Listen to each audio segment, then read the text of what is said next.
This guy named Ujiha runs a small shop for hunters, selling all kinds of supplies. But there's one big problem. He's always short on crafting materials. And whatever scraps he does get after hunters clear dungeons, yeah, it's usually low-quality trash. But what if things were different? What if he had his own dungeon, where he could gather high-quality materials whenever he wanted? Even better, imagine having an entire army of trained creatures bringing him anything he needs, ready to fight to the death for their master, and evolving into a fully geared force capable of crushing anyone who dares to threaten him. And on top of that, an overpowered cat and an equally strong dog by his side. Of course, all of that sounded completely impossible, until one day, when he starts reading one strange ancient book. It turns out to be boring as hell, and he ends up dozing off right on top of it. And the moment he does, he gets pulled inside. He blinks open his eyes and he finds himself in a dense, foggy forest. A quick pinch confirms it's real, not a dream, maybe an illusion. He checks his status window, but everything's normal. The silence is unsettling. No animals, just a thick fog hiding everything around him. He pauses at a strange plant, its fruit dangling off storm-beaten branches.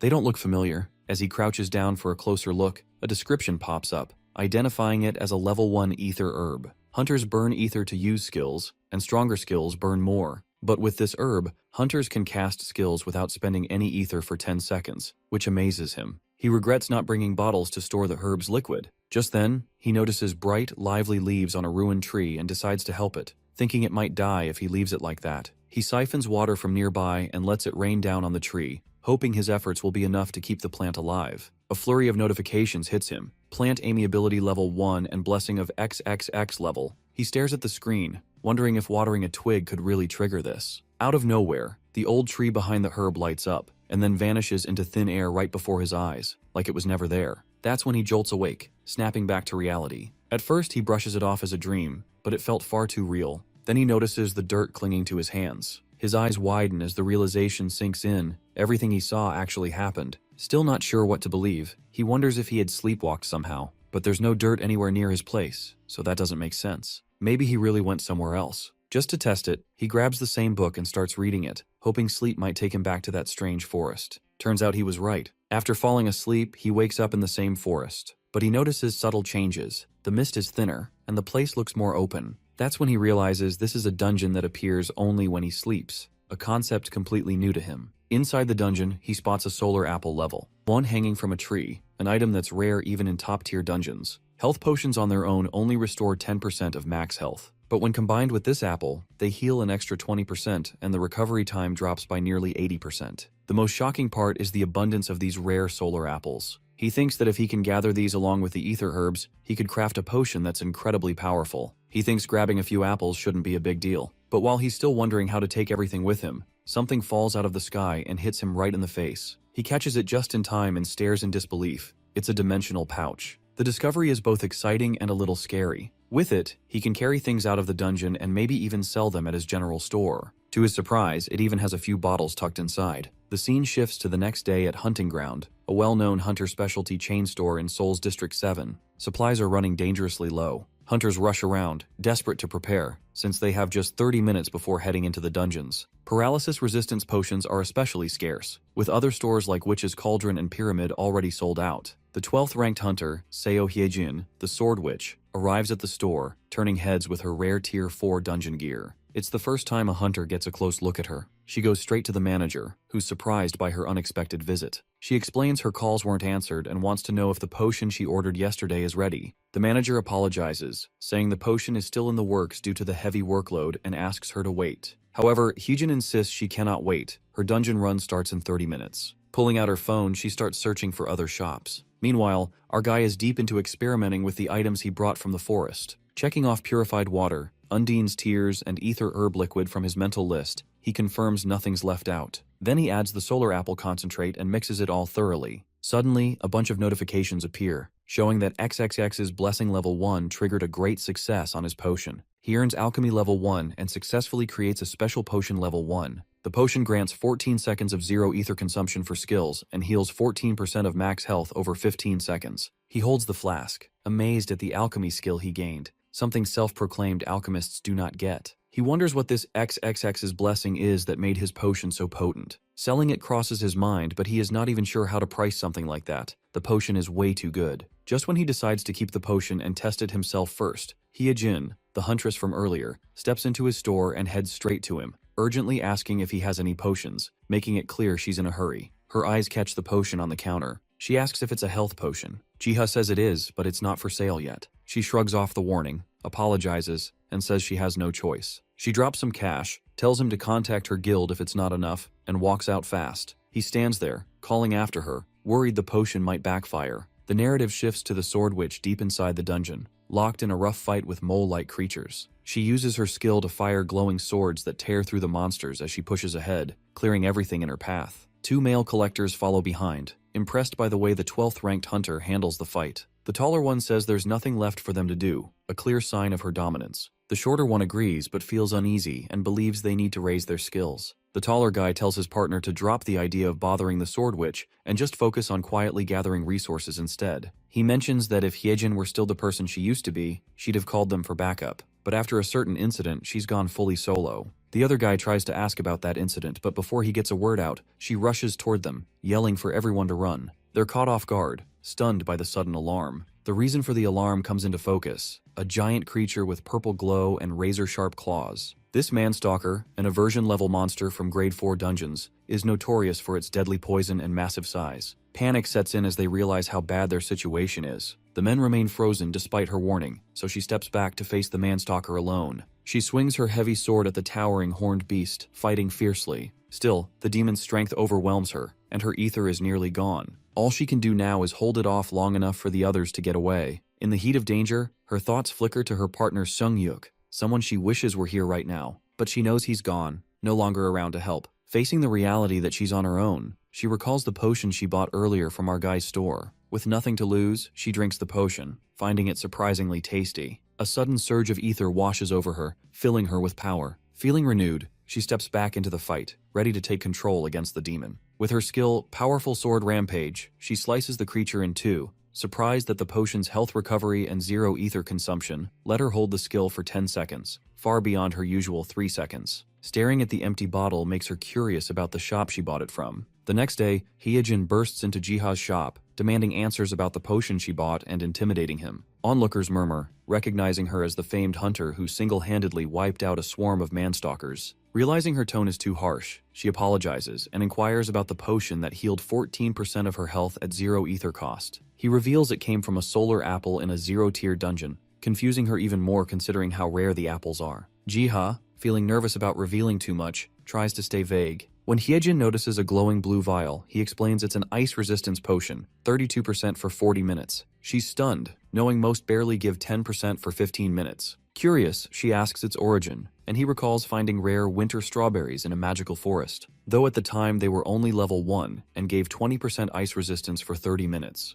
Our guy had gathered the berries which he refined with his alchemy skill to make the potion, leveling up in the process. He claims the ingredients came from a tier 0 dungeon. Though skeptical of his explanation, Hyejin buys every potion he has, paying far above market value. She compliments his name before leaving, hinting at their paths crossing again. Later, he returns to the forest, finding glowstone, kindle gem, and plans to restock winterberries. The sheer amount of rare resources here, and the fact that no monsters are around, makes him question what kind of place this is. A rustle in the bushes reveals tiny beetle-like mythic monsters, the pterodrones. Jiha's surprised by their size, but a barrier stops him from following. Beyond the barrier, devil ants, massive hazard-class threats, battle the pterodrones. Kill one and more appear, each carrying poison deadlier than aversion monsters. But their size compared to the beetles doesn't add up since they both are supposed to be the same size. The fight turns brutal as the devil ants overwhelm the pterodrones. He's unsure what they're fighting, but sees the tiny creatures faltering. Just as he thinks of helping, a prompt pops up, declaring war between him and his pterodrones against the ants, asking him if he will join. Seeing the pterodrones listed as his, he agrees to join, and a warning prompt appears. His side is losing. He can pick one of 3 minor buffs for 1 essence or spend 2 essence on Laborer's Blessing.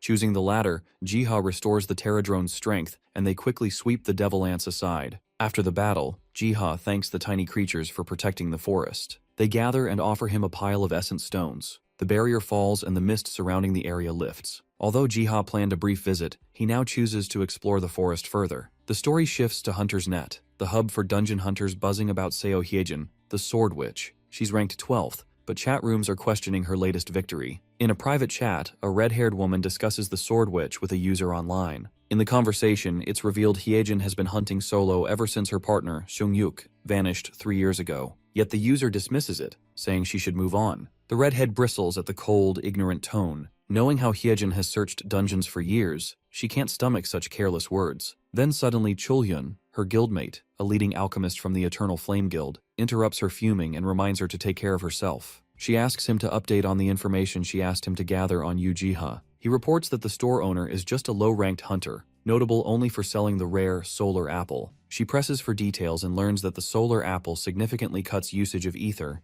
yet Jiha sells its potions for far less than their worth. The investigator suspects that the man is either unaware of its value or too humble. She decides to step out for fresh air and visit Ujiha herself. He offers her a car, but she refuses, until he reminds her she's Cha Huayan, Guildmaster of Eternal Flame. The story shifts to Jiha, who ventures deeper into the forest after seeing the fog and barrier lift, only to find the air growing colder. Though the surroundings look much the same, the area ahead is cloaked in a dangerous-looking purple energy. Trusting his instincts, Jiha decides not to press on further. Getting up, he finds the Terradrones waiting, offering blue mist-chasing flower seeds that clear fog. Spotting a new face among them, he suspects it's their leader, and realizes they came from the misty zone he dared not to enter. A prompt asks Jiha to rescue the Terradrone's queen, so he agrees, knowing they protect the forest. He crafts potions and rations to ensure his little allies are ready for battle. Then he considers an area buff to give them an edge against the devil ants, just as before. He rallies the Terradrones towards the devil ant hive, where a huge horde of ants emerges. As the insect armies clash, the Terradrones fight better than before, until Jiha notices one beetle being overpowered. He contemplates using a special slap that knocks flying devil ants out of the air.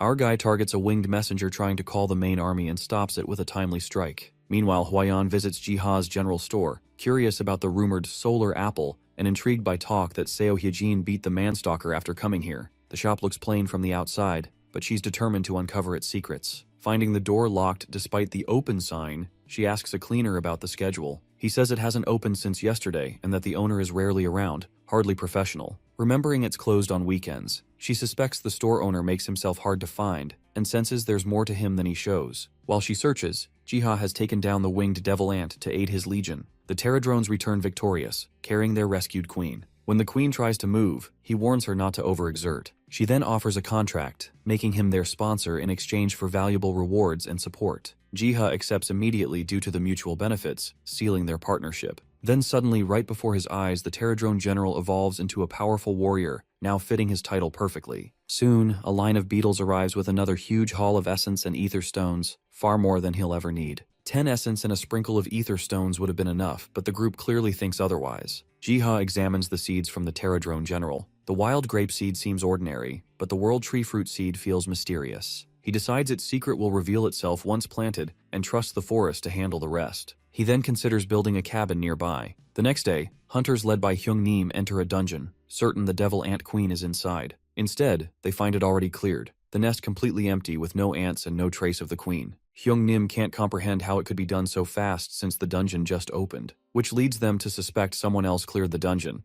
but the leader rejects the idea, reminding them that cleared dungeons don't reopen. They push deeper and find clear signs of an attack. Refusing to believe all the ants vanished, he orders a thorough search. Then a massive palm print is spotted, hinting at a destruction-level monster. Hyung-nim bolts, ordering a retreat and warning that any monster capable of wiping out devil ants is far beyond their abilities. One wrong move could mean instant death, so they must leave it to the Hunter Association. The scene changes to an office where Kim Hyung-suk, the successor of the powerful Goryeo group, is briefed that the devil ant nest was cleared before the hunters arrived. The size of the handprint is unlike anything known, making him suspect a mythic-grade creature, or something even worse. The thought leaves him uneasy, haunted by memories of a past catastrophe. The next day, Jiha waits outside a building in Seoul's Area 5, where his clumsy sister, Hwang Sun-young, rushes out to meet him. He warns her not to run, but she trips anyway. Helping her up, he checks if she's okay, only for her to reassure him, not about herself, but about the book she's carrying. Sun-young, South Korea's only origami hunter and a bookworm, receives breakfast from Jiha, courtesy of their other sister Jumi, while handing him a book she recently bought. She mentions the store manager seemed upset because customers kept returning it. As he flips through it, the book begins to glow, and a prompt appears. He acquires the Infinite Spellbook, an item that lets him write spells using a thunderbird's feather and a special ink called Various. Jiha asks his sister if the book is just decor. She says the book is empty and couldn't be written in, so the store sold it as decor. Jiha tries writing in it himself and realizes he can't either, explaining the message he received. He realizes his sister didn't get the message if she still considers it a decor. Sunyoung worries he might not like the book, but her brother assures her he does, and promises to use it wisely, which brightens her mood. Later, alone, Jiha keeps testing the spellbook but still can't write in it, recalling the message about needing a thunderbird's feather and special ink. He learns that the birds are massive, rare avian creatures having a 25-meter wingspan and are from remote, harsh lands. The idea to hunt them seems daunting, so he decides it'll just be decoration for now. Just when he's not expecting anything, a sudden glow wraps around his hand that was resting on the book, granting him 2 abilities, Nice Handwriting Level 1 and Ancient Magic Level 1. He's briefly stunned, noticing no immediate change, but suspects they might carry some significance. He tries out his new trait, amused that his once messy handwriting now looks flawless, though it still won't let him write on the infinite spellbook. A sudden disturbance outside catches his attention. A gate has appeared, revealing a rank 0 dungeon in a grassland valley with one goal: retrieve a thunderbird's feather within an hour where only laborers can enter. Jiha suspects his handwriting trait triggered the gate, but, despite its ominous aura, trusts a rank 0 dungeon will be manageable. Stepping through, he's greeted by lush waterfalls and serene beauty, until a vast shadow passes overhead. Looking up, he sees the thunderbird, gigantic and radiant, its wings stretching across the sky. Startled by the bird's building-sized scale, Jiha wonders how he could ever hunt it, until soft feathers drift down from above. Realizing he only needs to collect them, he marvels at the task's unexpected ease. Next comes finding ink, and right on cue, the pterodrone he'd sent ahead returns with a bottle of green herb extract. With everything ready, he turns to his next goal, unlocking the infinite spellbook. Using the thunderbird feather and special ink, he writes for the first time. Golden runes erupt, swirling through the air before engraving themselves into a nearby tree. He realizes he's just witnessed the creation of a rune word. The scene shifts to Jiha recalling an old legend. A great tree taught an ancient tribe 4 powerful spells: creation, harmony, change, and destruction. To control them, the ancients devised rune words, magical inscriptions that made the spells stable. In his shop, he finds a book explaining that the world tree granted humans magic, which could only be harnessed safely using rune words. He's never encountered them, and wonders if someone uses them today. The rune words emerge on the tree after the spellbook's conditions are satisfied, yet he remains puzzled as to why they didn't appear in the book itself. He recognizes the engraved tree as the one he planted when he first entered the Dream Forest, suspecting it could be a sapling of the legendary world tree. Fearing the markings might vanish, he copies the rune words in his book. As he studies the carving, he's startled to comprehend them, despite seeing them for the first time. It reads, "Destruction, thy flame will set everything on fire." Once he is done copying the markings on the tree into his book, the writing transforms into a tangible scroll of change destruction, which enhances the power of rune magic. He tears out the page, planning to make 99 more. When he looks back, the torn page has already restored itself, which means it's an infinite spellbook. With enough ink, he can create endless scrolls, though their exact effects remain unknown. As he's not a magician, he can't test them himself, but he could learn more by giving it to a mage. A while later, Jiha returns to his store and is met by a new visitor, a red-haired woman, clearly furious after several failed attempts to track him down. She vents her frustration, and he apologizes. After a quick look, she deems him ordinary, just as her guild member, Cholhyun, had said. Her intense gaze makes him uneasy, thinking she might be angry, but she's actually deciding that her real interest lies not in Jiha himself, but in the extraordinary items he sells. After a brief pause, she hands him her card, introducing herself as Cha Hwayeon, leader of the Eternal Flame Guild. She inquires about the rumored special items in his store, and Jiha immediately guesses she means the solar apple or winter strawberry potions, which have been popular lately. To make up for her trouble, Jiha offers some items for free. She's surprised, since rare potions aren't this easy to get while he is giving her for free, though when he checks his inventory, he realizes he's out of stock, a first for him,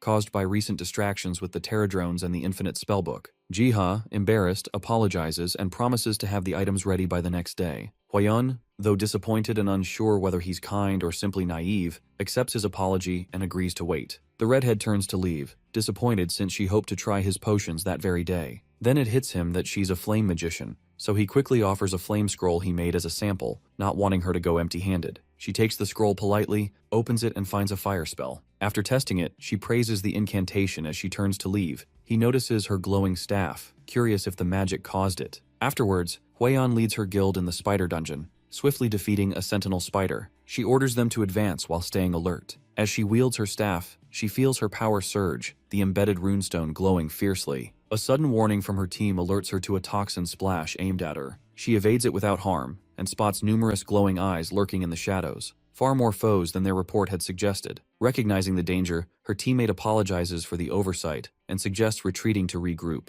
Yet the guild leader remains steadfast, confident in her strength and determined to push forward despite the risks. She ignites her staff and unleashes a fierce fire attack, scorching everything in her path. Her guild members are amazed by the sheer power of her magic, wondering how much she's improved and joking that she could clear the entire dungeon solo at this rate. The flames subside, leaving Huayan shocked by the power she wielded, wondering if it came from Jiha's scroll. The next day, Jiha prepares solar apple and winter strawberry potions at his store, packing them in a rush for Huayan's early visit. She arrives just as he finishes, this time accompanied by another person. The woman presents him a briefcase of cash, feeling guilty about accepting the scroll for free, especially since its power surpasses even grade S items. Noticing his modest prices, she assumes he isn't driven by money. Jiha, momentarily flustered by the sum, clarifies that he does value money, but didn't expect such generosity. Huayan insists on paying for the powerful scroll, calling it cheat grade, which confirms Jiha's belief in the spellbook's worth. She offers to wire the money if needed, but he politely refuses, framing it as an apology for delay. Deep down, he knows he's not worthy of the payment, since his real aim was to have her test the unproven scroll. She cautions him that kindness can turn to foolishness in an instant, unsettling her companion. She compares him to a goose laying golden eggs. Giving them away freely would only invite predators. She relates Jiha's abilities to the goose's golden eggs, that they are amazing yet dangerous in the world of hunters. Huayan returns to her main point, inviting him to join the Eternal Flame Guild. The sudden offer surprises him, and she quickly apologizes for her earlier bluntness, assuring him her guild is trustworthy. The guild leader admits to bringing the cash herself to show her guild's commitment to rewarding him. Though Jiha knows their reputation, he still appreciates their efforts. Emphasizing the guild's support, she introduces Chulhyun, their chief alchemist, and promises Jiha plenty of research collaborations. They assure him a tailored salary and benefits, with a high-ranking role from the start. Though grateful, he declines the offer, which she misinterprets and tells her companion to draft a contract. She's taken aback as his refusal sinks in, questioning why he'd turned down such favorable terms. He explains the offer feels overwhelming and believes others are better suited, but his modesty frustrates her even more. He admits he started as a low-ranked hunter with no special powers. His ability to craft rare items comes from luck, circumstance, and a great friend. He doubts his skills will last and prefers to stay tied to his store. Her guild member urges respect for his decision. Her guild member senses Jiha won't be easily swayed and urges her to respect his decision. Our guy reassures them he'll be careful and follow their guidance and charge her more for the potion she reserved. Though uncomfortable with the rejection, she cautions him not to regret it in a crisis. He assures the guild he's safe, thanks to his magical humming bell, a flower that alerts him to danger. The story then shifts, reflecting on how gates have changed the world. Nature is fading, monsters overrun beaches and seas, and even mountains and valleys offer little refuge. Yet in the dream forest, Jiha finds a rare sanctuary, enjoying a peaceful beach, surprising him since he expected only forest here. As he unwinds, he wonders if he's fit to be a shop owner. He had expected to focus more on his store, but the encounter with Huayan left him exhausted. Seeking rest, he settles by a campfire with his books. That's when he realizes he'd forgotten one thing. Unexpected guests can arrive any time, like the mysterious white cat he soon discovers. 2 hours earlier, Jiha relaxed by a campfire, listening to waves, an uncommon peace since the seas turned dangerous. Just as he thought about bringing others here, he heard a faint cat-like sound, wild, yet soft. Noticing his humming bell plant stayed silent, he knew it wasn't a threat. Just then, a pterodrone appeared, leading him to the source, a large white feline, named Actus, looking weak and injured. Gently picking it up, he wondered if a potion could help. As he cradled the creature, a soft whisper from the pterodrone directed his gaze to several more carrying fish. When he asked if they'd been caring for Actus, their thoughtfulness moved him, and he promised to bring more food next time. The scene then shifts back to the present. Jiha feels relieved seeing Actus respond well to the potion. The cat, once shivering, now sleeps peacefully. This sparks Jiha's curiosity about the dream forest. He realizes he's never seen animals here before. When Actus opens its eyes as Jiha gently pats its head, he apologizes, but the cat purrs softly. Overwhelmed by its cuteness, he cuddles it and decides to rename it Bayum, inspired by its tiger-like look. Jiha brings Bayum to his store, where customers instantly fall for the magical creature and begin inquiring about its origin. He explains he found it in a dungeon and brought it along since it had nowhere else to go. When a customer tries to pet Bayum, the cat scratches her. Jiha quickly apologizes and explains the cat is shy. He notices it only shows affection to him, making it wary of others. He begins to question if keeping it in the store is a good idea, but leaving it alone at home isn't better. At that moment, Hyejin stops by with coffee, mentioning she has business nearby. She's startled by Byam, and even more when Jiha calls the cat a tiger. He thinks maybe the sword witch has fears too. She offers him coffee, but the cat approaches her, making her nervous. Apologizing, he tells the cat to get down. The cat seems to seek Hyejin's touch, so she cautiously pets it. The softness and gentle nature ease her nerves. She comments on how Jiha's free distribution of powerful buff scrolls has sparked attention on HunterNet. Even the leader of the Eternal Flame Guild recently came for a scroll valued at hundreds of millions. She wonders whether he is unambitious or simply naive, but suspects his generosity reflects a life led without greed.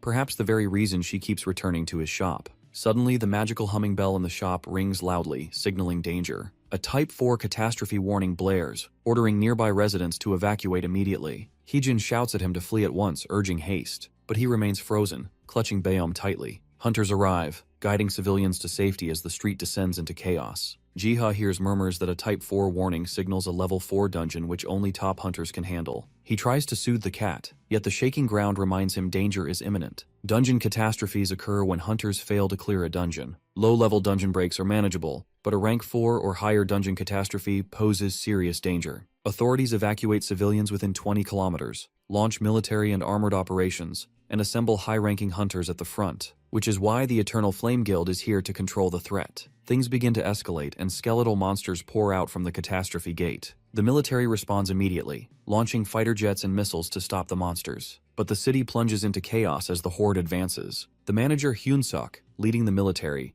identifies the emerging monsters as leeches, realizing this outbreak must have been caused by the failed undead dungeon attack. He orders all attacks focused on the gate to stop the monsters and curse-casting leeches, confident that the threat can be contained easily, and then they can move to battle the remnants. Then, a far deadlier creature crawls out, forcing him to rethink his plan. The commander issues an emergency order for all units to concentrate their firepower on this new threat. Soldiers unleash everything at their disposal in a desperate attempt to stop the monster. Explosions erupt across the battlefield as the creature is bombarded with heavy weaponry. Though the soldiers think their firepower is effective, Hyun-suk doubts it will leave a mark on the disaster rank monster. It spots nearby civilians, its sole intent to destroy every threat in sight. The creature charges with terrifying speed, bypassing the defenders entirely, leaving them stunned. Then its true target becomes clear, the city's main shelter where civilians are hiding. The sword witch leaps into action, unleashing her powerful sword rampage to intercept it, while the guild leader blasts it with fire magic. Yet the monster keeps advancing towards the shelter without paying them any heed. Despite Hwayeon's warnings, Hyejin rushes forward, intent on saving Jiha and everyone in the shelter. The monster breaches the civilian sanctuary and locks onto its target, Jiha, who stands frozen in terror. Just as the monster is about to strike, Byam leaps forward, unleashing a magical attack. To Byam, the creature is merely a lowly demon and unleashes a magical roar, its power echoing like a tiger's fury. Suddenly,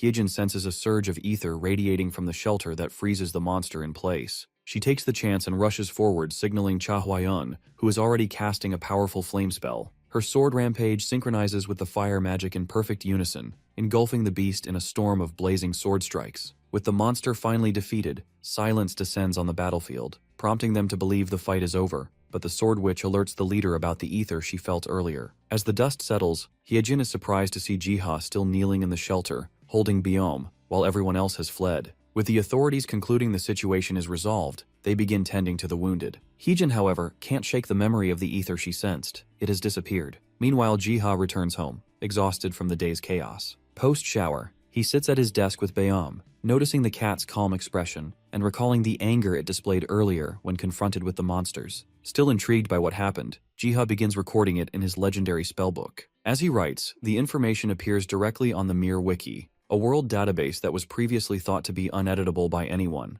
The first person to notice this change is Hyun-suk, who is immediately shocked. A high-level debriefing follows, with officials and hunters reviewing the disaster. They confirm that the ether wave triggered massive energy fluctuations, yet their hunters weren't responsible for the final strike. Luckily, the unforeseen ether explosion neutralized the threat before it could cause more destruction. One of them suggests that it might have been a phenomenon rather than a human that caused it. Their attention then shifts to the Mir Wiki, which updated for the first time ever during the incident. The group realizes someone extraordinarily strong scared the monster, and the information appeared instantly on the forum. Hyejin emphasizes that the person responsible for forcing the monster away was present in the shelter and may possess extraordinary abilities. Huayun adds that multiple witnesses heard a cat's cry during the ether explosion, and that Jiha, accompanied by a snow leopard-like cat, was inside the shelter. As a result, Huayun leads the group to Jiha's store, insisting on seeing the cat. Jiha, uneasy about their enthusiasm, cautions them that Biam might get scared and run away if they're too aggressive. Just then, Biam leaps onto the counter and stretches, instantly capturing everyone's attention. The guild leader scoops up Biam, surprised at how ordinary the cat looks for a creature that caused such a massive ether wave. Jiha tries to warn her about Biam's temper, but she ignores him, rubbing the cat roughly, hoping to sense something from its earlier power. The cat snaps, biting her and leaping away as Jiha frantically tries to alert her. The conversation shifts as Hyejin mentions the shelter incident, noting a cat's cry was heard just before the monstrous being retreated, and that Jiha had been there with his own cat. Biom lashes out at Jiha, clawing at his hair, which makes Hyunsuk doubt the report's validity. Although he still wants to recruit Jiha, he decides the timing isn't right. Huayan has already been rejected, and he has no intention of competing with the Eternal Flame Guild. He turns to leave without giving him an offer, and Huayan chases him, muttering that she wanted to see him get rejected too. Hyejin bids farewell to Jiha politely and follows after them. By nightfall, Jiha returns to the forest and begins reading a book. He comes across the Gehenna continent, a name that rings a faint bell from something he heard before. The book displays a detailed map of the continent, describing how many races once coexisted under a great tree.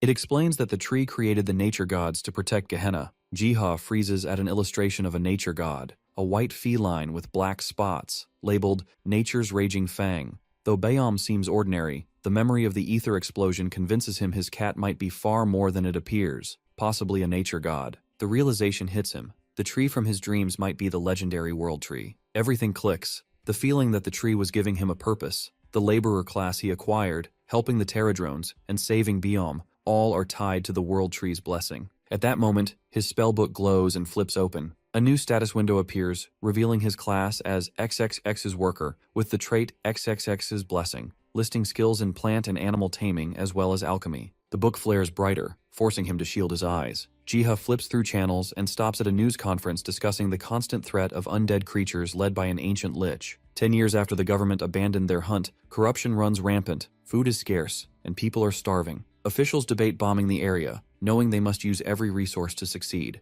Jiha doubts hunting liches is that simple, so he turns off the TV and sleeps. Jiha drifts back into his dream forest and finds himself standing before the world tree. He realizes it was this tree that brought him here. Though he questions why he was chosen for such a responsibility, he resolves to help the tree in any way possible. Suddenly, a swirling purple vortex erupts behind him. From it, an elder lich emerges, chanting curses and demanding submission. The elder lich raises its staff, summoning an army of skeletal minions. Jiha registers it as dreadgrade but thinks they are adorable due to their miniature size. Though he is quickly reminded of the danger as a prompt warns that they are advancing and corrupting nearby land. Jiha braces to protect his lands without a second thought. When prompted to suggest ways to curb the lich's power, he accepts the task outright. Jiha considers striking the army with a slap, but realizes a lich cannot be defeated that way. Knowing only the destruction of the lich's life source and purifying the corrupted land can stop it, he shifts focus. A distant castle catches his attention, triggering a sense of familiarity. Examining it closer, he recognizes the flag of the Estrom Kingdom. It sparks a grim realization that the undead could be the former citizens of the kingdom. Setting aside the unsettling thought, he commands his Terradrones to counter the corruption immediately. The Terradrones charge but are stopped by a huge rock. Only the Terradrone warrior can fly, so Jiha knows leaving it would slow them down. Prompted to either move the rock with one essence or let them handle it, he acts immediately, clearing the way. Afterwards, he directs them to find the enemy's source. The Elder Lich responds,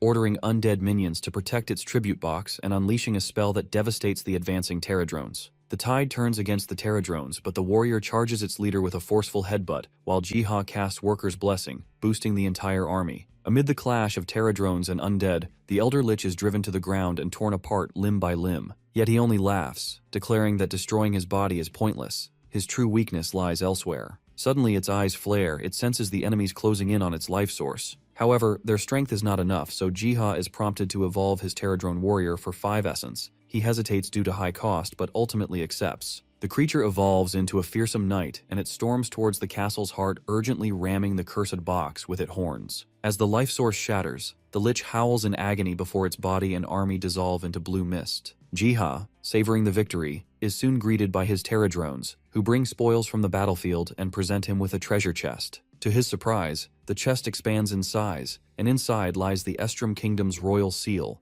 a rare artifact that boosts mentality by 5 and grants the Conqueror's Charisma trait. This item confirms this truly was the Estrom Kingdom. Though he'd like to return it, the true owner is long gone, so he chooses to keep it safe. With the Lich's source destroyed, he turns to cleansing, purifying the land to erase lingering corruption. Undead remains are hauled to the forest by his tiny helpers and instantly crumble to dust, confirming his suspicion that the forest would decompose it. His Terradrone Knight returns with ink, urging him to write a scroll. Jiha refuses. Without a rune word, it's pointless. But then, as if answering the need, rune words form in midair. He inscribes a spell to restore the land to its original state. While he's puzzling over how to cast it, Bayom leaps onto his back, distracting him. While Jiha plays with his cat, the Terradrone Knight rips out the freshly written page from his spellbook. In its place, a harmony scroll materializes, capable of cleansing and restoring the corrupted land. Terradrone snatches the scroll and vanishes, leaving Jiha looking around, wondering where it disappeared to. Not long after, the Liches rise again in the lands of Jirisan, hurling curses and claiming the land. Locals dismiss it as nonsense, even though they know these disaster-level monsters are a serious threat. Their conversation dies mid-sentence as they spot a glint in the sky.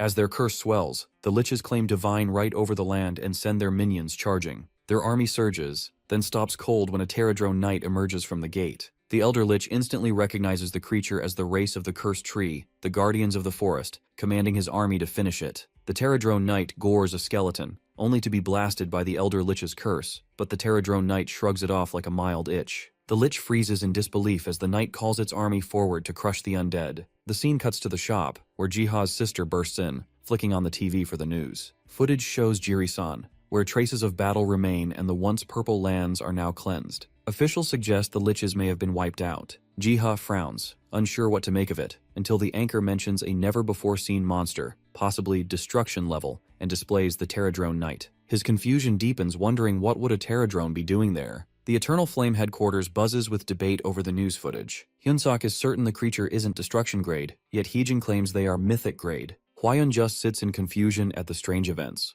Meanwhile, Jiha heads back into the forest to confront the Terradrones. He rounds them up and asks if they tore the scroll and then appeared at the battle in Jiri. The knight darts off and returns with a pile of ether stones and essence as if to bribe him. He chuckles, refusing the bribe, and pats their tiny heads in thanks for cleansing Jiri-san. His gaze drifts back to the 10 ether stones and 10 essences, now worrying about how he's going to handle them. Biom reaches for a crystal playfully, yet in an instant, the cat has it in his grasp and swallows the crystals whole. The sight sparks a realization. This is what fuels the cat, and likely the reason the Terradrones had taken it. Then, using his 15 remaining essences, Jiha boosts his stats, strength to 9, endurance to 8, and tests his muscles for signs of growth. While the added power would benefit his work, he decides not to obsess over it. Life already feels complete with Biom at his side. Sometime later, a call from the Hunter Management Center invites Yu Jiha to a dungeon latecomer party, and the novelty of it makes him eager to go. Arriving at the Grand Fountain crowded with recovery specialists, he spots an acquaintance, Mr. Wang Ho, who confirms the rumors of this being the first dungeon of such scale. The mood shifts when Seo Hyejin steps into view, drawing murmurs from the crowd. Even in armor, her beauty stands out, and whispers spread about her latest feat, completing a quest alone while the other high-ranking hunters with her could only watch. Hyejin spots Jiha, makes her way over and asks if he is going to the dungeon as a latecomer. Jiha explains he was called in, likely because the raid still needs more hands. The casual exchange with the Sword Witch draws stares from the onlookers. Concerned about the risk, she offers to accompany him inside. Hyejin claims he'd move easier with her, but he's reluctant. The organizer offers to transfer the authority to her, but she coldly refuses and takes Jiha with her. They head deeper into the dungeon as she passes a remark about the rare plants found inside which most people don't even care about. When she asks if they should keep going, he pauses and opens his bag, revealing Biom inside, a sight that instantly brings a smile to her face. She reaches for his paw only for Biom to jerk back. Jiha, embarrassed, explains he hates having his paws touched. The cat wriggles out of the bag, noticing his larger size.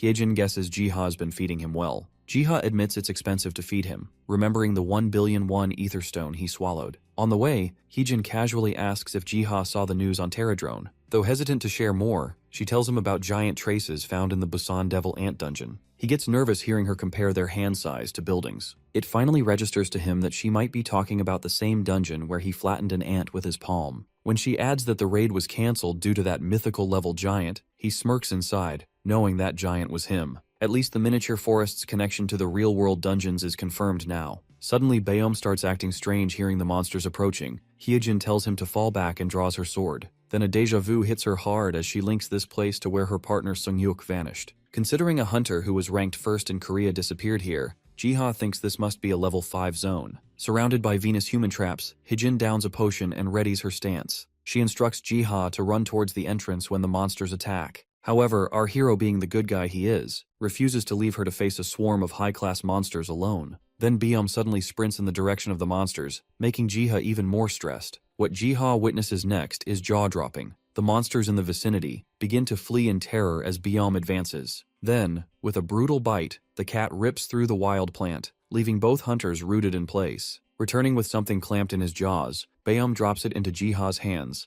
a seed. He asks the cat where he wants it to be planted while Hyejin remains frozen in disbelief. Noticing the purple mist covering the forest, Jiha warns her. She calmly urges him to leave with the cat, insisting she's found a trace of her old partner and won't leave without investigating. Jiha simply hands her a potion stating they will go together, confident that Byum can protect them. They press deeper into the forest, Byum dozing on Jiha's shoulder, until Hyejin suddenly stops, pointing to a faint light spilling from a cave, certain it might hold the answers they've been seeking. As they near the cave, they notice the erosion hasn't touched its interior and spot traces of blood, pushing them to quicken their pace. Deeper inside, Hyejin's eyes lock onto a broken sword and bloodied armor, which she instantly recognized that they belong to her partner Sung-hyuk. She clings to the armor in tears. Jiha points out that the blood was only at the entrance, which means he could have come here to heal and then left. A nudge from Byum makes them look down to see a green glowing orb between his teeth. Jiha identifies it as a symbiote egg, planning to research it later, and indulges Byum's demand for a pat. He remarks that the traces they've found mean Han Sung-hyuk could still be alive. Resolute after wiping her tears, Hyejin suggests going back. Outside, she credits Jiha for their lucky break and promises he can call her anytime. She offers to help him anytime he needs it and takes his hands. Byum immediately scratches at their grip out of jealousy until Hyejin soothes him with a gentle stroke. Then they part ways as Jiha has to feed Byum investigate the symbiote egg he brought. Back at his store, he hunts for information on the cave's find. Byum's playful book tipping breaks his focus and momentarily scares him. Then he gives up, having found nothing useful. He decides the only way forward is to sleep and return to the dream forest. He wakes in the forest feeling refreshed, only to freeze as he notices the tree he planted has grown into a gigantic one. Its branches are laden with golden fruits labeled Fruit of the World Tree, confirming his suspicions that it is indeed the World Tree. On the ground, the Pterodrones chirp for his attention. He shows them the symbiote egg. The Pterodrone Knight's reaction is instant. He recognizes it and offers to hatch it, prompting Jiha to choose. Jiha's quick agreement sends the Pterodrones moving, their knight guiding them to take the egg into the queen's chamber. The queen accepts it with a gentle hug, then sets it carefully on a bed of essence stones gathered by her subjects. While waiting outside, Jiha idly plays with Byum until both freeze at the sight of Pterodrones forming a chain up the massive trunk towards the glowing canopy. Moments later, a giant butterfly glides out from the glow, and Jiha, stunned by its beauty, wonders if it's the hatched symbiote. Then more butterflies drift into view. A prompt confirms the awakening of symbiotes and the start of the tree's restoration,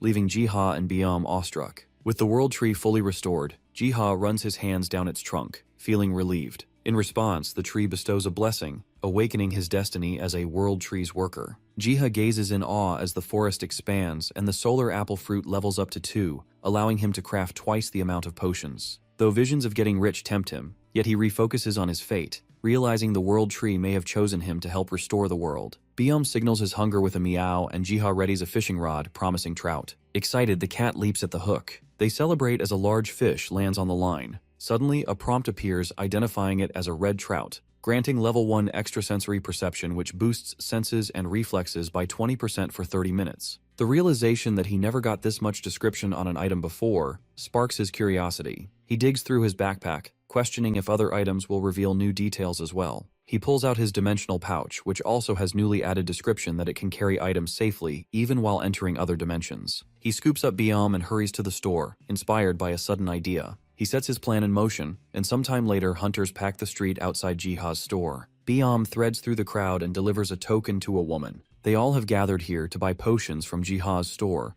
though each customer can only take 3 bottles and must get a number ticket from the cat. Posters around the store advertise a paralysis potion, boosting resistance by 35% for 30 minutes, and a special health potion, restoring 22% of max health in 13 seconds. Jiha's potions are especially popular in Seoul, which are so effective that they attract hunters from even outside of Seoul. After handing out the last ticket, Byum jumps onto the counter, earning Jiha's admiration. Customers fill baskets with potions, and Jiha, observing the bustling shop, resolves to use his world tree-given skill to serve people. He sees one customer off and calls for the next. Just then, his sister Nuna walks in, momentarily taken aback by the crowd. She excitedly shows him that his store is trending on the HunterNet forums right now, and teases about needing a ticket to visit. He reassures her that members of Happy Hunter's clan are always welcome. She examines the paralysis resistance potion, curious if its effects are accurate. Jiha verifies its effectiveness, and she claims that it outperforms other stores' potions. She eagerly asks for a bottle free of cost,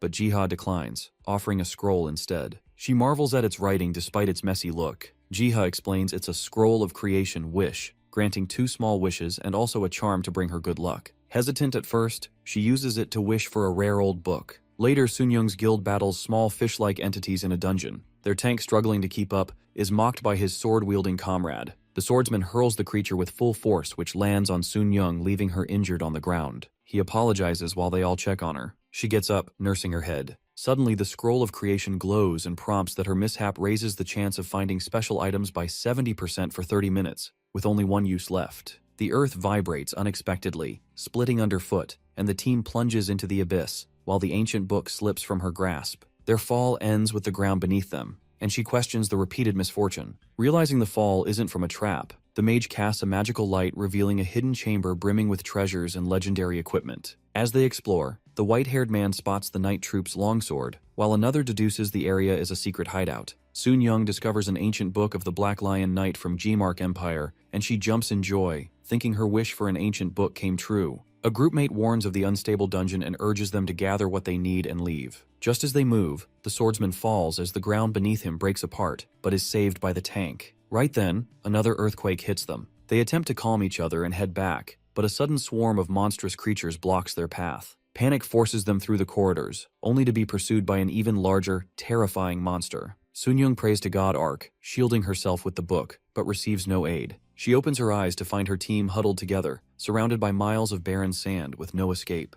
The scene shifts to Jiha inside the dream forest. He admires the newly fertile soil, thankful for the thriving earthworms. As he ponders what to plant, Baeom presents a seed that sprouts into a monstrous, carnivorous plant. Confused, he watches as the cat enthusiastically shovels dirt, which wins him over, and he decides to lend a hand. Then his humming bell flowers start ringing, alerting him to unexpected visitors. He lifts Baeom, wipes off the dirt, and notices hunters at the window, Sunyoung burning with anger. Stepping outside to greet them, he is met with her furious shouting over the scroll. A prompt on the scroll reveals new information. Misfortune boosts special item drops by 70% for 30 minutes. Recognizing his mistake, he awkwardly invites them inside to freshen up. Everyone collapses inside Jiha's store, prompting him to ask what went wrong. They explain that earthworms suddenly overran the dungeon while they were exploring. He questions himself whether the chaos was caused by the scroll of creation he gave his sister. They explain they've uncovered the Night Troop's secret hideout. Jiha, astonished, asks if it belongs to the Black Lion Night Troop of the Gmark Empire. She confirms and shows him an ancient book, the Night Troop Commander's logbook,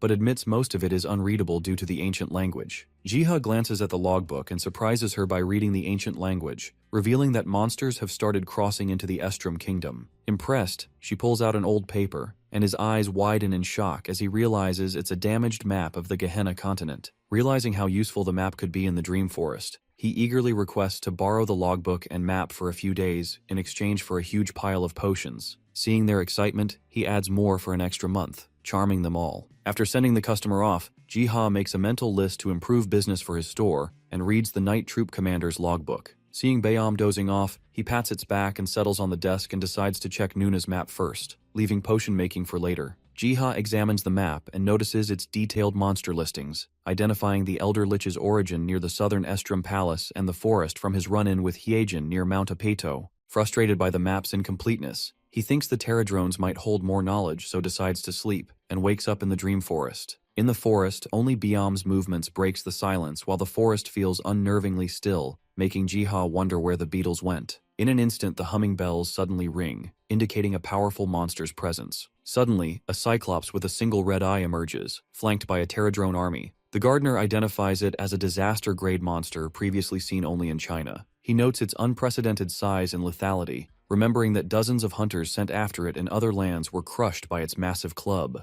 As the Cyclops strikes at the army, he asks Baeom to help them, but the cat refuses. Then he notes the absence of a mission prompt hints the beetles are handling it themselves, so he instead records the monster's details in his infinite spellbook. The Cyclops swings and misses, allowing the knight to charge its crown into the monster's eyes. Jiha shouts a warning just as a red laser erupts from the Cyclops' singular eye. He fears his army cannot match the Cyclops' strength. The army regroups under its leader's guidance, soon hauling a giant ether stone, which the knight shapes into shields. They form a defensive line. The red beam strikes again but reflects from the shields, chopping off the Cyclops' hand holding the weapon. Realizing the beetles' plan works, he excitedly notes their strategy in his legendary book. Knight, noticing the beast is distracted due to pain, uses his ether shard to bring down the Cyclops. They all cheer for the successful defeat of the Cyclops. Jiha rewards them with food and ether stones. Out of nowhere, notifications start flooding, and the essence tallies quickly, reaching 325 stones in his inventory. Turns out whatever he writes in his spellbook updates on the Mir Wiki. Huayun, browsing the website, notices that newly updated information requires 10 essence to view Cyclops' core strategy. She wonders when this kind of system appeared, but uses her essence on it anyways. The post reveals the Cyclops attacks with its club and shoots a deadly beam from its eye. When she tries to view more, a prompt reappears, asking for 10 essence to see the final strategy. Frustrated, she slams her head on the desk, realizing she lacks the required essence. Enraged, she swears vengeance on the person behind the post, while an unsettling sensation disturbs Jiha's calm. Meanwhile, a massive crowd of hunters swarms outside the Hunters Association. The CEO steps out of the car, curious about the commotion, and is presented with the Mir Wiki post about Cyclops. The man explains that it requires 10 essence just to view the info, and another 10 for the final strategy. They note how hunters are willing to pay dearly for the final Cyclops plan, as even 10 essence grants significant stat boosts. Hyunsok realizes barely any hunter would have 20 essence saved up, which must be why everyone is gathered here. He wonders how the author got hold of this information, given that a level 6 Cyclops dungeon has never appeared in the country and is tough to clear unofficially. Then out of the blue, news of the Cyclops dungeon opening breaks out. Hyunsok instructs his subordinate to notify the intelligence team and emergency operations center and to convene a meeting immediately. In the conference room, the team notes the Mir Wiki server is off limits, hence they eliminate the possibility of foreign interference. Even all essence payments to this website are untraceable since they are automatically absorbed by the system that controls the hunter. Hyunsok's assistant confirms that hunters who read the final strategy gain a real buff, proving the rumors true. He orders the Emergency Operations Center to list all participants and monitor them live, prioritizing their safety. The hunters assemble outside the dungeon, unease spreading among some, though the guild leader is eager to begin. Hyejin outlines the strategy, instructing tanks to wait until the reflective shield is ready, planning for herself and Gyungbek to enter immediately after the initial attack succeeds. She entrusts the final blow to Huayan, empowered with the Cyclops attack buff, which has increased her attack and critical power by 15%. The battle begins as a red beam bursts from the Cyclops, but Gyungbek intercepts it with his shield, buying Hyejin the chance to use her sword technique. Huayan follows up with a burning rock empowered by her buff that crashes into the creature. Watching the news, Jiha sees the Cyclops dungeon wrapped up without calamity. Then the anchor states that Mir Wiki's dungeon strategies will be freely distributed abroad. That sparks a realization. His infinite spellbook uploads any recorded strategy to the wiki. He realizes that uploading the Terradrone's attack plan could secure him an endless supply of ether stones. The sudden chime of magical flowers warns Jiha of another monster. He grabs Biome and heads straight in. The Dream Forest deposits him on an isolated landmass surrounded by sea. The Terradrone Knight approaches, urgently seeking his aid for a wounded being called the World Eater. When Jiha asks where, the beetle points towards a hole nearby. A sudden burst of water sprays from the hole, drenching them both. Biome shakes his fur dry while Jiha wipes his face, and in that moment, he realizes the ground beneath them is moving. It's no island but a whale, and not just any whale, the World Eater. Feeling its weakening energy under his touch, it dawns on him why so much magical essence has been drawn to him lately. Without hesitation, he tosses a handful of essence crystals into its mouth, hoping to restore its strength. The whale's pupils suddenly dilate before it opens its massive jaws and a wave of energy explodes from it. When it fades, Jiha and Biome lie sprawled on the sand, dazed by the force. A prompt appears, confirming the World Eater has been restored to its original form thanks to his aid. He sits up to find the mighty World Eater now a small, charming creature splashing in the waves. Its cuteness overwhelms him, and he can't resist diving in to pull it into a hug while Biome simmers in jealousy. He watches in satisfaction as the whale swims off, though Biome is still grumpy. The creature suddenly starts to circle back towards the shore, making him tense, only for it to make a playful flip in the water. When he glances at the shore, he finds a bounty of fresh fish and shellfish on the sand, a gift of gratitude from the World Eater. Jiha gratefully accepts the bounty as Biome snatches a fish without for himself. He waves the little world eater off, quietly wishing for a future reunion. Hours later, news breaks of a massive sea monster sighted off Korea's southern coast. At night, helicopters sweep the coast with searchlights and a giant octopus bursts from the sea, smashing down helicopters from the sky. It charges toward shore, panic flooding the street. Security scramble, wondering where the hunters are when an even larger shadow surfaces. Its size suggests it might be a disaster-grade monster. The octopus freezes in fear, and the whale swallows it whole. In the control room, officials watch the feed, recognizing the creature as a demigod whale linked to the first awakened human. A staffer notes its uncanny match to archived records, but they still decide to keep it under observation. They turn to recent reports. Sea monsters that were threatening Korea are now heading towards Japan. Meanwhile, at home, Ji-ha sits with his sister, who's been acquiring more stocks recently, so brought him old Estrom Kingdom books. He shows her his handmade map, which reaches only up to the Tails River, drawn solely from the Night Troop Commander's logbook. Impressed by the map, she remarks that he describes it as if he'd been there himself. Ji-ha laughs it off, though inwardly he recalls the Terradrones who roamed the land and helped him chart it. He mentions that adding the Southern Tails River would finish the Estrom Kingdom map. She wonders why he's so devoted to the map. Ji-ha says it could be useful in the future, but inwardly he's thinking of Han Sung-hyuk, likely still in Gehenna, and how the map and his world tree abilities might help find him. As Sun-young leaves to rest, Ji-ha tells her to stop by with her team tomorrow for the potions he prepared, especially the extra resistance ones for their rank 3 dungeon raid. Alone again, he feels thankful for her support and pleased at having uncovered a new rune word. Ji-ha turns his attention to the spellbook. Flipping it open, he finds a scroll of change, pursuit that can track and confirm the location of any living being. He tears the scroll, picturing Hyejin in his mind. The vision unfolds before him in sharp detail, even revealing the energy she carries. Its precision leaves him genuinely impressed by its value. Byam leaps into his arms, and Ji-ha, thinking the noise startled him, soothes the cat and suggests they head to the garden for dinner. Back in the forest, he finds the water strikingly clear, likely the World Eater's doing, and notices the solar apple has risen to level 3, boosting its effectiveness. Soon after, Terradrones arrive, delivering him a harvest greater than ever before from the World Tree. The knight grabs Ji-ha's shirt, points skyward, and soars toward the World Tree. Thinking he's meant to follow, Ji-ha climbs with difficulty. He makes it to the top, where the sight of the mountain Apeto reveals the Gehenna continent has been outside the garden all along. Byam's hungry rumble pushes Ji-ha to descend, but the moment he tries a vine coils around his leg, then his body, yanking him into the air. He screams in fear as he realizes it's a monstrous plant and calls desperately for Byam and the Terradrone Knight. Just when things look grim, the plant unexpectedly lowers him to the ground. His thanks turn into surprise as it wraps around him affectionately. He chuckles, realizing the fearsome plant is just a cuddly, clingy type, and he's already thinking of making a post about it on MirWiki. Afterwards, Ji-ha faces the path toward Mount Apeto, the same place where those who fled the Estrom Kingdom once headed. The Terradrone's words echo in his mind. The dungeon with Han Sung-hyuk's traces lies south of Estrom, near the Tails River, and according to the map, that river runs right beside Mount Apeto. Ji-ha marks the path toward Sung-hyuk's traces. The garden's barrier, however, blocks his way so he can only send the Terradrone army ahead. As the army heads for the mountain, Ji-ha plans to eat with Byam, yet the cat is nowhere in sight, unusual since he never skips a meal. A sudden tap from the sharp-toothed plant makes Ji-ha jump, seemingly pointing toward where Byam went. Returning to his store, he sits, missing his pet and thinking of all they still had to do.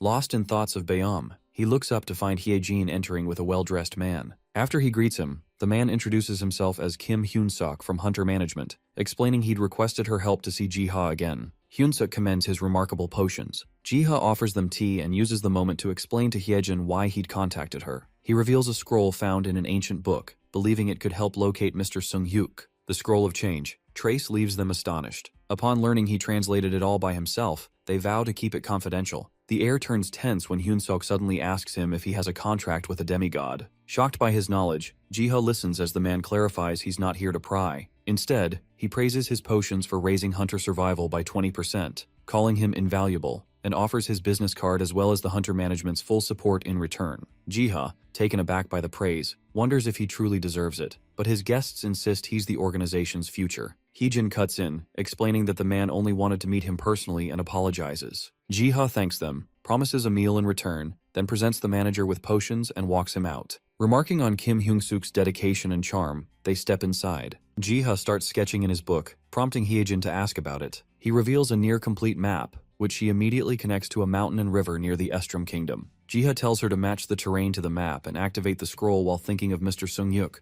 which will reveal his position if close. He wishes he'd tested it, but he ran out of ink. He promises to help her until the search succeeds. She thanks him warmly, eyes brimming, but he insists it's only natural to help a friend. He tells her it's nothing and friends are supposed to help each other. Drawing closer, she tells him to reach out if he ever needs help. Then she notices Biom's absence. This time Jiha breaks out in tears, confessing the cat has run away. There, he spots a wolf. Even through weakness and endless trials, it has never strayed from its duty. Biom declares himself Arctus, the fang of the god, and that he has come for this very creature. The wolf lies bound in heavy chains, surrounded by goblins. It is Growler, the bearer of the will of God. Chains rattle as the wolf struggles while the goblins keep their weapons raised at him. But the balance shifts the instant Biom steps into view, his form now massive. He advances, ordering the servants of evil to leave. The wolf brands Arctus a coward, but the cat responds by breaking his chains in one swift act. Declaring the Growler's defiance meaningless, Arctus announces a turning point. The restoration of the World Tree has begun.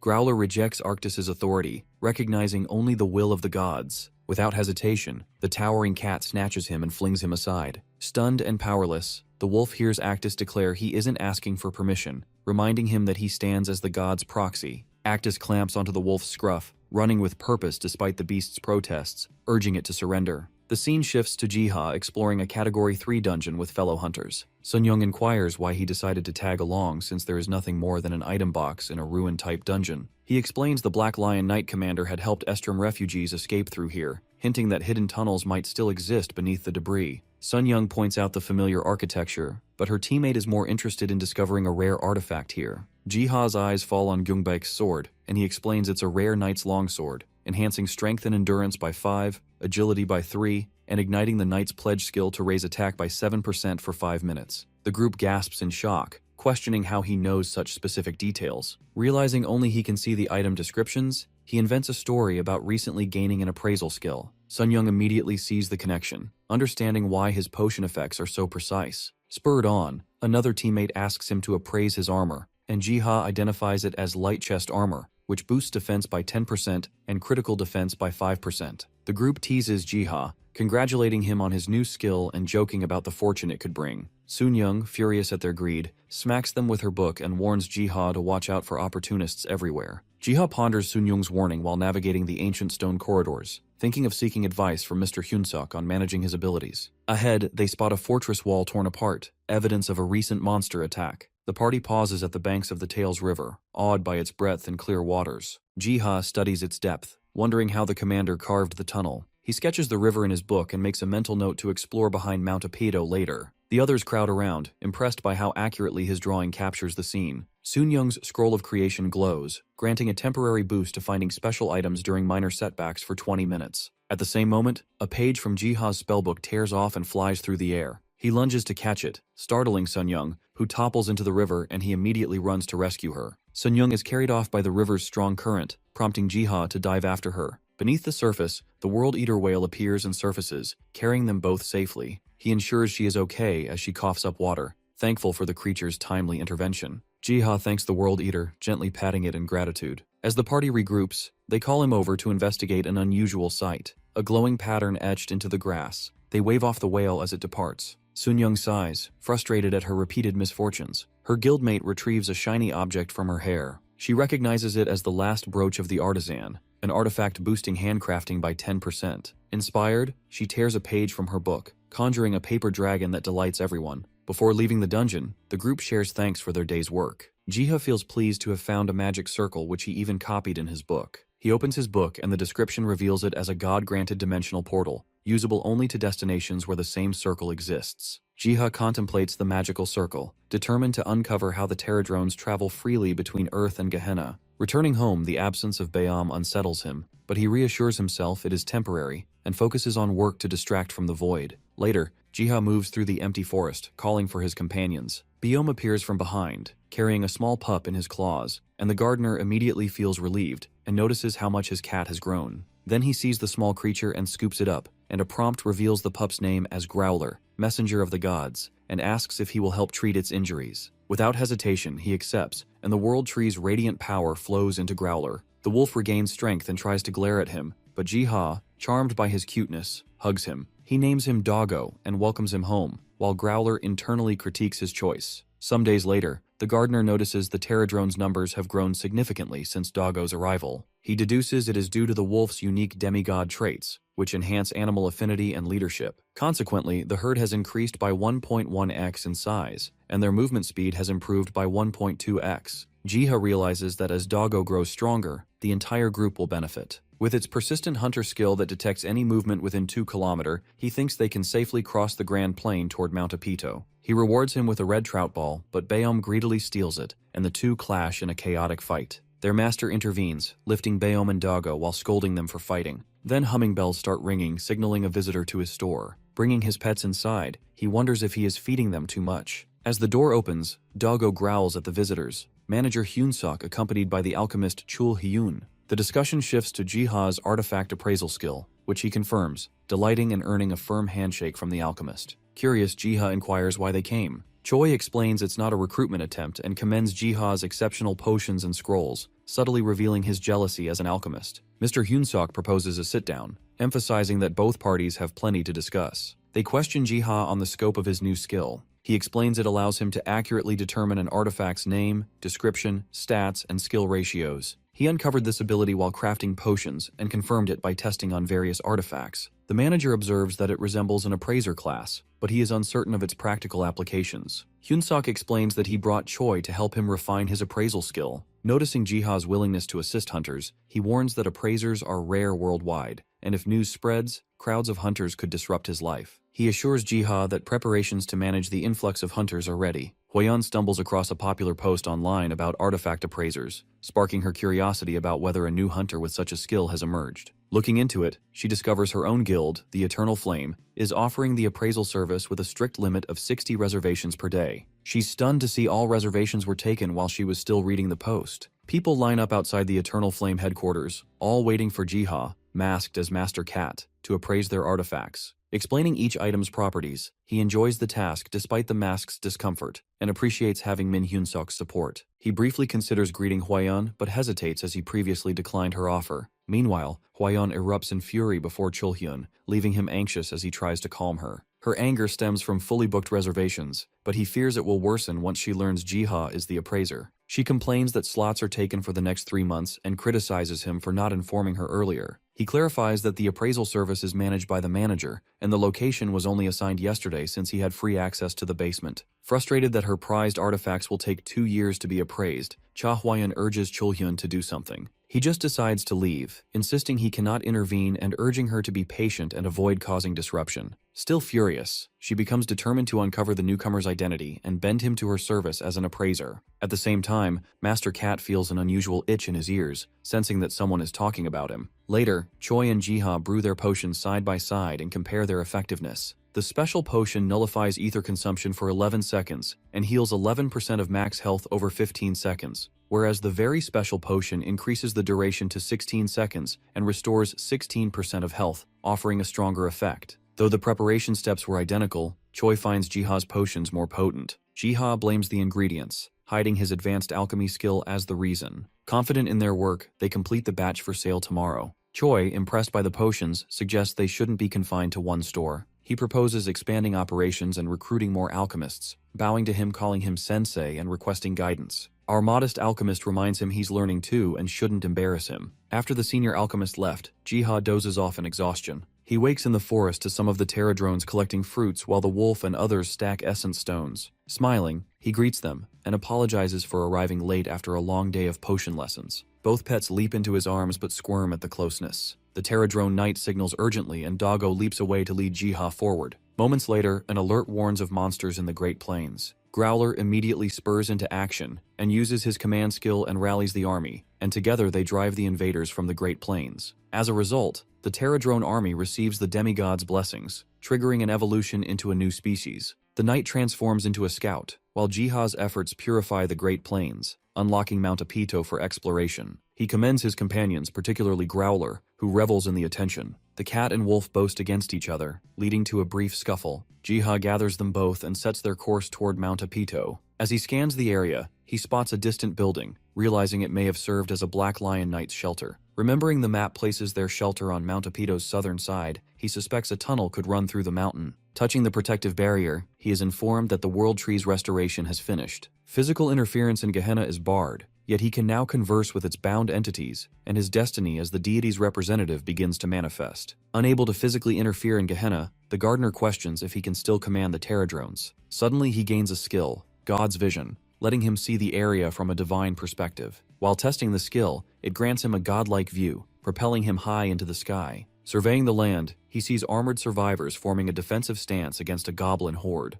Quickly connecting the dots, Jiha identifies the group as Estrom Kingdom survivors. As the group drives off the monsters, his gaze lands on the captain, and then on the man addressing the captain as Eddie. Recognition strikes. He realizes it is Han Sung-hyuk. The captain assesses the dire situation as orcs continue to attack from the Great Plains. Sung-hyuk discards a slain monster, thinking they may need to rely on monsters for food. But the captain steadies everyone with a promise that they will not go hungry. Han insists that Parojak from their village is conspiring with Baron Grom and stealing their supplies. He urges the prince to let him locate the hidden food, promising to resolve it in 3 days, but the offer is rejected. Jiha immediately recognizes the blonde knight as Edenskal, the prince of Estrom Kingdom. A system interface appears, assigning him a new quest: rebuild the village of survivors. It further reveals that they were forced away from their homeland by the undead and now face starvation and monster attacks on Mount Apido. The interface issues him his first objective to deliver the Estrom Kingdom's scepter to Prince Edenskal, restoring his rightful claim. It also directs him to track down and eliminate those exploiting the villagers, Baron Grom and Parojak, who manipulate the survivors for their gain.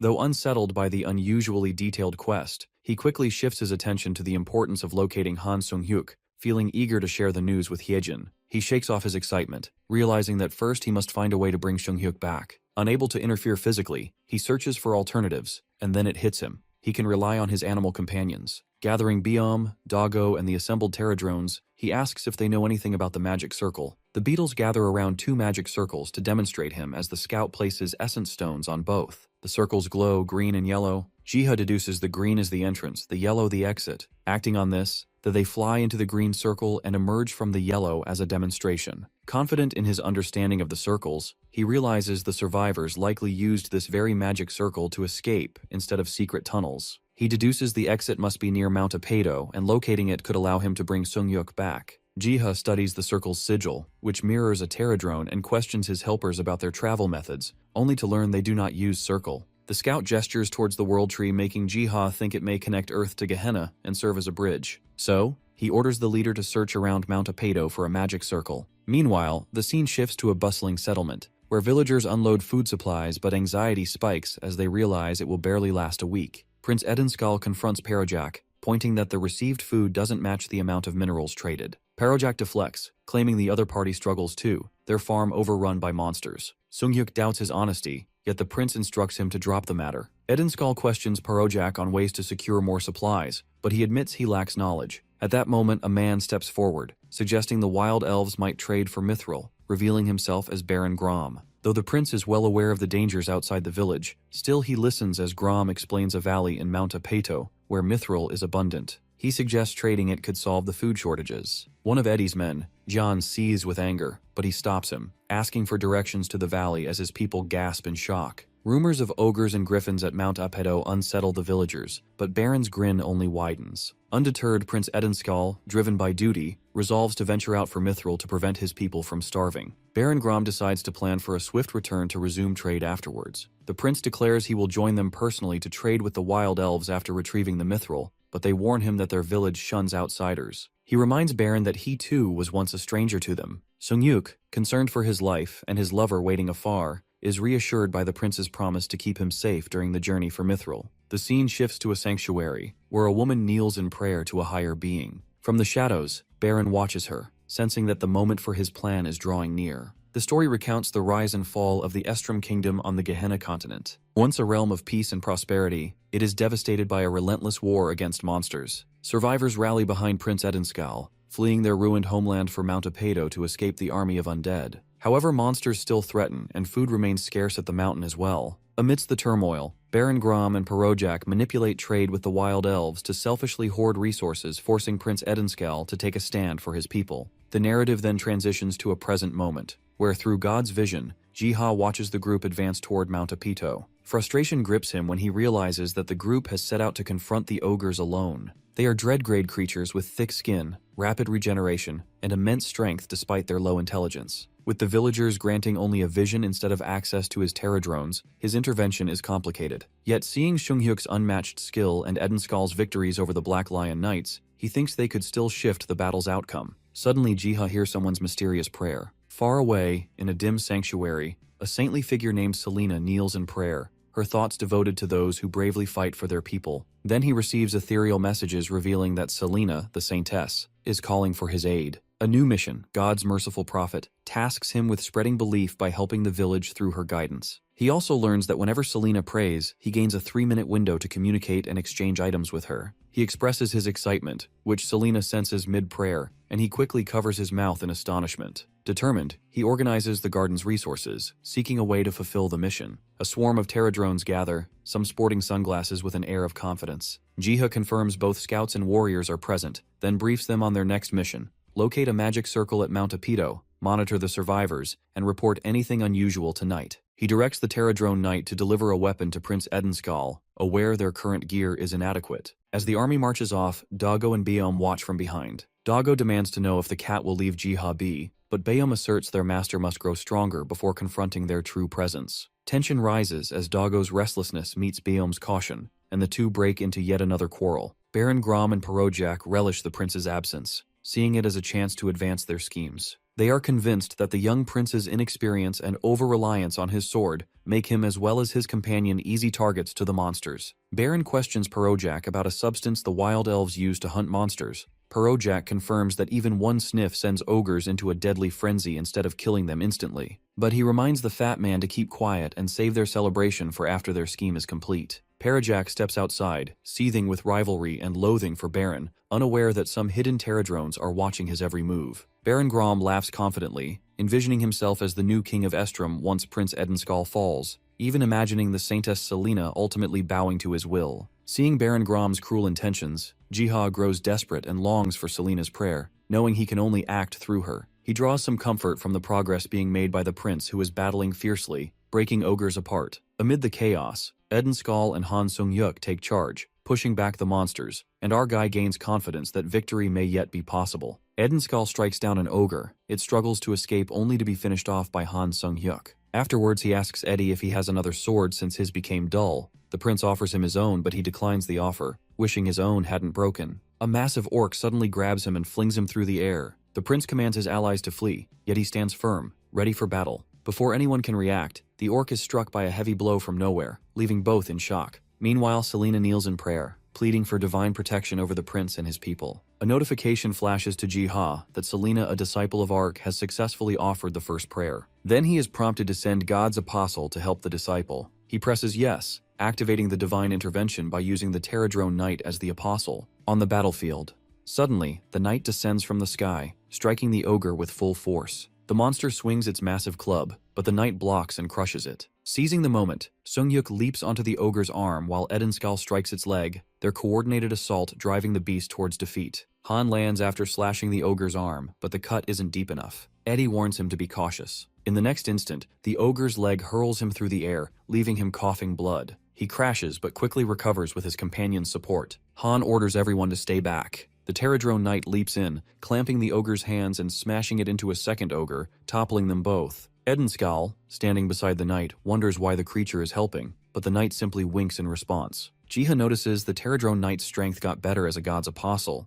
A prompt appears allowing him to extend the knight's time as an apostle for 5 essences. It's costly, but the villagers need protection, so he accepts. With renewed energy, Knight clashes with the ogre, golden energy radiating from his form. Eddie recognizes Ark's radiance instantly in the Terradrone. Han staggers up, the prince shouts, asking if he's ready, but that guy is too eager for some more action. They agree that Ogre's resilience makes prolonged battles risky, but Han smirks. He'll finish it in 3 minutes. The Terradrone Knight soars upward and drives its claw into the ogre's shoulder, ripping open a fresh wound. Han seizes the moment, casting a haste spell to sharpen his speed. In a blur, he descends and cleaves the ogre's head clean off. Its body collapses to the ground. Jiha watches in disbelief. One strike from the mightiest hunter was enough to end it. While inspecting his sword, Han finds it shattered, wondering if he had forced too much ether into the blade. The Pterodrone's golden radiance flares as it brings down another ogre, the brightness making Han squint. He fails to notice the beast's corpse toppling toward him until it's too late. He bolts in panic, leaping to safety, but lands right under the falling bulk. Pinned, he grumbles at his rotten fortune. Eddie approaches Han, praising his impressive display, but he murmurs that a sturdier sword would have made it even better. They both turn to thank the towering Pterodrone Knight, admitting their victory was only possible because of it. Knight takes flight, shrinking back into Jiha's palm, earning his commendation. Far away, the Saintess continues her prayer. When a caretaker brings food, she declines, asking that it be given to starving children instead, making the woman worry for her sake. As she bows her head again, an unknown voice echoes in her mind, asking if she can hear. Startled, Selena looks up, her heart leaping. Her prayer has been answered. Mistaking Jiha for Lord Ark, she responds with joy. Knowing the truth but unwilling to waste time, he claims to be Ark's apostle and urges her to tell Prince Edenskal to head east for something vital. She vows to deliver the message at once. Baron Grom watches from the sides, confused by her strange exchange. Jiha catches sight of the countdown nearing end for communication and rushes to warn her about Grom's intention, but the connection ends mid-sentence. With the chance gone, he can only trust that she will carry out her task and decides to move on to other pressing matters. In the aftermath of the battle, Han receives treatment for his injuries. Although he reassures the prince he's used to such injuries, however, he admits his strength is drained from overusing ether. Their attention is drawn to the small Pterodrones gathering essence stones from fallen ogres. Their curiosity is interrupted when Selena's helper rushes in. Fearing bad news from the village, he asks, but instead hears that the Saintess has received an oracle, commanding him to travel east in search of something important. Though confused, since their mithril goal is north, the divine nature of the message makes him hesitate. The prince turns to Han for council Horfuses to decide for him. Still, he thinks that the giant beetle could be linked to Ark, and suggests investigating it further. The leader announces that he, Han, and Jian will scout ahead separately, instructing the rest to remain behind and wait. Han borrows Jian's sword, who glowers in anger, but in an attempt to calm him, he promises to return him a better one. Meanwhile, Jiha returns back to the real world, and heads straight to Hyejin. His sudden visit after so long catches her off guard, and she asks the reason for his arrival. He requests Sunghyuk's sword, which makes her demand an explanation. In response, he reveals he has located her partner's whereabouts in Gehenna, which leaves her in disbelief. He admits to staying silent before in order to avoid false hope,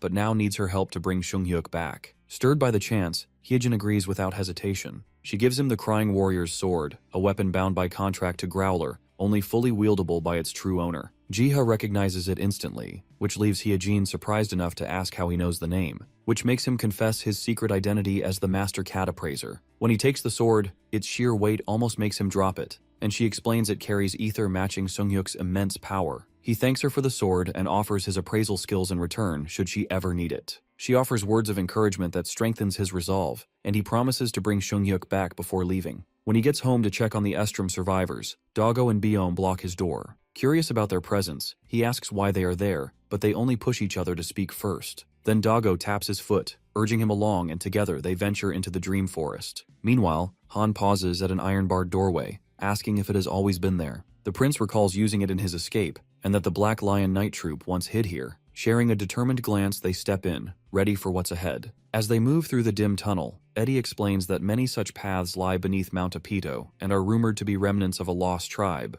Han asks Eddie if he found him in these tunnels when he mysteriously appeared in Gehenna. Eddie confirms and teases him about repaying the favor for saving his life. Han jokes that slaying monsters should suffice, even suggests toppling the Gimark Empire next. Their talk halts when they spot a red X on the floor. Han knocks on the spot, calling out, only for the floor to collapse beside them. They descend into the gap, Han lighting the way with his ether blade. Deeper inside, a swirl of golden light draws their eyes to an ornate sword Edenskal freezes. This is the legendary seal of the Estrom Kingdom. The shock deepens as he wonders how it ended up in Gehenna. The moment he raises it, the system confirms to Jiha that the Prince Edenskal of Estrom has acquired the seal. It also validates the completion of his first mission by successfully placing an item in a dungeon. A follow-up message appears, revealing from now on any prince who swears allegiance to Ark can now communicate with him through prayer. Additionally, the World Tree's blessing rises to level 3, granting boosted stats and higher resistance. Along with it comes a 1.4x boost in production operations, the ability to interpret ancient languages,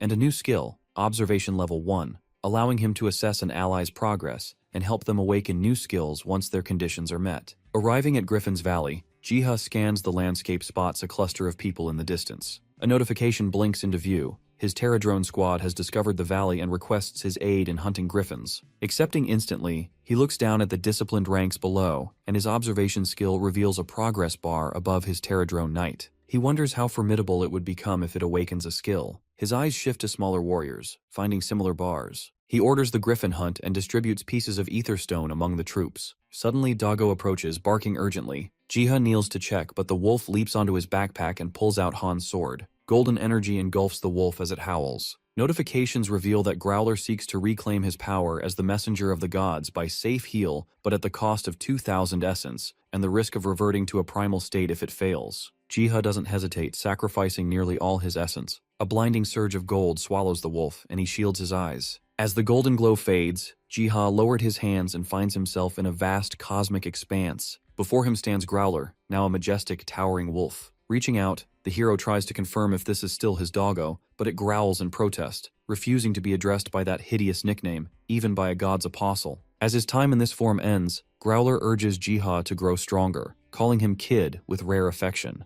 As the cosmic space fades, he lands back in the forest. He reminds himself to stay focused and to honor the guidance he received, vowing to do his duty. He finds the knight awaiting his instructions to resume the griffin hunt. He retrieves the spellbook from his backpack and starts writing in the book, triggering a sudden arrival of the griffin flock. Meanwhile, Edenskal can't believe he's found the long-lost seal, Estrom Kingdom's national treasure, calling it a miracle. Han feels disappointed, thinking it was a new weapon meant for him. Afterwards, knowing hesitation could cost them, he urges acting now before Baron Grom turns on him. He offers to handle any threat, but the prince refuses, bound by loyalty to his people despite their past misdeeds. Han warns him that his kindness will only lead to more exploitation. Eddie suddenly spots something in the distance. Han follows his gaze to see Mount Apido glowing. Curiosity drives them forward to investigate. Meanwhile, Jiha's dream forest is overrun by griffins. Though Terradrones have the advantage in numbers, their flying skills lag behind the griffins since they struggle with sharp turns, whereas the griffins maneuver effortlessly. Only the Terradrone knight seems capable of matching them. From a cave, more Terradrones appear with nets that briefly entangle the griffins, gaining the upper hand until the griffins shake them off. A notification flashes. The Terradrone knight's potential maxes out, awakening a shockwave skill.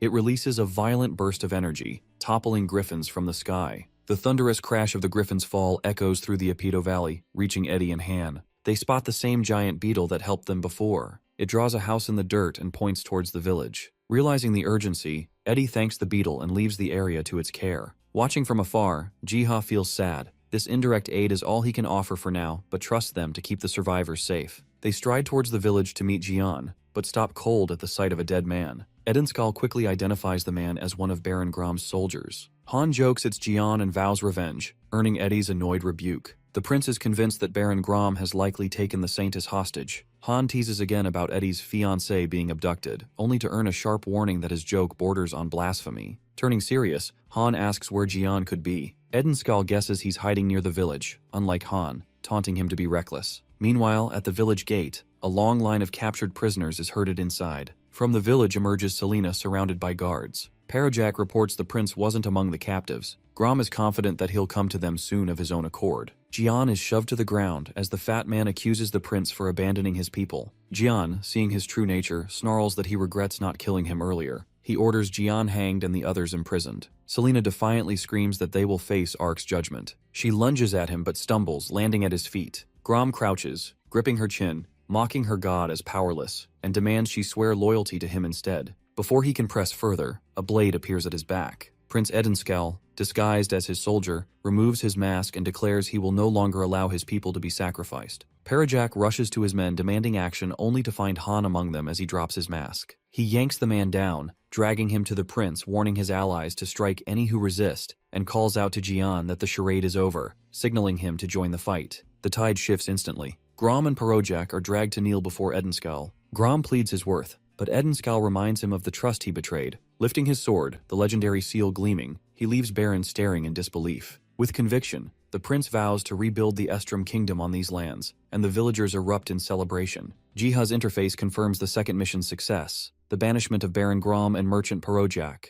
Immediately, a third mission triggers. Prince Edenskal, rightful heir, and Selena, divine messenger, have reclaimed their roles. The new objective demands expansion of the survivor village as the cornerstone of the kingdom's rebirth. The mission objectives appear in sequence. First, form a contract with Saintess Selena so she can spread faith among the survivors and enable direct communication without a prayer. Second, Prince Edenskal, holding the king's seal, must prove himself worthy to earn his people's trust. Jiha's role is to cleanse Mount Apeto by eliminating at least half its monsters and also uncover a hidden location. He has promised that completing these trials will unlock a mysterious sanctuary in his forest. Jiha sees that village expansion is the core objective and suspects the foggy area holds the sanctuary. He determines that guidance must be given to the survivors through a divine oracle. He decides the Saintess's contract comes first, but before acting, notices the Griffin raid has ended. Redirecting his attention to the Terradrones, he oversees their victory gathering, orders the disposal of Griffin corpses, and then to move the Essence Stones to the garden. Then, the beetles bring him large golden eggs. He realizes they are hatchable Griffin eggs, leaving him both intrigued by the prospect and burdened by his expanding responsibilities. A notification alerts Jiha that the Terradrones have uncovered the rare mineral mithril and a new addition to their ranks, the Terradrone worker, specialized in gathering, mining, and crafting. The tiny worker proudly hands him a freshly mined mineral and receives a reward. He is then offered to choose either a medium or higher rarity artifact, or he could double the number of workers, or get 5,000 essence. He is more curious about the knife, so he chooses the artifact. He watches a rare mithril knife materialize, its resistances and indestructible nature making it perfect for frontline fighters. Seeing its potential against spellcasting enemies best suited for origami hunters like Sun Young, he decides to gift it to her. Terradrone Knight returns, proudly displaying its wings newly plated with mithril amusing Jiha. With these developments settled, Jiha's attention shifts toward the pressing matter of the survivor village. The scene transitions to the villagers gathering around the campfire, celebrating their success. Han, Jian, and Eddie reflect on the plan that helped them seize the exploiters, but Han voices frustration at being left out of the loop. Then the discussion shifts to the prisoners as they decide the fate of Baron Grom and Parojak. The prince admits his decision to exile them tomorrow sparks Han's warning that they may return for revenge and suggests executing them instead. Eddie dismisses it with a reminder of their past goodwill. Concerns shift to food shortages, pushing Edenskal to plan a northern trade route and talks with the wild elves. Selena rushes towards them, urging the prince to witness something. She prays, summoning golden script in the air. Jian reads it aloud, which says the heir of the royal family must follow the guidance of the Apostle of God. Selena explains the Apostle of Ark entrusted her with this message. Selena's prayer seals the Saintess contract instantly. Her faith reaches 100%, granting Jiha direct communication with her through divine oracle. Han speculates the golden message might concern the giant beetle, whose glow Eddie had matched to Ark's color. Hearing this, Selena asks about the creature, and Han explains its pivotal role in their last battle, which makes them think that the Ark might actually be looking after them. He asks her to request the Apostle's aid in guiding him out of Gehenna and back to his home, and she agrees without hesitation. With that matter settled,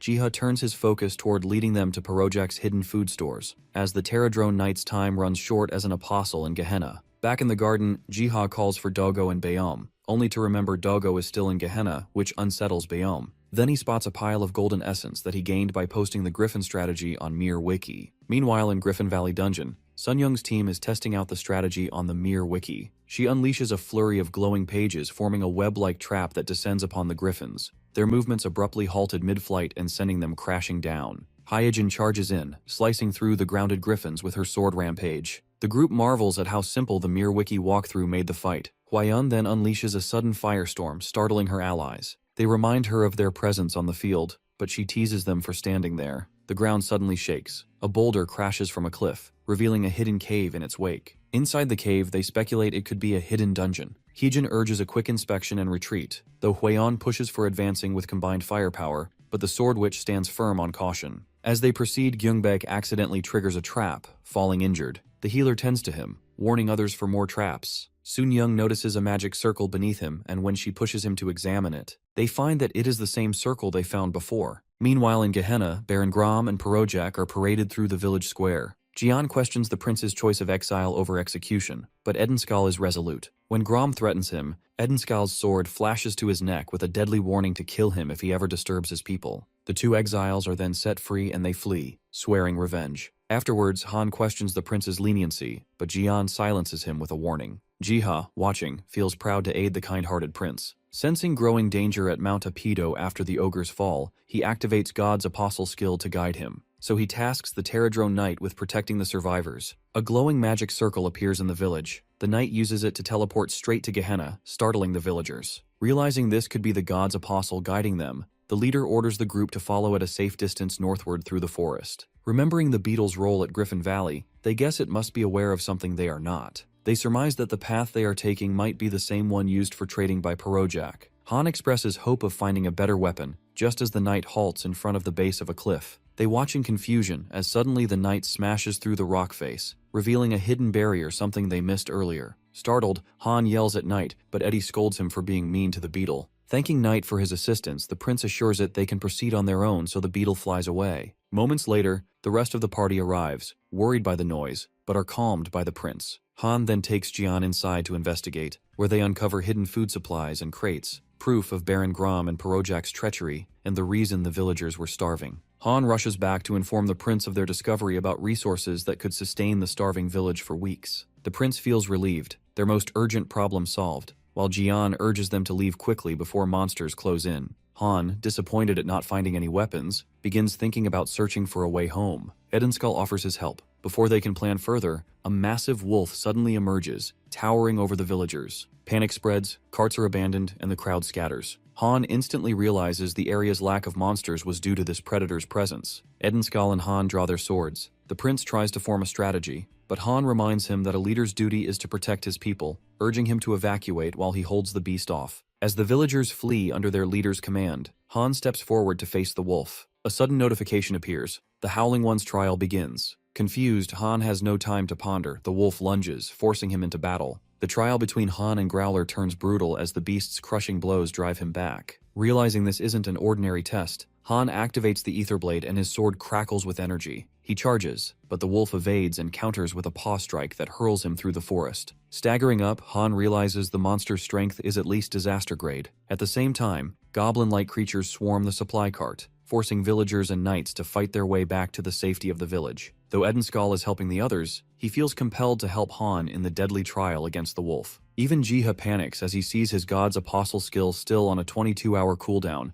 and realizes he cannot intervene for the remaining 4 minutes of his trial. He wonders what this crucial quest is, since the fog conceals everything from him. Growler springs at him again, but Han dodges narrowly, and wonder where this creature even came from since it's getting him all fired up. Activating his haste spell, our mighty hunter charges at the wolf with newfound speed. As he closes in, the wolf snaps at him, but Han blinks forward, teleporting above it, leaving the beast snapping at empty air. He dives with his sword, certain of a clean hit, but the wolf sidesteps at the last instant. His blade slams into the earth, leaving him open, and Growler's paw slams into him, flinging him violently into a tree. Han forces himself up, only to see the beast approaching with calm, measured steps. The Howling One passes its verdict that Han lacks the strength of his bloodline and is unfit to wield its power. But Han refuses to yield, rejecting the beast's verdict, calling the mighty beast a dog. The insult ignites Growler's fury, and its paw crashes down, crushing him beneath its weight. Han's thoughts race. He cannot die here, not when someone is still waiting for him in his world. The wolf's jaws close on his blade, snapping it like a twig. Then, at the very brink, a sudden notification echoes. The trial is over. Han has passed the Howling One's test. Growler growls, frustrated at its own softness, and calls him a mere peasant bound by fate, one simply granted another chance. The creature urges him to grow strong enough to carry the wolf's name.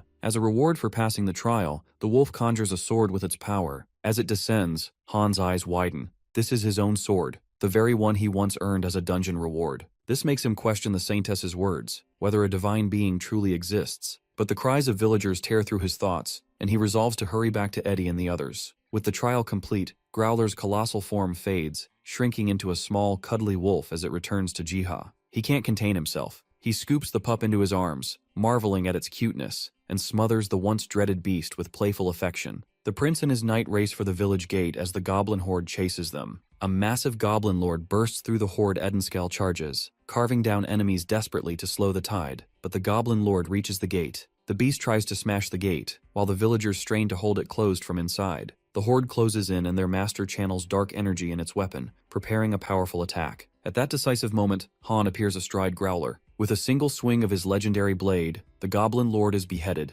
and the horde scatters. Edenskull, stunned by the wolf at his side, demands an explanation. Han dismounts and reveals the beast tested him, but recognized his fate and returned the sword he first earned in another world. To prove it, he releases Growler from its summoned state, the wolf dissolving in radiant light as he names it not a beast, but his guardian. He thinks that this sword the wolf brought him from his world could be the key to find his way back. Edenskal mutters about Han's uneasy bond with Faith, but the moment is cut short as the Saintess rushes from the gate in concern. The prince reassures her all is safe, and she grips his hand in gratitude. Han throws a teasing jab her way. She fires back, and together they return to the village under a lighter mood. Jiha, still watching them while cradling Doggo, silently vows to bring Han home one day. Then they return to the forest where Biom awaits. Seeing the shrunken wolf, the cat grabs it by the scruff despite its protests, mocking it for finally doing something useful. Biom drops him to the ground, telling him to focus on recovering. He even pats Growler, though the wolf loathes the unwanted affection. Snuggling into Jiha's lap afterward, Biom listens as Jiha reveals his theory. The world tree itself might have guided Growler to pass the sword to Seonghyuk. Jiha resolves to share this with Hyejin tomorrow, but the decision is cut short by the ringing humming bells. Expecting trouble, he opens it, only to find not just his sister and her friends, but also Hyejin and Hwaeon. Though the guild leader glares at him for taking too long in opening the door, he quickly ushers them inside. Jiha asks if an early morning quest brought them here, but the group insists their visit carries greater urgency. His sister shows him the sketch of the magic circle, and Hyejin explains they found its duplicate inside a dungeon where griffins appeared. At the mention of griffins, Jiha realizes it's the same circle once used by the Terradrones. Hwaeon proudly recalls how her Inferno cannon exposed the hidden chamber, though her teammates grumble about nearly being roasted in the process. Jiha rises and asks for a moment. He returns hauling 7 massive essence stones onto the table, urging each of them to take one. Hyejin stares in disbelief, never having seen specimens so large. He explains that placing them on the magic circle and pouring mana into it will open a portal to Gehenna. He asks them to use it to retrieve Han Seonghyuk, entrusting the Sword Witch with the lead. Emotional yet determined, she accepts the responsibility proudly. Soon, they stand before the dungeon entrance, ready to carry out the task. Back in the garden, he notices the valley thriving now that the monsters are gone, and wonders if villagers might soon settle here. Yet, the peace is fragile. Monsters fleeing the plains have regrouped on Mount Apeto. His thoughts are cut short when he spots Eddie and Han surrounded by goblins all alone. Rather than despair, they exude confidence. Han summons Growler, renaming it Wolfie, though Jiha cringes at the name. Mounting the beast, Han charges ahead, cutting down goblins with a single sweep, his skill a reminder of why he is a top-ranked hunter. Prince Edenskal matches his stride, his swordsmanship rivaling Han's own. Their combined assault scatters the horde until Han calls out to Eddie, who is locked in heavy combat. The prince commands him to push forward while he stays behind to cover the advance. The monsters regroup for another assault. Eddie, though outnumbered, holds his ground until movement above catches his eye. A giant Terradrone swoops down, seizing his cape and carrying him away from enemies. Jiha decides not to waste God's apostle skill at this moment when everything seems under control. Han and Wolfie give chase, following the beetle's flight until Mount Apito comes into view. Eddie glances down, reassured that Han is keeping pace. He barely manages a word of thanks to the beetle before it dives, hastening their descent. They hit the ground before Han, Eddie stumbling to stay upright. Han remarks that the villagers aren't used to flying, but the Terradrone ignores him and lifts off again. Han releases Wolfie with a brief word of praise, then turns to Eddie, asking why he brought him to the Wild Elves when his strength lies in battle, not diplomacy. Eddie replies that he'll handle the talks himself, but wants Han present in case the elves, renowned for their wisdom, know a way to send him back home. Han teases him about being desperate to get rid of him, but the banter dies instantly as an arrow suddenly whistles past them. From the branches above, an elf orders them to stop. Edenskal steps forward, claiming to represent a survivor village on Mount Apeto, requesting a dialogue with them. But the elves only draw their bows, declaring they no longer deal with humans and demand they leave. Edenskal unsheathes his sword, preparing for a fight, leaving Han startled when more elves emerge and surround them. Han urges him to think twice before picking a fight with them, but the man reveals his identity as the Estrom Prince, offering his sword as proof. The elf inspects the seal and immediately connects it to their enemies, Grom and Parojak. Without hesitation, he places a blade to the prince's throat, demanding surrender. Edenskal insists he seeks to make amends and denounces Grom and Parojak's crimes, but the elf leader accuses him of endangering their people by stealing their food. Seeing no alternative, Eddie drops his sword and signals Han to comply. The elves then blindfold and restrain them, marching the pair toward the village for judgment. Led in chains through the wild elf village, Han's doubts grow heavier with each step. He curses their choice to surrender, thinking a fight followed by negotiation would have been safer. Eddie, however, stays calm, trusting the elves' judgment and believing they'll get a chance to explain. The guards throw them into a fortified cell. Han fumes, regretting following the prince, while Eddie reassures him, pointing out he could snap the bars any time if escape became necessary. Han eventually lies down to rest, while Eddie stays alert, wondering just what Grom and Parojak did to earn such hatred.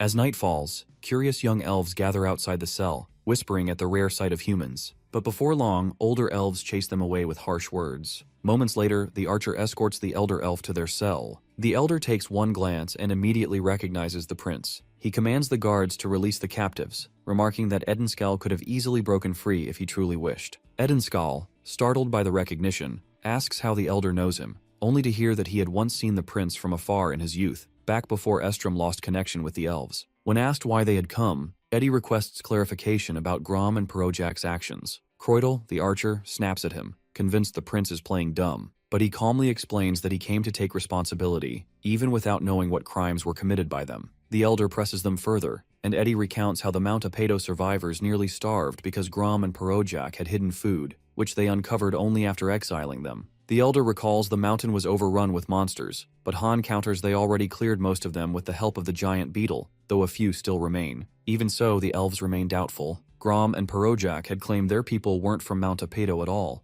but from north of the Tails River, where they supposedly took the food from them. This makes the blonde knight remember how confident the exiles looked when leaving. It was clear they had a backup plan. Croydel warns the elder not to be deceived again. Yet the prince calls it all a misunderstanding and proposes to reopen trade routes and drive back the monsters. But the mention of trade only confuses the elves, who argue no such exchange ever existed despite Edenskal's claim of sending minerals and halti in return. The pieces fall into place. The elder agrees, suspecting a third party north of the river where Grom and Perojak likely diverted the goods. Still, suspicion outweighs reason, and the elves hold back their trust. Prince Edenskal presses for a way to prove their innocence. The elder demands the hall once promised to the elves and declares the prince will stay as collateral, while Han, the one belonging to the other world alone, may leave to retrieve it. Han is surprised the elves know his otherworldly origin, and they explain that their bond with the world tree grants them awareness of those from other dimensions. Realizing Eddie was right about their wisdom, he accepts the terms. Before leaving, Han insists on reclaiming his sword. After tense hesitation, the elves return it, but warn him that any reckless act will cost the prince's life. Han asserts Eddie's power is greater than they assume, but Croydel scoffs at the notion of a human surpassing him.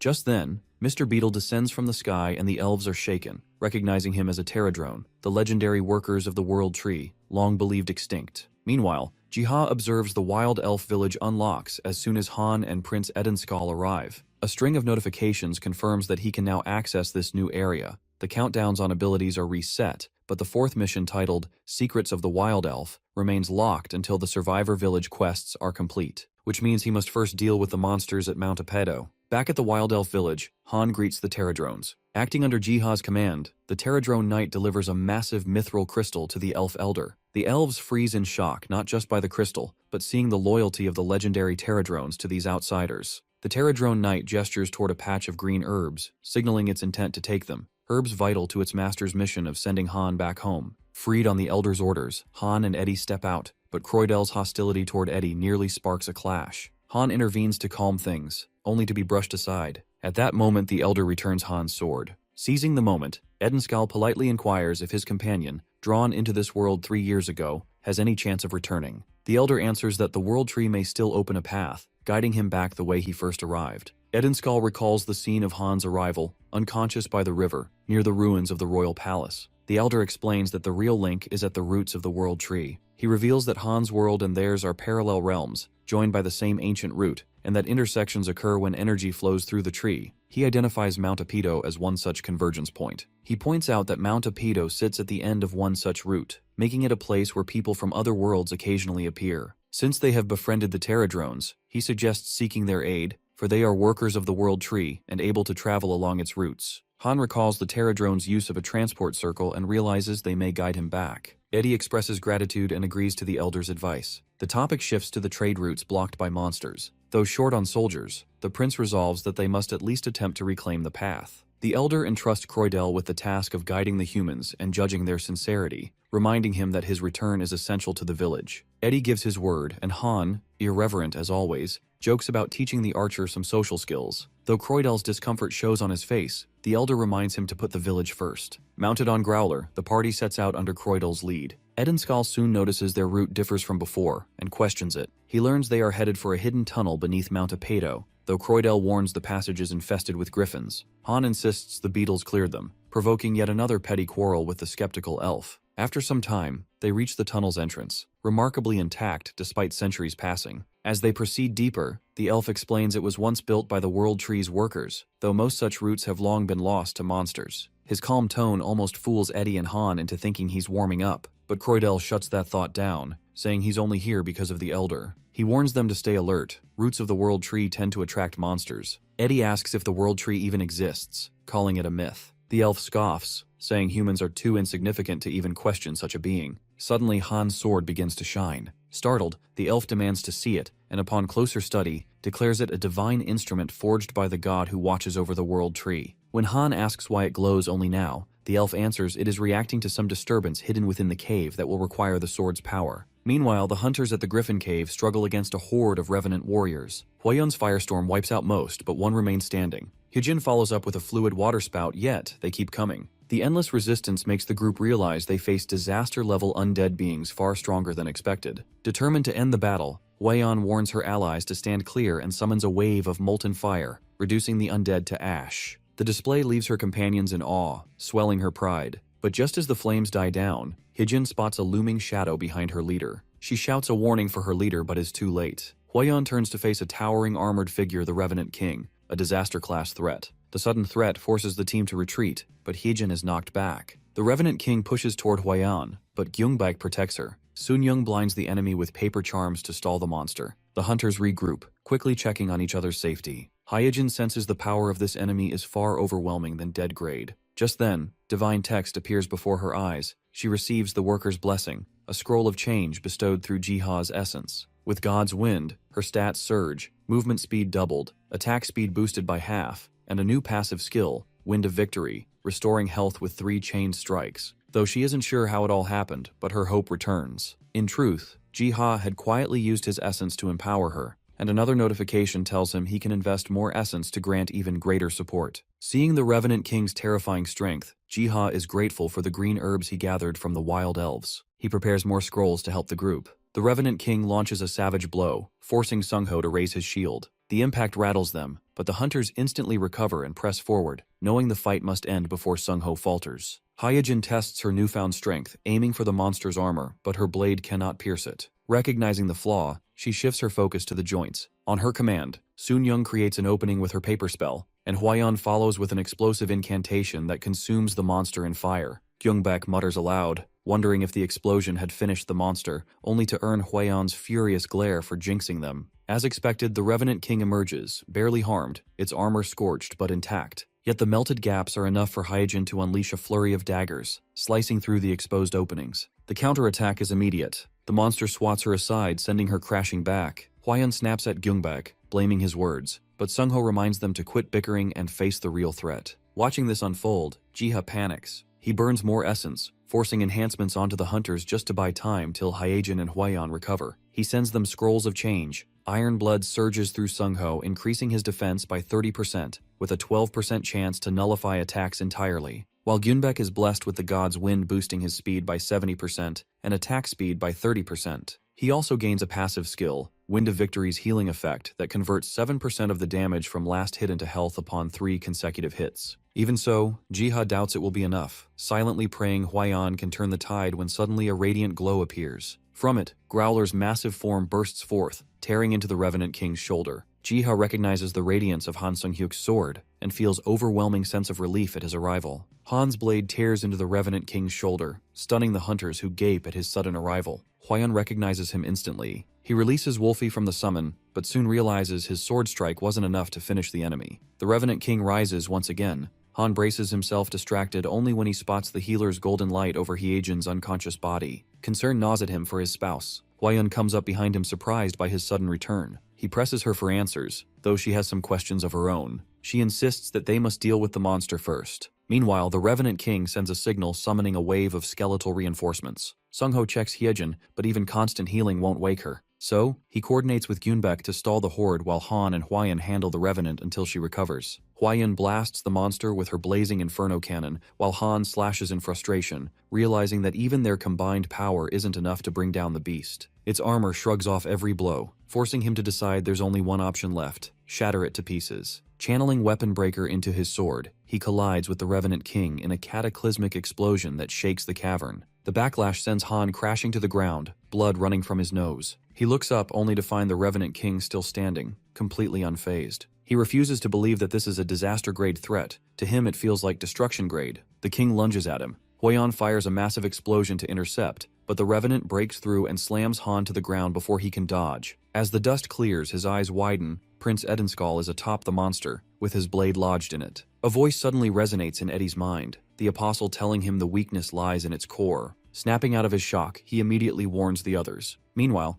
Jiha feels relieved that his observation skill revealed the monster's weak point, which he quickly relayed to Eddie. Yet reaching the core means tearing apart its armor first. Realizing he only has one blessing left, Jiha prays for the right miracle and scribbles into his spellbook. The scroll that forms is perfectly suited for the battle. Han receives the worker's blessing, a scroll of change that grants him ultimate focus. His strikes become unavoidable for 5 seconds and pierce all defenses. Eddie seizes the chance, driving his blade into the core. The Revenant King shrieks in agony, the shockwave throwing him aside. Han praises Eddie's effort before summoning Growler, whose fangs sink into the monster. It distracts the Revenant long enough for Han to shatter the core completely. The Revenant lets out a deafening roar before disintegrating into dust. As the skeletal minions vanish with it, relief surges through the hunters as they celebrate. Eddie helps Han to his feet, teasing him to greet the others since he clearly seems to know them. The hunters, meanwhile, crowd around Hyejin. Slowly, her eyes flutter open, tears brimming as she hears Seongyuk's voice. She rushes to hug him as Han whispers reassurances. Jiha quietly watches the heartfelt reunion.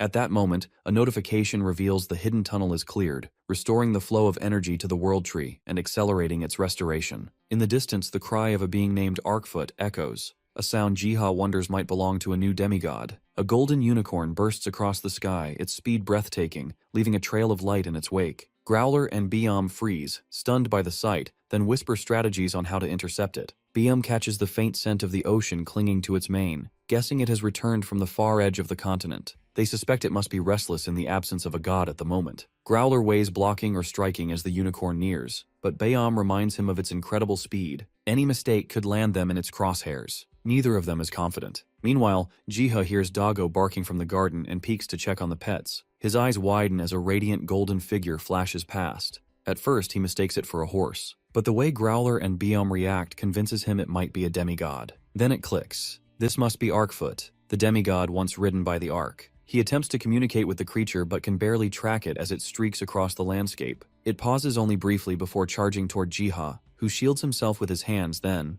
unexpectedly, the creature settles quietly by the Ark. He gently pets the unicorn, marveling at its soft fur and wondering if the mystical world tree helped calm it. Biam and Growler watch from afar, relieved at their plan's success. Growler muses what name their master might pick for it. Jiha, true to his terrible naming habits, calls it Pani, simply because it rhymes with pony. Spellbound by the unicorn's grace as it darts off, Jiha considers how a demigod's true form can be even more captivating. Pani soon returns, carrying a rare red herb with its root intact. Jiha recognizes it's a priceless material for red ink, and with the root, he can cultivate it for further use. He rewards Pani, encouraging the unicorn to eat freely from the garden after its long travels. The unicorn instantly gathers all the carrots into its hooves, glaring suspiciously at the would-be thieves. Their attempt to approach ends in a ridiculous scuffle. After a moment of peace, Jiha rises to prepare red ink, its name hinting at an aggressive hue. He decides to create it anyways in order to find out its potential. He bottles the liquid, pondering how to explain the unicorn's presence. While dogs and cats are common in Seoul, a pony would surely raise questions. The next day, Jiha sits in his shop, reflecting on the lack of space, and realizing it's unsuitable for Pani, who enjoys running freely, something difficult to do in Seoul. Suddenly, a mysterious gate forms inside the store, opening onto a grassland. The portal's duration is marked as infinite, which hints at a direct connection to the World Tree. At that moment, the shop door swings open. Hyejin and Seongyuk step inside, greeting Jiha warmly. Hyejin bows deeply, thanking him for helping bring Seongyuk back, and Seongyuk echoes her gratitude. Embarrassed, Jiha insists anyone would have done the same.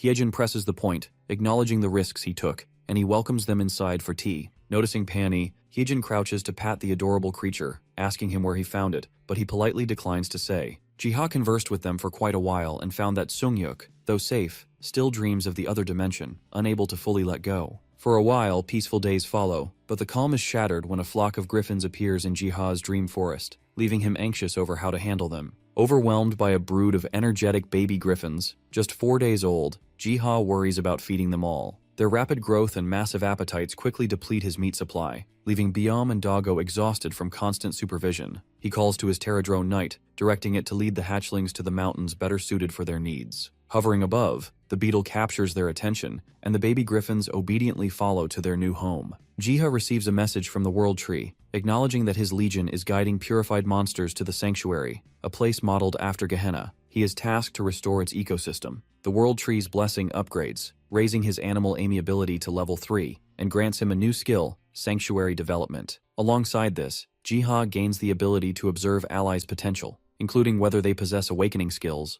ultimate abilities that consume all ether and leave users exhausted. Typically only the top hunters have them. Testing the power, he discovers while he lacks an awakening skill himself, Terradrones hold an awakening skill, Ability Absorption, allowing them to randomly absorb monster abilities. If a skill is incompatible with their form, they must learn Metamorphosis from a being called Logos to use it. He also realizes he can guide other hunters toward awakening their skills by offering subtle hints to those close to him. Testing out his Sanctuary Development skill, he's prompted by the system to use essences to determine what resources the Sanctuary requires, which he can then provide from his garden. As soon as he spends 500 essence to unlock access to the Sanctuary, the fog shrouding the area lifts. He touches the lake water, testing his ability to modify the environment, inadvertently causing a minor earthquake that damages the Sanctuary. He spends 100 essence to restore the damage, and realizes each of his actions with the skill will directly impact the Sanctuary. He activates the skill to assess the area's needs, and the system flags poor soil quality requiring worms to revitalize it. Just then, the Terradrones arrive, carrying worms to help. He observes the fog recedes further, unlocking a new area, and a massive mantis shrimp comes into view. Jiha recalls Korean news reports describing them as dread-grade monsters, capable of annihilating everything nearby with a single shockwave, requiring 6 to 7 hunters to defeat just one. The Terradrones prepare for battle, equipping themselves with the World Tree's rind as sturdy shields for defense. They advance, but the shrimp's shockwaves force them to retreat and focus on healing. Then he remembers the elixirs he made from World Tree fruit and provides them to the Terradrones. A golden glow envelops them, restoring strength and providing a combat boost. Re-energized, the beetles advance with shields raised. The shrimp's shockwaves clash against their defenses, but they recover quickly thanks to the elixir. The knight cuts a shrimp in half. Jiha deduces that the shockwaves originate from the claws, and they can win if his army overwhelms them in number. After the intense battle, the Terradrones celebrate their victory. Suddenly, the knight's body glows as it inherits the mantis shrimp's powerful shockwave skill. Back in his shop, Jiha receives a call inviting him to the beach. Moments later, Sungho and the group arrive in a car, surprising him with their quick timing. Though he didn't expect so many people to join them, even his pets tag along. The group chats animatedly. Someone remarks on how adorable the pony is, while his sister checks whether Jiha has eaten. Sungho jokes that trips are more fun with company, and Jiha agrees, though he didn't expect Hwayeon and Chulyun to join, which he finds rather odd. His sister, curious like always, asks where he found it since they are highly rare in Seoul, but he brushes it off saying he found it in a random dungeon. The van hums along, filled with laughter and chatter, carrying the group toward their summer adventure. Arriving at the beach, Jiha takes in the breathtaking view bathed in golden light. The van parks by the shore, and the group unloads, calling him to settle into the hotel. Jiha savors the warmth of friendship, glad he agreed to come, hoping the joy lasts forever. Later, while finding a quiet moment on the terrace, he is interrupted by Hwayeon. He expresses surprise at her joining this trip, which makes her wonder if she's crashing the party, but he reassures her everyone's thrilled she came. When he asks about the others, she explains her envious guildmates are racing over as they speak. Out of nowhere, emergency broadcast screams a warning for a dread-grade mantis shrimp at the shore and urges immediate evacuation. Frustrated at the prospect of the monster spoiling their vacation, she decides to confront the threat herself. A surge of fiery energy races toward Jiha, imprinting a glowing golden rune on his hand. A sudden explosion hurls rocks in his direction, as Hwayeon leaps to save him. They check on each other as their friends gather, quickly deducing the blast came from the mantis shrimp, likely moving from the beach towards their land. Everyone is ordered to hold the line until reinforcements arrive. Hwayeon, making calls to locate her guildmates, instructs them to meet at the shore to face the dread-grade monster. Seeing Jiha approach, she tells him to go somewhere safe, knowing he will be in danger if he stays. Knowing he can't fight directly, Jiha remembers the special potion stored in his cabin that could aid the team, so he rushes to fetch it. A powerful shockwave from the mantis shrimp scatters the hunters across the battlefield. Sungho quickly calls Minseok for protective buffs, stepping forward to draw the creature's attention and provoke it into attacking. This gives the rest of the team a chance to strike at its vulnerable joints. Gyungbak moves in cautiously, but the mantis shrimp lashes out with its claws, striking him hard enough to make him cough blood. Soon-young retaliates with a barrage of paper missiles and blinding spells, followed by a powerful spell meant to temporarily freeze the monster in place. The projectiles hit, yet the shrimp's skill keeps it from taking critical damage, underscoring its dangerous dead-grade ranking. Soon-young fears her mana will deplete if she continues at this pace, but then a burst of fire beams at the monster. She turns to see the Eternal Flame Guild, led by Huayan, is finally here to reinforce the battle. The guild leader urges everyone to focus on eliminating the monster first, promising they can resume their vacation once the threat is gone. With the guild joining, coordinated attacks hammer the creature's claws. They begin to slow the monster's assault, giving them a renewed sense of optimism. Sungho attempts a bold charge but is interrupted as a meteor spell rains down massive boulders, throwing the team into disarray. The hunters scramble to avoid the falling rocks, though some are caught by the impact. The sudden devastation earns its name, Disaster, a silent onslaught that crushes hope. From the debris, the king of mantis shrimp, Stone Mantis, emerges, towering and menacing. The system warns that the stone mantis targets all humans in its path, and massive rock barrages that came earlier is the creature's gravity spell. Sungho calls for defensive buffs, raising his shield but is slammed into a wall by a direct hit, bloodied and battered. His wife screams as panic spreads through the team, afraid of dying here. Huayan motivates everyone and uses her fire magic to melt some of the incoming rocks, which buys precious seconds. She can only maintain the spell twice more without her scroll. Her distraction proves costly as a massive rock flies at her too fast for her spell to stop. Suddenly, the Pterodrone Knight crashes in, intercepting the rock and saving her. She stares, stunned, as Jiha appears atop the giant beetle. Jiha ensures Huayan is unhurt. She confirms she is safe but warns that Sungho's injuries are severe. He gives her a recovery elixir, instructing immediate use and follow-up treatment at the hospital. He prepares to face the stone mantis shrimp alone, determined to prevent a disaster that could overwhelm the world. He takes comfort in the presence of his loyal companion, the Pterodrone Knight, and a supply of potions. Such individuals who rise to face the overwhelming dangers are called true heroes.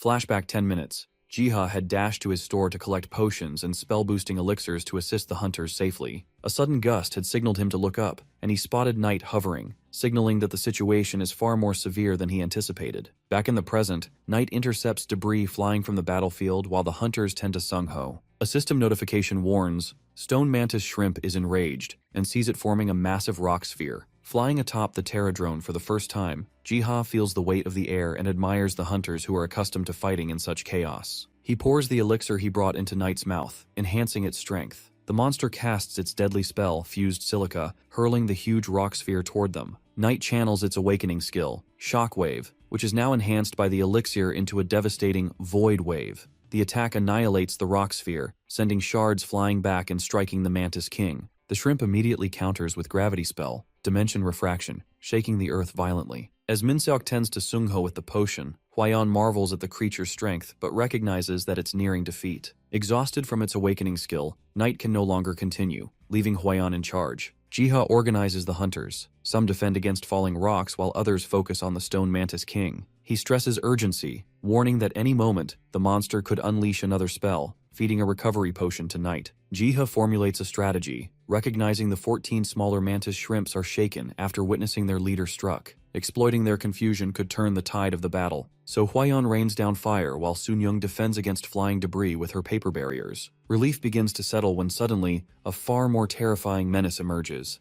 A ruin-grade kraken. What should have been the end of the ordeal is now the beginning of a far greater crisis. Panic grips the shore. This is a threat beyond what they had prepared for. Amid the chaos, Jiha detects a faint vibration beneath the water. Then he sees it. The ocean drains, towards a single point, as if being sucked by an unseen force. A colossal maw emerges from the surface. Jiha realizes it could be the World Eater, attempting to devour the kraken. But he immediately realizes the kraken's suckers could prevent it from being swallowed, and his mind races to find a way to aid the World Eater before things go haywire. The Pterodrone Knight, fully recovered, takes charge. Its awakening skill generates a powerful shockwave, pushing the kraken and stone mantis shrimp directly into the gaping jaws of the World Eater. With the threat neutralized, the city breathes a collective sigh of relief. Remaining monsters are eliminated with ease, and the injured are sent to hospitals. Survivors cheer, celebrating their unlikely survival. Later, Huayan spots Jiha sweeping debris. She gently teases him, saying he doesn't need to intervene in every situation, and curiously asks about the giant beetle he rode.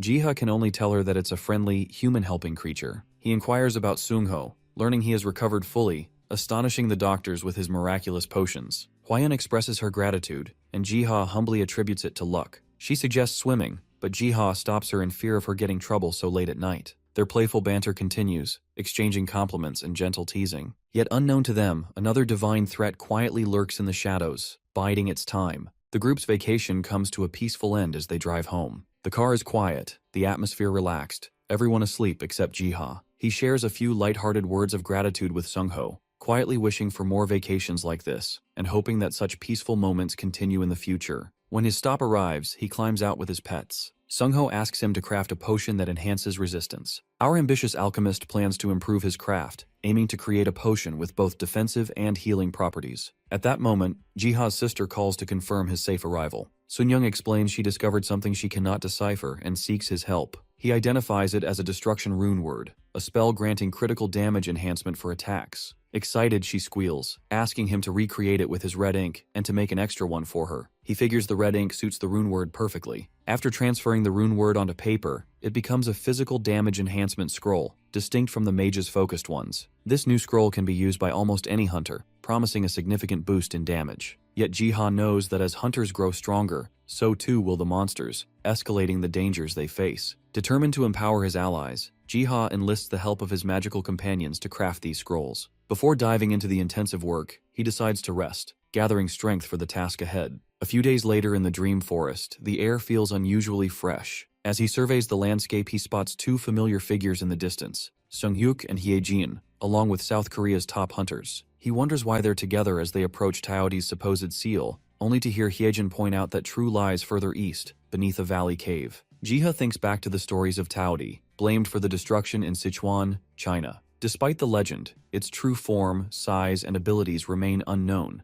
heightening the difficulty of the upcoming battle. The team hurries toward the cave entrance, hoping to investigate the seal before Taoti awakens. Jiha notices the bridge leading to the area is broken and quickly sends Knight to repair it. The hunters are astonished to see the bridge restored and briefly wonder if someone else is in the forest, though they quickly push the thought aside and proceed. As they advance, the group remembers that Taoti is one of the four perils in Chinese mythology, a four-legged beast that consumes anything and it sets eyes on. Their task is to find its seal, but the absence of visual references makes them unsure where to start. Jiha observes them from above, noticing they walk in a circle oblivious to a mythical aura at the center. The aura forms the shape of a mirror, suggesting it could be linked to Taoti's seal. Seeing that the group hasn't caught on, he decides to reach across the invisible barrier and poke the mirror with his finger. But as soon as he tries, Sunghyuk immediately notices the enormous, otherworldly finger reaching through. Reacting instantly, he channels ether into his sword and intercepts with ether slash. The group scrambles, struggling to comprehend what just occurred. Han insists he saw a giant finger, while others suspect a monster, having seen nothing. Though Jiha nurses his injured finger, shaken.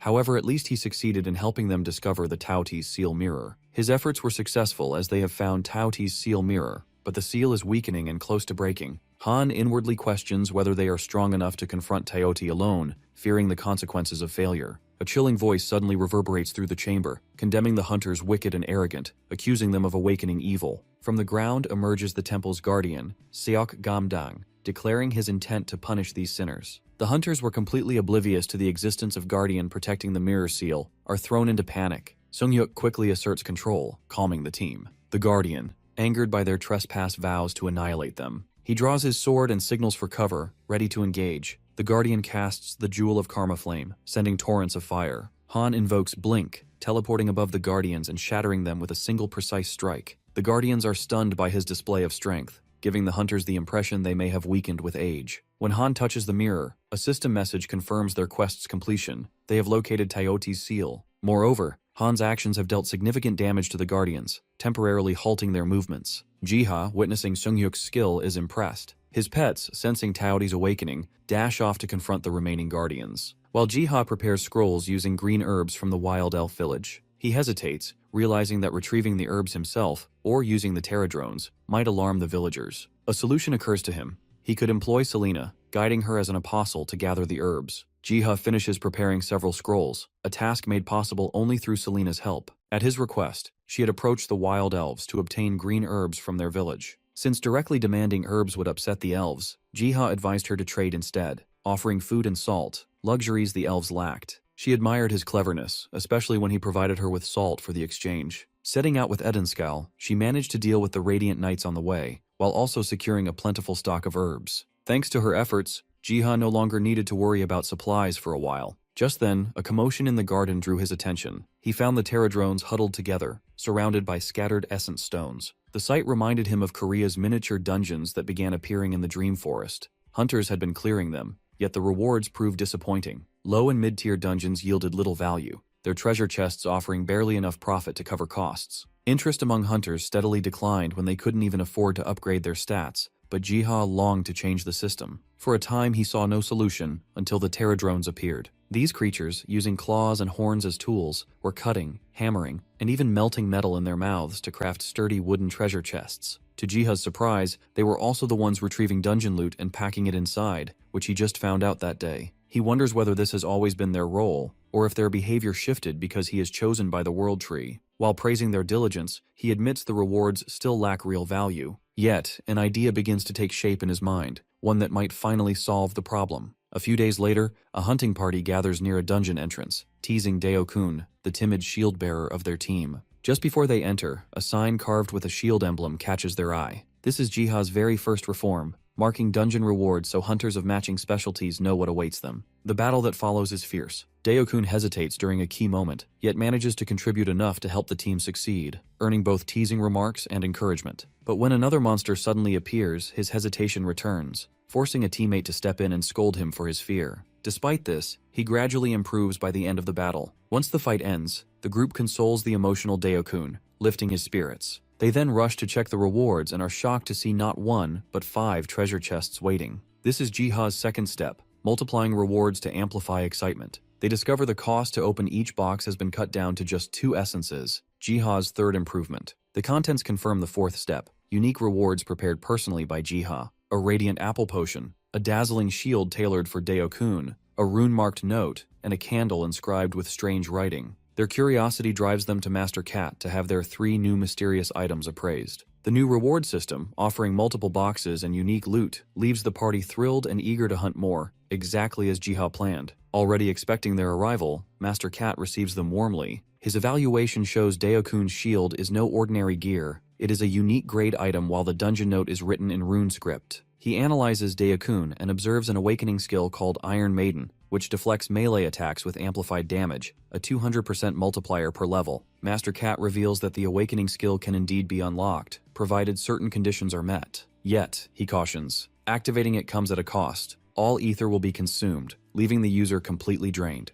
The revelation shocks the hunters, and Deo-kun's emotions stir as he contemplates that this could mean he no longer has to clash with monsters directly. His comrades cheer him on, congratulating him. Their curiosity quickly shifts to themselves, asking whether they too can awaken similar powers. He tells them it's possible. By defeating the giant warhog, there's a chance to acquire such skills. Inspired, Deo-kun vows to face the challenge if it means strengthening his new abilities. They then move on to the remaining items. The candle is revealed to let its user acquire abilities through dreams, while Ark's protection, the shield, carries the god Ark's blessing, granting divine defense. Yet, despite the explanations, some members still fail to grasp the true value of these treasures. In gratitude, Deo-kun insists on forcing Jiha to accept a bag of gold. That same night, Deo-kun lights the candle and drifts into an unusually vivid dream. There, he witnesses a mighty knight fending off endless waves of undead. His strength lies not just in his blade, but in his refusal to retreat, to protect his people, which moves Deo-kun. Suddenly the knight's eyes meet his and holy radiance surges into him. He awakens in shock, drenched in sweat only to discover he has gained a new trait, Holy Knight's Devotion Level 1. Deo-kun sits in awe after awakening the skill Holy Knight's Devotion Level 1. Yet, his excitement quickly dims. The ability seems more suited to a knight, while his role has always been that of a tank. Though disappointed, he resolves to figure out how to adapt the skill and put it to use in his next dungeon expedition. Meanwhile, word of the discovery spreads like wildfire. Broadcasts announce the emergence of a new category of powers, awakening skills, unique to each hunter in both ability and method of acquisition. South Korea becomes the focus of global attention as the Hunter Association and countless hunters gather to witness the world's very first hunter unlock its ultimate. Determined to push further, Deo-kun prepares himself to face the giant warhog, the beast he needs to defeat in order to fully unlock his awakening. Shield raised, he stands firm while his companions cheer from the sidelines. The warhog charges, slamming into his guard with immense force. Straining to hold his ground, he realizes the moment of awakening is near. He activates Iron Maiden, Power surges from his shield in the form of an explosion, engulfing the beast and sending shockwaves across the battlefield. As the dust clears, a radiant figure appears before him, placing something into the ground. Stunned, he wonders if this could be none other than God Ark himself. In that instant, everything about his past, his larger build, his reluctance to strike down monsters, his instinct to protect rather than destroy, suddenly makes sense. These traits are not weaknesses but signs of his destiny. Hearing Ark's call, he understands his true role: to protect his people without faltering and walk the path of the god. His teams, stunned, tries to make sense if what they just witnessed was the awakening of his skill. Concerned, they ask if he is hurt. He reassures them with a calm smile, saying he has discovered something even greater than an awakening skill. He has found his purpose. Days later, news of his awakening floods the Korean hunter community. Posts about his new skills spread across forums and social platforms. Yu Jiha spends his days focused on hunter development, working on a structure that proves unusually difficult to complete. The task stems from his recent discovery, a book penned by God Ark that reveals hidden knowledge of dungeon design. It describes ways to grant hunters buffs, protection, and other enhancements during raids. With its help, Jiha experiments with prototypes, and the one he now carries is ready for testing. He heads into a dungeon to set it in place. At that very moment, a group of hunters prepares to enter a dungeon to face the green serpent and the lurking monkfish. The serpent they can handle, but the monkfish is trouble since they attack from below while enemies press on the ground. Hyejin advises the team to rely on its distinctive sound to evade attacks, though only she and Seunghyuk have the senses sharp enough for it. Suddenly Han spots something strange, a statue of a praying saintess. To their shock, it grants a powerful buff, but Han freezes when he recognizes the face Selena, a figure he knows from Gehenna. He cannot help but wonder if the true source of these miracles will ever be revealed. The statues prove indispensable throughout the raid. They heal poison at critical moments, restore stamina when exhaustion sets in, and provide blessings that keep the team alive through the dungeon's harshest trials. That night, at Seunghyuk and Hyejin's home, a special candle is lit. As Seunghyuk drifts into dreams, he is delighted to see Eddie and Selena. There, his attention is seized by a golden knight, radiating with divine energy. Seunghyuk raises his sword, eager to clash and gain its abilities. But before he can act, the knight's blade descends on him with unstoppable force. Their blades meet with a violent crash, as the knight leans close, asking Han to adjust his stance. He forces the enemy back, demanding to know if this knight knows him, but the figure gives no answer. The sheer force in his opponent's hands makes his own arms quiver. Channeling power into his sword, Han steadies himself for a counter. Then the knight speaks again, stating humans are too fragile to withstand the trials to come. Han demands clarity, but it just repeats the grim judgment. Then it dawns on him that the words might be about the Taioti. The armored figure declares that something far worse is in store for them, a calamity that will erase humankind. Seunghyuk refuses to accept such prophecy, and instead demands to know his opponent's identity. In answer, the figure announces himself as the commander of the Gungnir Legion, the eternal sword in service to Lord Ark. Golden blades shimmer into existence, circling him in orbit as the knight proclaims himself the swordmaster of the Legion. Han insists again, asking why this knight speaks as if he knows him. The swordmaster admits he has observed him closely due to his unique potential. Seunghyuk activates his skill, form etherization, pressing further on why the knight has chosen to appear only now. The knight reveals, because the apostle of Ark has risen. When Han tries to demand more, the swordmaster shuts him down. Meanwhile, Selena receives an inscription, wondering if it is connected to the same mysterious entity as before. Then the challenge begins. The swordmaster tells Han to fight with everything or die before enlightenment. At his command, the daggers rain down on him. Han steels himself to seize both the skill and the knowledge of the knight. He channels everything into his sword. With a single sweeping strike, he destroys the incoming daggers. Yet in a heartbeat, the knight reappears behind him,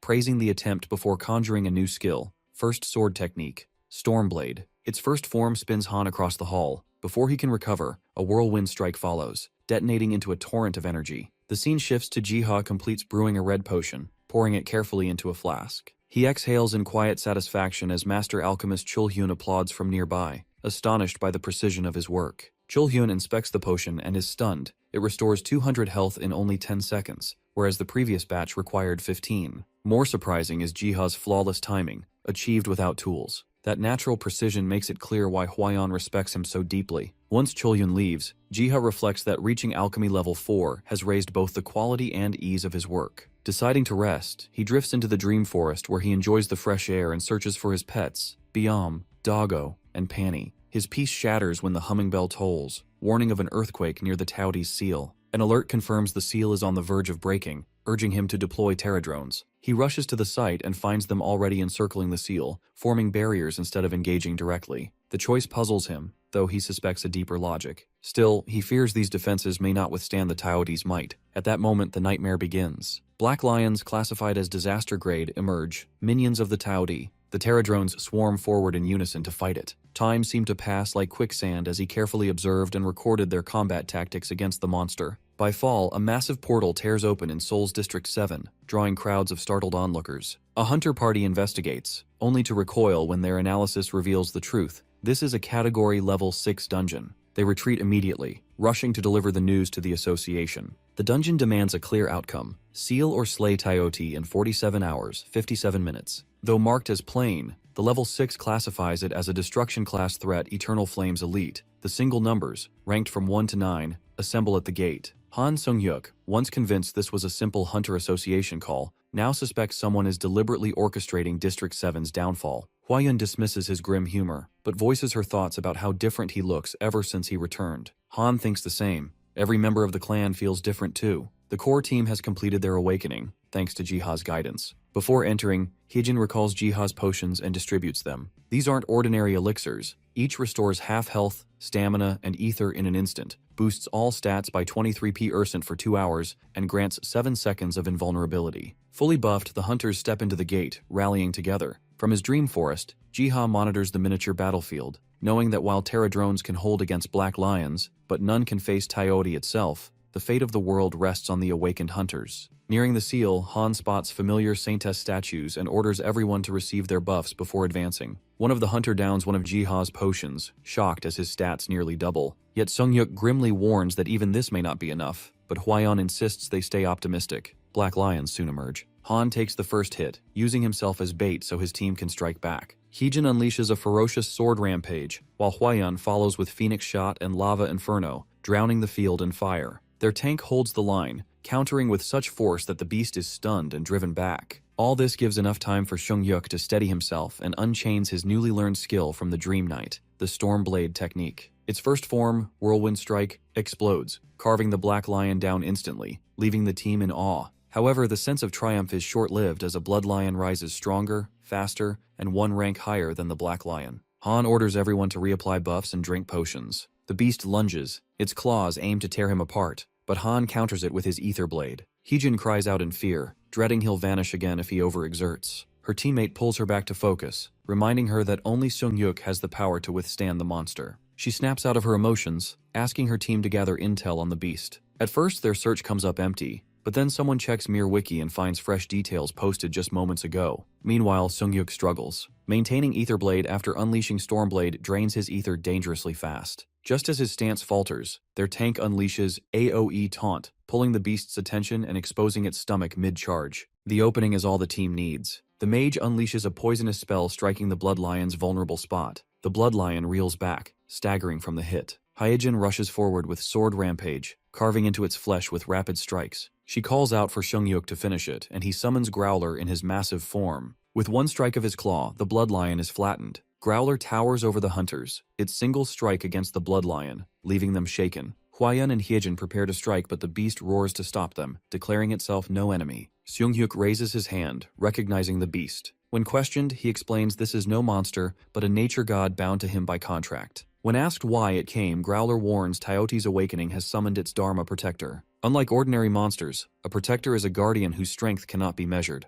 To counter this, Growler shares his divine ether with Sung-hyuk. The beast offers his paw to touch, bestowing his power upon him, leaving him shaken. The wolf vanishes, entrusting him with the strength to eliminate the guardian before it reaches Tiote. He asks for his guidance for Tiote, but the wolf says that he will take care of it. With that, Growler vanishes, entrusting him with the fight. The team speculates on the protector's might, convinced only Sung-hyuk can face it. Yet Sung-hyuk knows the fight ahead demands the effort of each of them. Meanwhile, the Tiote's servants deliver word of the hunter's advance, urging their master to rise while they deal with those insects. Tiote is busy feasting when 3 familiar figures arrive: Biam, Growler, and Pani. The demigods taunt him, but he remains unshaken, boasting that even united, they cannot hinder him. Tiote believes he can end them instantly for another decade of peace. Pani fakes a pounce, drawing Tiote's eye, while Biam and Growler lunge in for the real attack. Driven by madness, Tiote snarls that no trick will fool him and swears to annihilate everyone. Painey charges with its horn aimed at him, while Growler and Biam tear into his flesh, bent on dragging his soul back to where it came from. His core leaks energy until Taudi suddenly snaps, roaring and flinging the three aside. Painey spots the dimensional wall tearing open,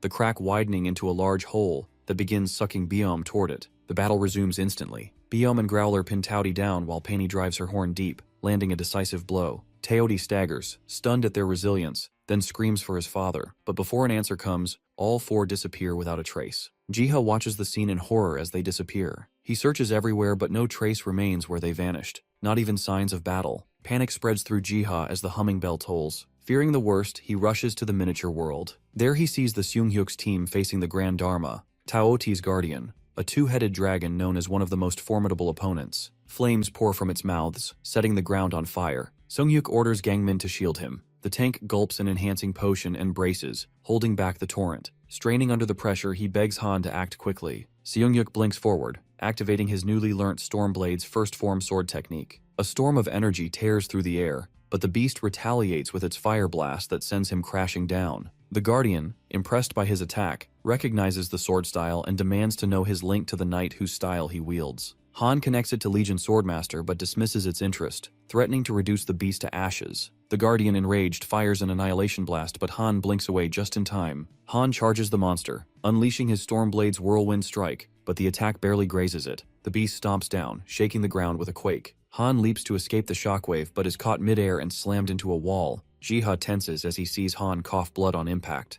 In that instant, Han's mind flashes back to the time he first learned Whirlwind Strike and begged the knight to teach him the third technique. The knight refused, warning that Han could barely handle the second. With each level, the ether cost climbed higher, and forcing it risked ether deficiency severe enough to kill him. Yet now, survival of the world outweighs his own life. The Guardian watches in horror as aura surges through him, summoning the feral beast Growler, who throws the monster into a frenzy of shock and fear. The knight's warning haunts him. He can survive one hit, if luck favors him. Deciding to gamble everything, he activates the second form of Stormblade as his loyal wolf keeps the enemy occupied. Blinking forward, he carves a spiral slash through the beast, leaving it torn apart. Only then does exhaustion crush him, and he slumps to the ground. Jiha celebrates the Protector's fall with his Terradrones, hardly believing his eyes. He quickly commands the beetles to aid in rebuilding the seal and tend to the injured hunters. But then a worry strikes him. He hasn't seen his pets in far too long. Fearing the worst, he asks the knight to search for them. At last, growls echo from the mist. Jiha weeps with relief as his companions return unharmed. Afterwards, they curl around him. He swears to be the safe haven they always return to,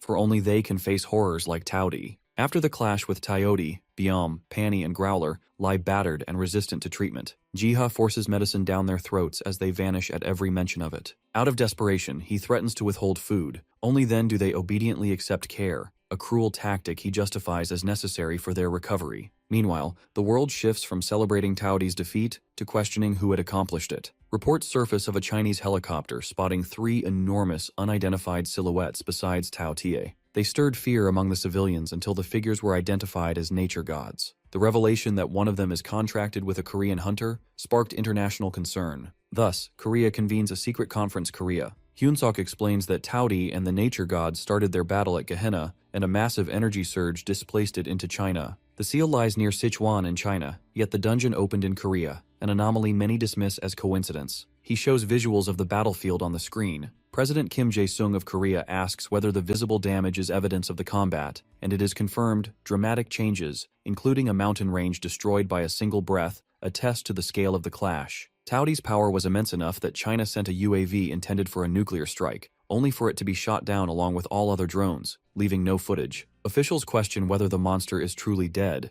There should be an ether stone or essence left behind, but whether destruction-grade creatures drop them is unknown. With the threat seemingly over, the president lifts the evacuation order and turns to Ashley, the U.S. Psyker Association liaison. She admits that even the U.S. has no data on Category 6 dungeons and requests that Korea share whatever intelligence they possess. One fact stands out. Every single numbered hunter reports seeing a massive wolf among the silhouettes, later verified as Seunghyuk's contracted nature god. This entity had ordered hunters to stop the Guardian while it faced Taoti itself. Ashley openly remarked that America believed no nation could defeat a destruction-class monster without military force. The president countered by calling Hyunsuk forward, demanding the truth of how Korean hunters accomplished what the world deemed impossible. Hyunsuk acknowledges that the battle's success hinged entirely on Jiha, the alchemist, who had strengthened the single-numbered hunters with awakening skills, elixirs, and specialized scrolls. He emphasizes that without him, the battle would have been lost, prompting an elder statesman to demand that this invaluable man be protected at all costs. They realize they cannot force Jiha to relocate, leaving him vulnerable to anyone with ill intent.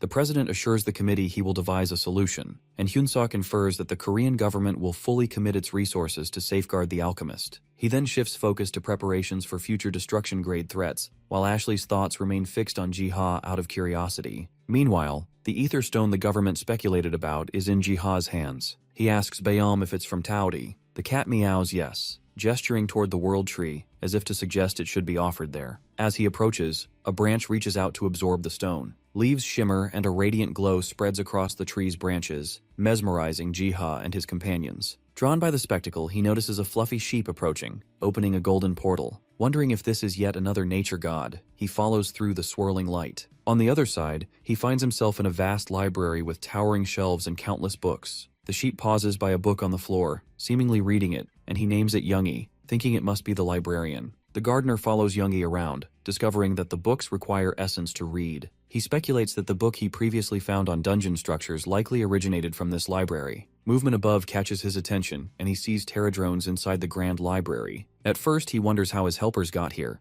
but noticing their green shells and smaller size, he realizes they belong to the World Tree. He observes the Terradrones diligently writing in books. When he asks what they are recording, Youngie brings him a book to read. Its attention to detail impresses him. Upon inspecting further, he realizes the library is constantly updated by the Terradrones with the world's ongoing history. Curious about specific knowledge, he asks Youngie for books on the Gaymark Empire. The sheep produces 2 hefty tomes, which he decides to borrow, intent on experimenting with something new. Ever since the World Tree absorbed Tyote's energy from the Essence Stone, both the tree and the surrounding garden expand significantly. As Jiha explores, he discovers a waterfall previously hidden by fog and notices bees buzzing around a massive hive. He observes a Terradrone pulling a lever inside the hive as a drop of honey falls and is quickly caught by another. He scolds them for stealing honey but realizes the bees do not react, as if there is an unspoken agreement between the creatures. A system notification reveals a new material, Emperor Honey, which permanently boosts maximum health by 10%, but is usable only once and is also the Terradrone's favorite food. Jiha pockets a small portion, thinking of using it as rare dungeon loot rather than selling it. Following Tyote's defeat, Jiha has devoted himself fully to developing the sanctuary. He enriches the soil with worms and creates a lake, attracting new species and revitalizing the terrain. Maintaining the sanctuary consumes significant essences, but the active dungeon ensures a steady flow of resources. Then came the Great Salt Crisis. He assumed only wild elves had a problem, but apparently Estrom's citizens clearly think life without salt is just bland. Communicating with Prince Edenskall as an apostle, Jiha learns they collect salt from rocks, or by solidifying animal blood. Estrom's lack of proper salt mines forced it to yield to the Gaymark Empire, as salt was a crucial strategic resource. Determined to fix the salt shortage, he digs through the World Tree library and finds a vague reference to a salt mine. He enlists the Terradrone's help to decode it. After a moment, it takes off, leading him to a large herd of cattle. He is astonished to see the cattle. They were supposed to have fled after the Great War. He decides to lead them to the Estrom Kingdom. Looking to his pets for assistance, he sees Doggo and Biom fighting over the task. He assigns Doggo to lead while enjoying popcorn like a spectator. He cheers the wolf on as it sets off, accompanied by the other pets. Jiha watches with excitement, confident they will reach the kingdom safely. He also discovers an abandoned granary full of wheat, which he harvests with Terradrones in just 2 hours instead of the estimated 7. Afterwards, Jiha sends a message to Selena, informing her that the Terradrones are delivering wheat, a herd of cattle, and some salt. These rare resources will benefit not only the people of Estrom but also Jiha himself. The villagers, receiving the salt, wheat, and cattle, believe these blessings come from Ark, and gratefully place a feast on the altar. Jiha exchanges their offerings for 2 golden potions capable of healing severe wounds. For a time, he records praise for Selena and the villagers' sincerity in the Infinite Spellbook. Meanwhile, Deokun strengthens his spiritual beliefs, offering prayers to the divine Ark. However, the scripture he discovered is rich in tradition and myth, but lacks practical guidance, and he feels the need for a mentor. Realizing no one on Earth can guide him, his thoughts drift to the records of Ark's followers in Gehenna, though he knows they were lost during the Gaymark Empire's persecution. Seeking guidance through meditation, he receives a subtle signal to forge his own spiritual path. The scene shifts to him intercepting a charging beast with his Iron Maiden skill on a dungeon raid with his team. Clearing dungeons has become noticeably easier since he began his spiritual journey. Suddenly, a Terra drone flies above and passes through an invisible barrier. Curious, the hunters follow it and arrive at a stone gateway. They realize they have stumbled upon a civilization when they see people nearby. They notice Terra drones plowing fields and approach for a closer look. A sudden shout erupts, and armed villagers rush forward to defend themselves, mistaking the group for intruders. The villagers quickly form a defensive line behind a large Terra drone, sending messengers to alert Prince Edenskal and Saintess Selena. The hunters try to explain they mean no harm, while Daokun speculates that the villagers, possibly survivors from a fallen kingdom, may not share the same perspective. As Selena appears, Daokun's group immediately recognizes her from the statues in the dungeons. Prince Edenskal arrives shortly after, and the group is struck by his presence, realizing Selena might be his princess. The prince greets the hunters, asking if they are connected to Han. Daokun recognizes Han Sung-yuk as the hunter in question. The prince confirms this, explaining Han stayed with them for a few years before returning home. He recalls their names from Han's report, Selena and Edenskal, and nervously addresses them. The prince is intrigued that Daokun knows their names, but Selena suggests a possible mutual connection and inquires if they are the hunters from another world. Realizing Han likely shared the villagers' information, Edenskal hopes he didn't reveal too much. Daokun kneels, turning to Selena for guidance, convinced she might be the Ark's saintess, and shares his struggle to strengthen his faith. He admits that while many religions exist in his world, he seeks the kind of guidance Selena provides. She senses his sincerity, welcomes him, and gives him a necklace to mark his initiation. With Daokun's faith established, the villagers, reassured by the prince and saintess, converse openly with the newcomers. Stories are exchanged about Han Sung-hyuk's arrival and the village's remarkable recovery. As the dungeon nears closure, the hunters prepare to depart. Daokun resolves to report the events to Sung-hyuk, and their report quickly becomes a topic of interest after their return. Back in the modern world, Daokun visits Jiha's shop, bringing the pendant and sacred text given by Selena and recounting the events. Jiha explains that such gifts from high-ranking religious figures signify appointment as an apostle, a role to spread faith among the people. Inspired, Daokun readies himself to embrace the responsibilities entrusted to him by the saintess. A while later, Jiha steps into the dream forest and is startled to see the Terradrone queen lying exhausted on the grass. He approaches to check if she is all right. The queen unexpectedly spits out an object, which the system identifies as a terra seed. The system identifies it as a fertilizer that enriches soil and accelerates crop growth, though the delivery method utterly bizarre. A twig lands near his foot, leading his gaze to pictorial instructions carved on the ground by Night. Carefully deciphering them, she realizes that combining honey with an elixir can produce a special jelly that greatly enhances ether absorption. After creating the potion, the Knight brings him a pot of soil, gesturing for him to plant the terra seed and ether stones, then pours Emperor Jelly on top so the seed can absorb. Within moments, a healthy green sprout emerges. Amazed by the rapid growth, Jiha decides to collect more seeds. After some time, when the Eternal Flame Guild clears a dungeon, they find a surprisingly small chest. Initially skeptical due to its size, they notice it costs 10 essence and suspect it contains something valuable. Opening it, they find a small seed that significantly enhances crop growth, unlike anything seen on Earth. Though wary of planting it in case it attracts monsters, Sung-ho assures them the chest only drops items beneficial to hunters. His confidence proves correct. Within days, the government and the Goryeo group begin funding the purchase of the dungeon seeds for their incredible crop-boosting power. Hwayeon watches the broadcast at Jiha's place over a meal and asks for his insight. He explains that stockpiling and using the seeds could revolutionize farming, though inwardly he smirks. He placed in the dungeon for this very reason. Hwayeon mentions her guild's recent trip to Japan, where the Japanese Ministry of Defense tried to buy her guild's loyalty with flashy incentives. Jiha, clueless about life outside Korea, asks how things are in Japan. She explains that survival is their top priority since earthquakes, monsters, and volcanoes leave little room for comfort. Curious, he asks about her response to their offer. She leans over to wipe a smear of sauce from his cheek, teasing that she clearly made her choice since she's here with him.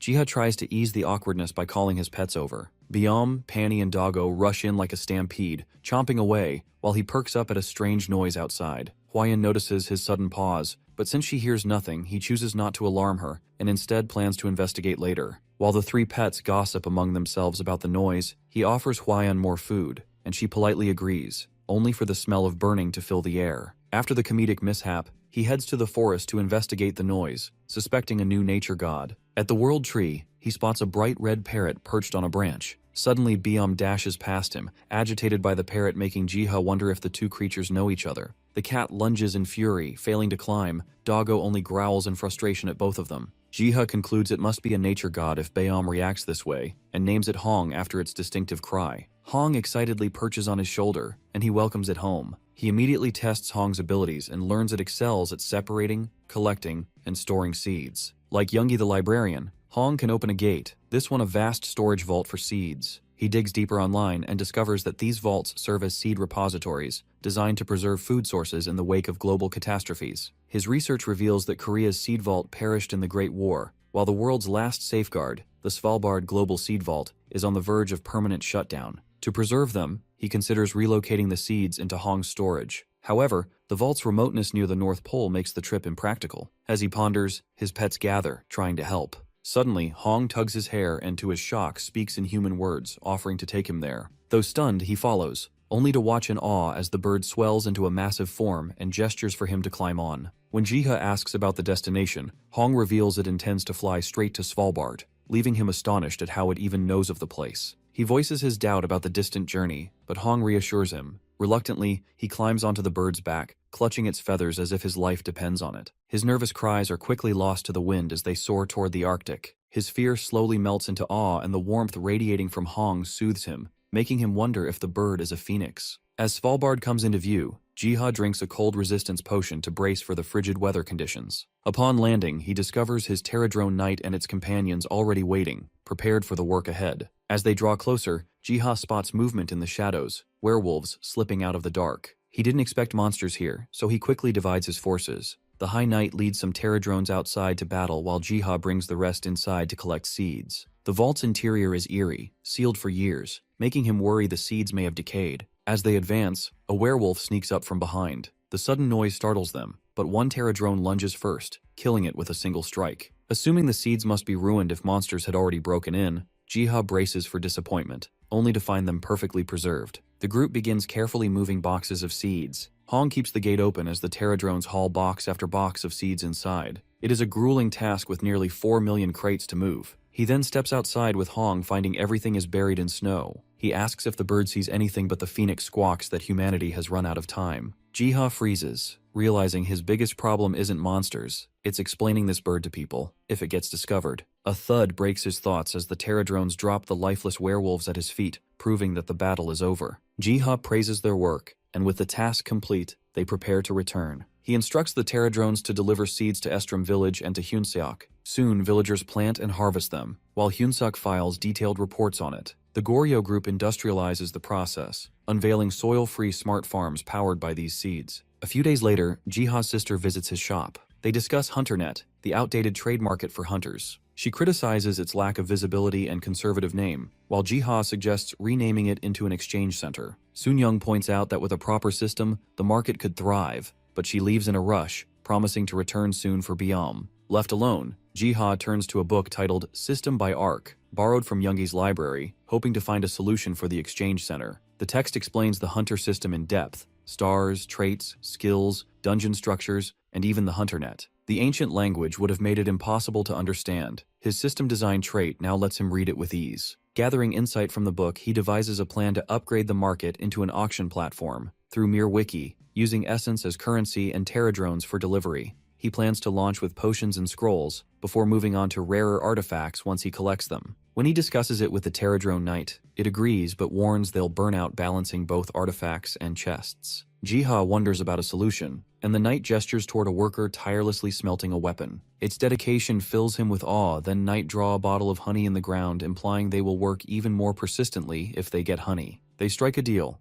The Pterodrones keep all the honey in return for collecting artifacts. The arrangement pays off. Every visit to the garden rewards Jiha with new finds, some remarkably rare. Among them is the Shotel of the Crescent Moon, a weapon that boosts strength by 5, agility by 10, and grants traits like swordsmanship, lockpicking, and even a shroud skill. Despite their small size, the Pterodrones excel at their craft. While Jiha examines the rare artifact in awe, his pets trot up with an unexpected guest, a small bear wobbling after them, tumbling with each step. The sheer cuteness nearly knocks Jiha flat. He scoops it up like a toddler, debating names, Winnie or Cuddly, before settling on Winnie. But when he asks about its food, the bear smacks him across the face and goes on a rampage, terrorizing everyone. It claws at Biam, charges at Panny, and only stops when it takes a kick to the stomach. Far from harmless, Winnie clearly enjoys irritating everyone. Jiha gathers the battered cub into his arms and tries calming it with a forest tour. He shows Winnie the fields, promising all the food it wants, so long as it spares the garden. Winnie pays no attention, its eyes fix on a beehive, enchanted by the smell. Worried the bear would intimidate the bees next, he warns that honey can only be taken through him. Handing Winnie a bottle of honey, Jiha is stunned when the bear opens a gate leading to a hidden stockpile of weapons and armor. Though he assumed Winnie was a combat type, the discovery proves otherwise. The gear is extraordinary, each piece loaded with bonus stats perfect for his auction. Among them, Jiha's eyes catch the Demon Breaker, a heroic rarity sword that boosts strength, agility, and intelligence while offering traits like swordsmanship, sprint, curse resistance, eternal bound, and the skills Etherblade and haste. He asks Winnie if he can take it, noting that only Han Sung-hyuk wields an Etherblade at present, meaning this weapon would cause a frenzy on the market. Winnie requests 10 essences in rent, surprisingly modest. He suspects it's because Winnie assumes he won't keep it for himself. Conveniently, 10 essences is exactly what he intended to charge as a broker. The next day, Jiha lists the Etherblade on Mir Wiki, and chaos erupts. Bids climb higher and higher until one final number silences the rest, 10,000 essences. At home, Seung-hyuk and Hyejin scroll through the storm of posts. Hyejin mutters that the price is madness, but he insists it's worth every essence. An Etherblade doesn't even require skill to wield, which is exactly why he had already bought it. He plans to take his new sword to the appraiser, only for Hyejin to casually reveal that Jiha himself is the appraiser. Completely thrilled, they rush to meet him. Some days later, Han tests the sword in a dungeon, slicing a stone golem in half with one effortless strike. Hyunsuk watches in disbelief, realizing this must be the Demon Breaker. Seung-hyuk tells him that the sword has far exceeded his expectations. Its haste skill allows him to move smoothly. Hyunsuk is stunned. He never saw that info in the auction listing. Seung-hyuk casually mentions he had it appraised by Jiha, shocking the man further since the appraiser was supposedly on a break. Han shrugs it off as luck, though in truth he had bribed him with gifts in the middle of the night, silently vowing to repay him with something even better. After some time, Jiha experiments by planting a world tree sapling on Earth, curious to see if it can take root, then returns to the forest. The place feels emptier. Most Terra drones are out delivering auctioned artifacts, while the few remaining work tirelessly on crafting and packing. He asks Knight if the beehive can be moved to Estrom village to expand production. At the thought of losing honey, the poor Terra drone bursts into tears. Jiha reassures it, promising not to deprive them, but to increase honey output, guaranteeing a steady supply. Carefully, he retrieves the hive, intending to transplant it to Estrom village, where conditions are more favorable for its growth. He calls out to Selena within the miniature world. She immediately responds to his call. He greets both Selena and Edenskal, offering them the beehive, on the condition that they cultivate it and send him the honey in return for an equal amount of sugar. When he shows them a sample, the two light up like kids in a candy store since sugar is considered a luxury in Estrom village. Tasting the sugar, Eddie asks the apostle how he managed to get it. Selena remarks that such things are hardly surprising for the gardener of the world tree. Jiha had thought honey held greater value, yet Edenskal pointed out that sugar was far rarer in Estrom, as it comes only from a limited supply of sugar beets. The deal was accepted without hesitation. At the U.S. Government Complex Management Office, Hyunsuk and Seung-hyuk arrive for a high-level conference. On the way in, Hyunsuk remarks that other nations envy the privileges Korean hunters enjoy. Still, he says, to gain something better, they must be ready to give something up. That, after all, is why they've come to this meeting, to negotiate. Seung-hyuk admits his guild pushed him to attend, though he personally doesn't care for politics and is happy just being a hunter. Hyunsuk urges him to think beyond hunting and reminds him that Jiha and the Neko appraiser, two names that are, in truth, the same person, will surely be brought up in the meeting. Han is curious to see what kind of proposal Jiha will receive, but Hyunsuk points out that Jiha doesn't care much for wealth, making him a tough person to sway. They enter the room and find Ashley leading the session. Seung-hyuk lightly tests her loyalties, but she firmly replies that, despite representing the US, she won't take sides. Her only goal is fairness. Seung-hyuk seems satisfied, while Hyunsuk cringes at the awkward exchange. Seung-hyuk brushes it off, saying he only wanted to make sure Korean hunters wouldn't face bias. Ashley opens the meeting by setting ground rules, urging everyone to be respectful and concise, though Hyunsuk doubts they'll listen. He's proven right when a man slams his desk, demanding confirmation about Korea's events and whether Jiha and the appraiser are real. Chaos follows as others talk over him, some questioning if the dungeons are altered, others accusing Korean hunters of gaining unfair advantages. Hyunsuk finally confirms that everything is true, silencing the room. He states that Korea has no reason to lie. The truth is already out. When officials demand to know why Korea kept quiet, he fires back, pointing out that every country hides things, like the US, concealing the mini-ether reactor. Someone tries to argue that ether industry products and hunter-related information aren't the same, but Hyunsuk firmly disagrees, saying both are tools for national advancement. He brings up the giant dungeon China hid until Korean hunters cleared it, emphasizing that information holds value only when kept scarce. Sungyuk finally snaps, addressing the room with sharp frustration. He gets straight to the point, aware that others want a quota system and access for foreign hunters to Korean dungeon raids. He firmly reminds them that they aren't there to be interrogated, and makes it clear they expect something in return.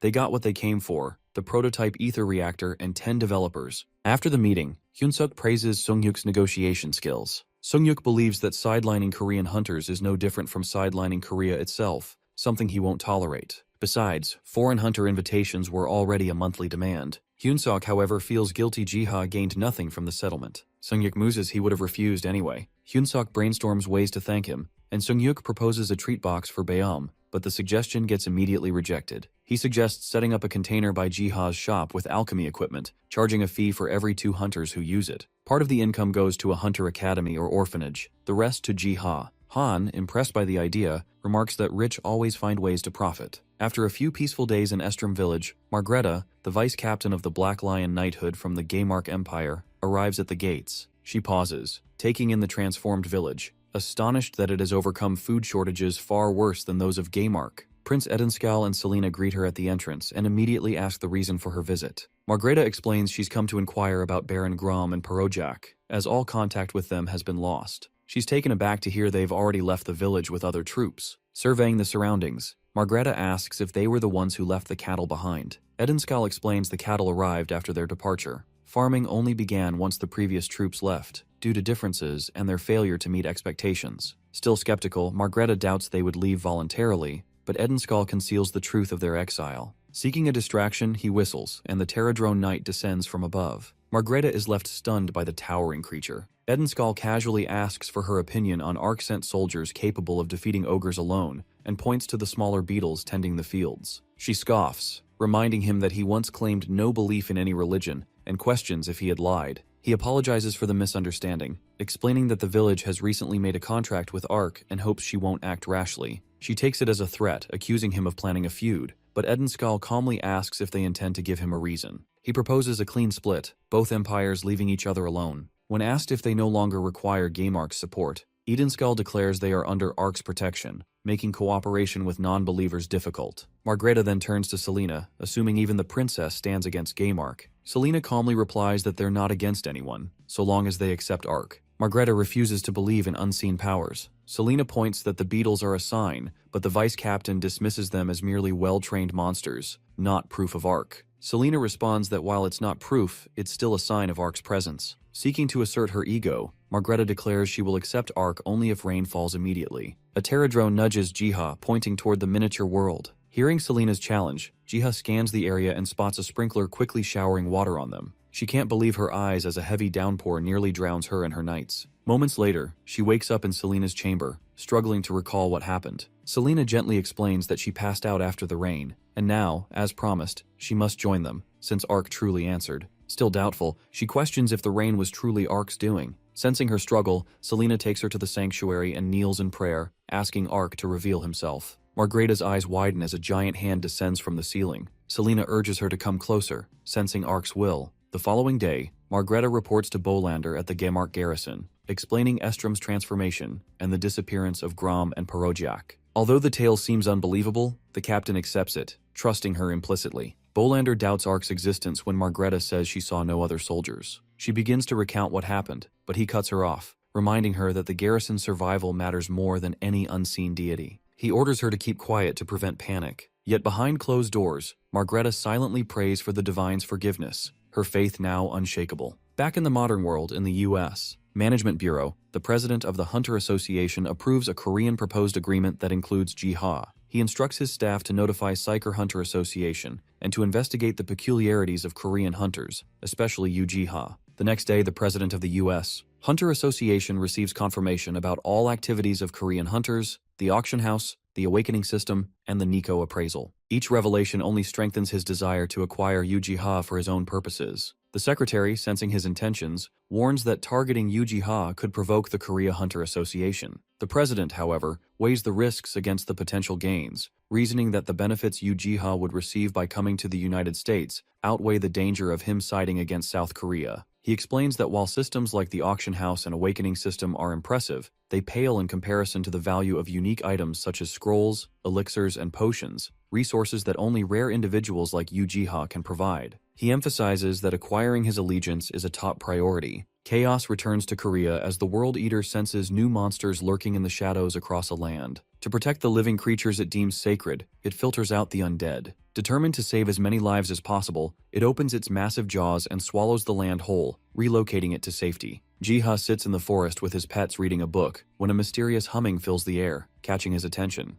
Byam nudges him, signaling for him to follow. He sets off with his pets towards the coastline bathed in the warm hues of sunset and spots the World Eater with its mouth wide open. Curious about the creature's actions, he receives a notification explaining that the World Eater is an ocean guardian overseeing all terrestrial life. At this moment, it is relocating an island to protect its inhabitants from a corrupted environment. Realizing the scale of the task, he finally understands why the great creature is called World Eater. It has the power and responsibility to shift whole environments when needed. Ashamed for having done nothing but fish and swim, he asks the guardian if it's all right. It spouts water in response, and Jiha interprets it as consent. Jiha feels momentarily weighed down by the responsibility of caring for an entire ecosystem left behind by the World Eater. As the great creature departs, he waves and promises to nurture the land well. The story shifts to Gmark Village, where Margreta is under scrutiny for her religious beliefs. Hours earlier, Bartok, commander of the Gmark Knights, had visited her during training. He had instructed her to visit his office later, resting a firm hand on her shoulder. A dark, devilish grin had spread across his face as he hinted at a discussion about the Ark. Now in Bartok's office, he confronts Margreta about her involvement with Ark. She tries to deflect, but he points to a pendant with Ark's emblem and warns her not to lie, asserting that he has observed her actions all along. She freezes, horror and disgust flooding her as she realizes Bartok has been watching her without respite. He asserts that no one else knows of her connection to Ark, pretending his silence is a kindness. She immediately realizes he intends to exploit her secrets and force her into obedience. Dismissing her, he makes it clear she will obey whenever summoned, leaving her unnerved. A few days later, Margreta walks home, weighed down by the pressure of Bartok's constant watch. She notices the lights on as she nears her house and hesitates, unsure if she left them that way. She steps inside cautiously. A chilling unease replaces her sense of safety. She barely crosses the threshold when Bartok screams her name, shaking her to the core. Bartok's presence looms, demanding to know why she's home so late, and she can barely mutter that it was due to training. He waves her diary in the air, claiming it as proof of his earlier suspicion that a Gmark Knight believes in Ark. With the scripture in hand, Bartok mocks her supposed fascination with Ark's legendary affairs with many women that birthed countless species. Margreta protests, flustered, but he gestures to a bookmark and reads aloud, deepening her humiliation. Bartok taunts her with the sensual passages, speaking of Ark's divine incarnation and Silverbird's love with a cruel relish, dwelling on the bird's beauty. His words echo through the room, pushing Margreta to snap. She lunges for the book, but Bartok's knights step in, blocking her and demanding respect. Bartok accuses her of betraying the Gmark Empire. He reminds her she once swore to further the Empire's dominion over the continent. That was the reason she became a knight. But now her loyalty lies with Ark. He looms over Margreta, threatening her to make her pay for the broken oath. He even ridicules her upbringing by Bolander. He claims the captain of the knights made a mistake in trusting her as vice-captain. Pushed to the edge by his threats, she snaps, demanding what he wants. He then delivers his chilling ultimatum that she is to submit to him every night, to endure punishment for her faith in Ark. The next day, she recounts the confrontation to her father,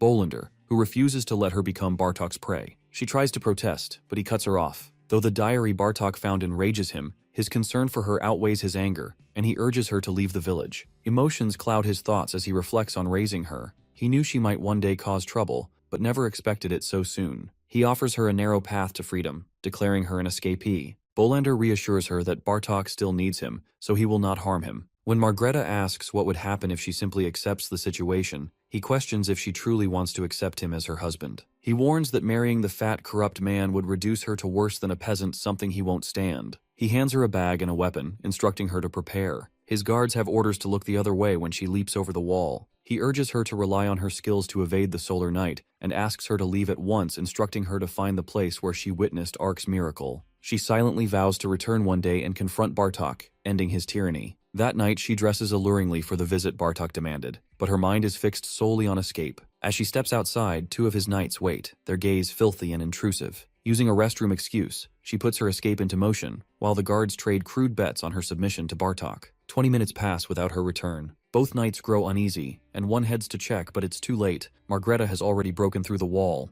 The alarm bells are rung immediately. One knight spots her fleeing south on horseback and alerting others. Bartok commands every knight to chase her, promising a reward to whoever captures her and forces her to kneel before him. He charges after her himself. Margreta races across the field, glancing back at the army of knights closing in. She weighs her options: flee into the monster-ridden forest, or risk the open plains where her horse cannot outrun them. She scans desperately for another escape. Just as Bartok's hand nearly grazes her, a blinding bolt of lightning crashes down, splitting the earth between her and the pursuing army. The shockwave hurls the knights back, giving her the precious head start she needs. Unbeknownst to Bartok and his knights, the lightning strike had been Jiha's doing, delivered by Pani. Earlier in the garden, the beetles from the World Tree Library had arrived in a frenzy, scribbling notes in their tiny journals. They handed Jiha notes detailing Margreta's blackmail, escape, and the knight's pursuit. Horrified, Jiha began searching for her, first near Estrom and Gaymark, but she was nowhere in sight. Then he spotted her racing across a field with the Solar Knights at her back. Without hesitation, he turned to Pani for help in rescuing her. Bartok, stunned and fearful, can only stammer, seeing the majestic being glowing in golden light. As he tries to make sense of what this creature is, his men shout that the lightning's destruction has made it impossible to chase her. Margreta, recognizing the miraculous intervention, approaches the horse, offering her immense gratitude. She climbs onto its back, clutching its mane, and they surge forward in a blaze of light, crumbling Bartok efforts into pieces. Riding atop the radiant steed, Margreta is awestruck by the speed and how the world looks so small as Estrom Village comes into view. As they descend to the ground in Estrom Village, she wonders if all this is a blessing of Ark. Margreta is immediately recognized by the townspeople who alert the prince. She collapses on the ground and Edenskal rushes towards her. Experiencing the miracles of Ark, Margreta Rustle finally swears allegiance, and thus comes under protection of Jiha. He turns to Pony, who returns after safely rescuing her. With this unexpected crisis resolved, Jiha decides to shift his focus to his next task. He arrives at the Hunter Academy, curious about the system it employs. The Hunter Academy is a government program designed to train young hunters, cultivating their talents from low to high rank. Jiha watches two students sparring from outside,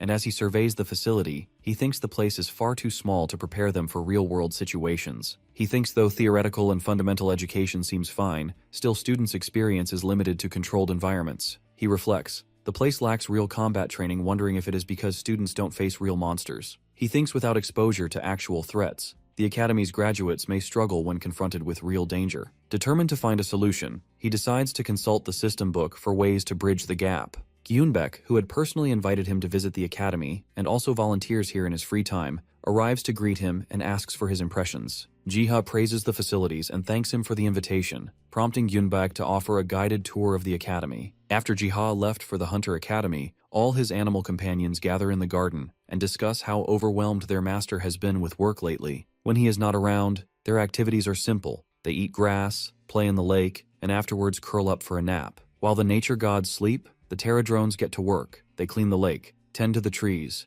gather resources, and take care of the forest. Though some of them descend into their underground kingdom, where they craft weapons and artifacts for the hunters. They also maintain the dungeons, placing wooden signals for different categories of dungeons and pack dungeon chests. After the productive day, the Terradrones gather to enjoy a well-earned treat, honey from a distant place, brought back by Jiha. With the Terradrones content, Jiha turns his attention to the system book to find a way to train the Hunter Academy students for real combat. As he scans the pages, he finds unexpected topics like how to plant seeds or train lions. Then he spots something truly intriguing: methods to form a miniature world. Jiha feels surprised to discover he can create a miniature world. Reading further, he learns these concepts seem entirely different from the world he knows. He marvels that if the world he sees is just a fragment of a dungeon, then what he is reading is like creating a world and breathing life into it where only souls can enter. He contemplates preparing a body for the souls to enter the miniature world, allowing them to return after gaining new experiences. He thinks about using this for creating a controlled environment for Academy students to train in real combat scenarios. Unsure if it will work, he decides to try. He shapes small clay figures, meticulously adjusting each feature. Curiously, he and his pets peer down at the three dolls, one crafted to be a monster. His pets stare in silent judgment, disappointed by his horrendous lack of skill. The book explains that if a soul enters a body and Jiha grants it essence,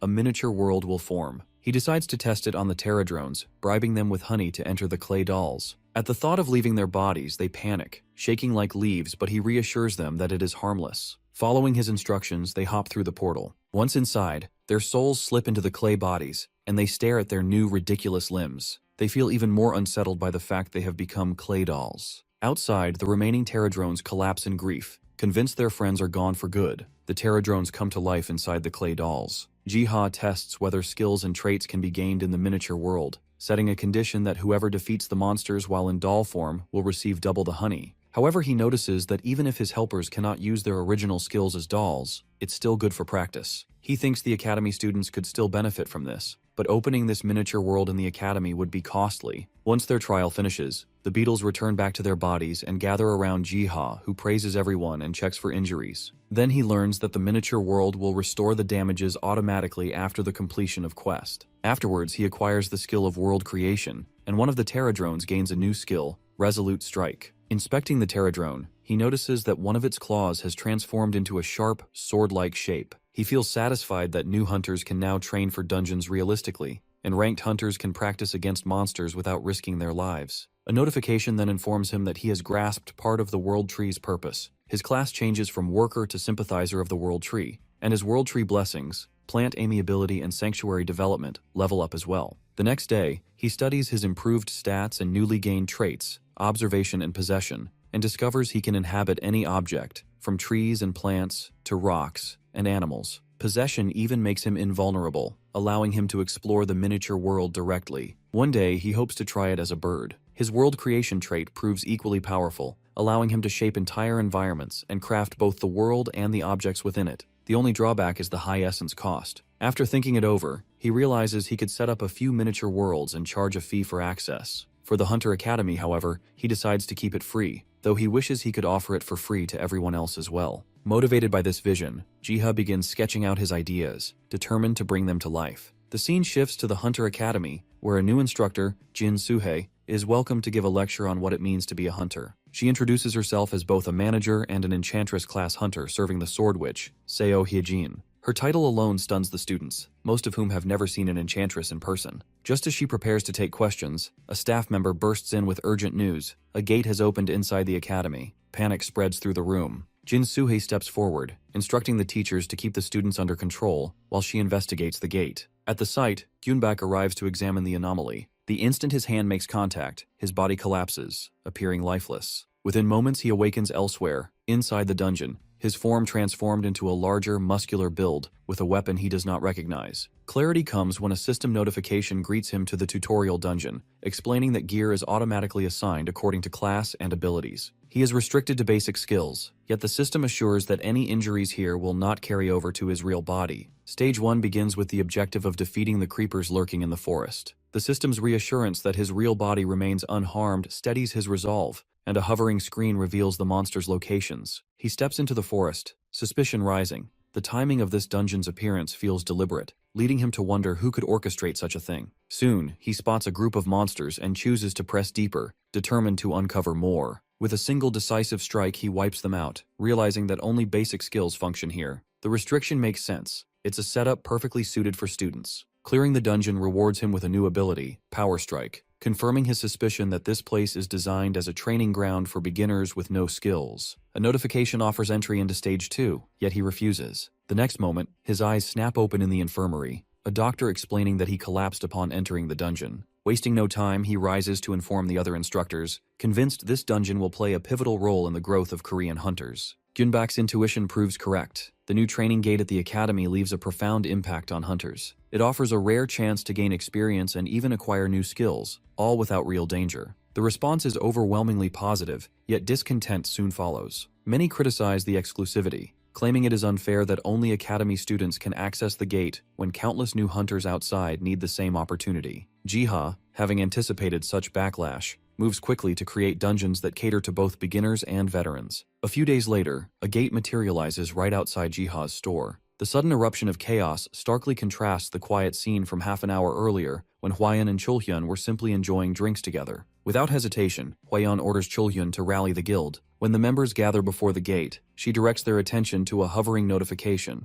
It declares the dungeon as a training ground for experienced hunters, with equipment and stats calibrated to their abilities. She then instructs them to place mattresses near the entrance to soften their landing, as they will leave their bodies once they step inside. Inside the dungeon, the guild awakens in a vast, unfamiliar landscape, their bodies and equipment altered to match the system's rules. Each weapon feels carefully tailored, amplifying their strengths. Hwayeon marvels at the staff in her hands, its fire damage enhanced, its ether effect tripled. The difference strikes her immediately. While Gyunbaek had only received basic beginner gear in the first dungeon, this one equips them with weapons of remarkable quality. Soon, system windows appear before each member, prompting confirmation of their points, class, and stats. Just as they prepare to proceed, another prompt demands a fee in essences. The required amount varies from person to person, with Hwayeon facing the highest cost as guildmaster. For a moment, discouragement weighs on her, yet a teammate reassures her that higher costs might signal greater rewards. Taking this to heart, she agrees, and the trial begins. A sudden cry of a black lion reverberates through the landscape.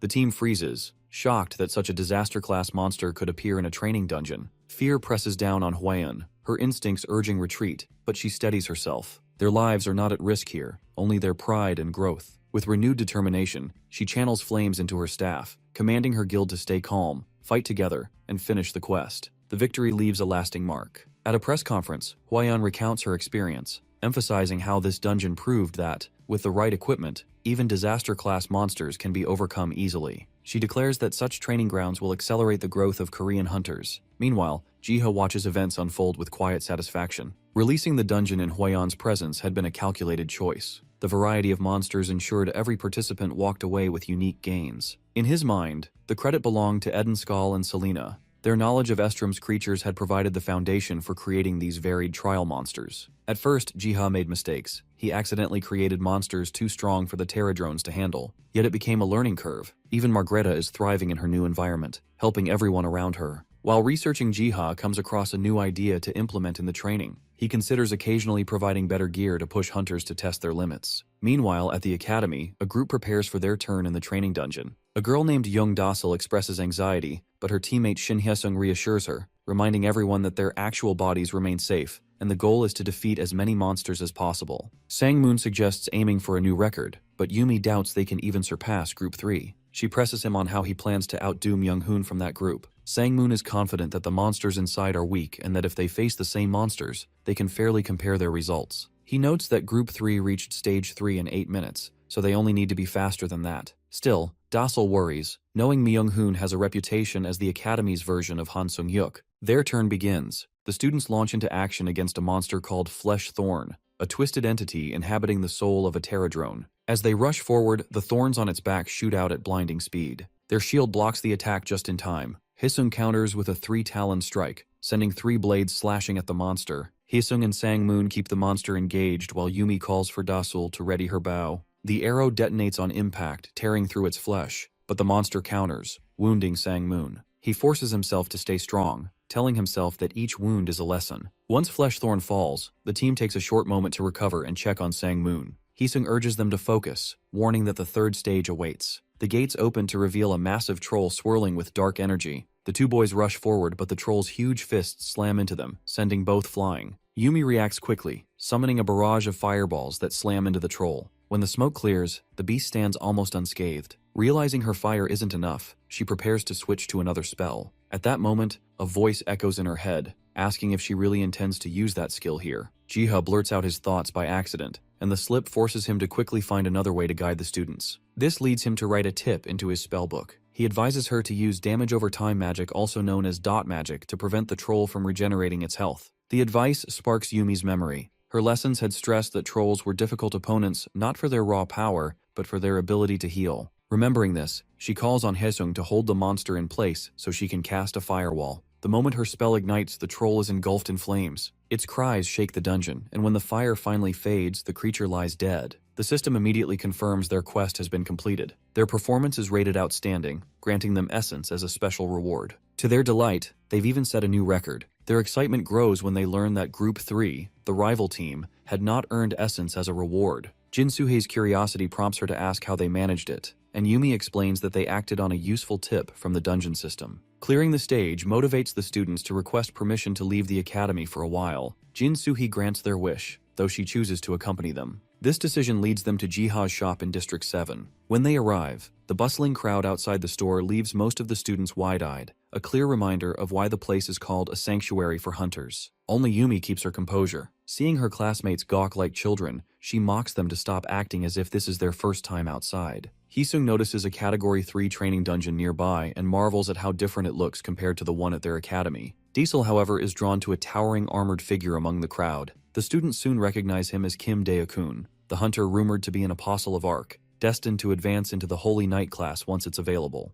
Curious about the title, the students quickly learn that an apostle is someone who studies and spreads Arc's doctrines. Dae-kun hadn't been believed at first, but now hunters seek him out for guidance. Heesung reasons that with so much evidence already out there, there's no harm in at least studying Arc's teachings in preparation for his possible appearance. While Jin Soo-hee steps away to secure permission for their group to enter the store, the group's attention shifts to an enormous radiant tree, its scale unlike anything they've ever seen. As they edge closer, some playful jostling breaks out among the group, but their excitement quickly shifts when they are approached by Cha Hwayeon. She greets them warmly, congratulating the students on their dungeon performance and encouraging them to keep pushing forward. Her praise leaves Yumi nearly speechless. Speaking to her idol feels like a dream. Then Yu Ji-ha steps forward, casually introducing himself as the store owner. The students light up, eager to greet him, with Heesung even blurting out his admiration as a fan. Ji-ha invites them inside just as Jin Soo-hee updates Hwayeon on the group's achievements. The moment they step in, the students are stunned. The shelves lined with legendary scrolls and potions make the place feel like a treasure haul. Upon realizing they are the very group that cleared the Academy's dungeon, he calls them over. With a smile, he presents them with a basket brimming with potions and scrolls,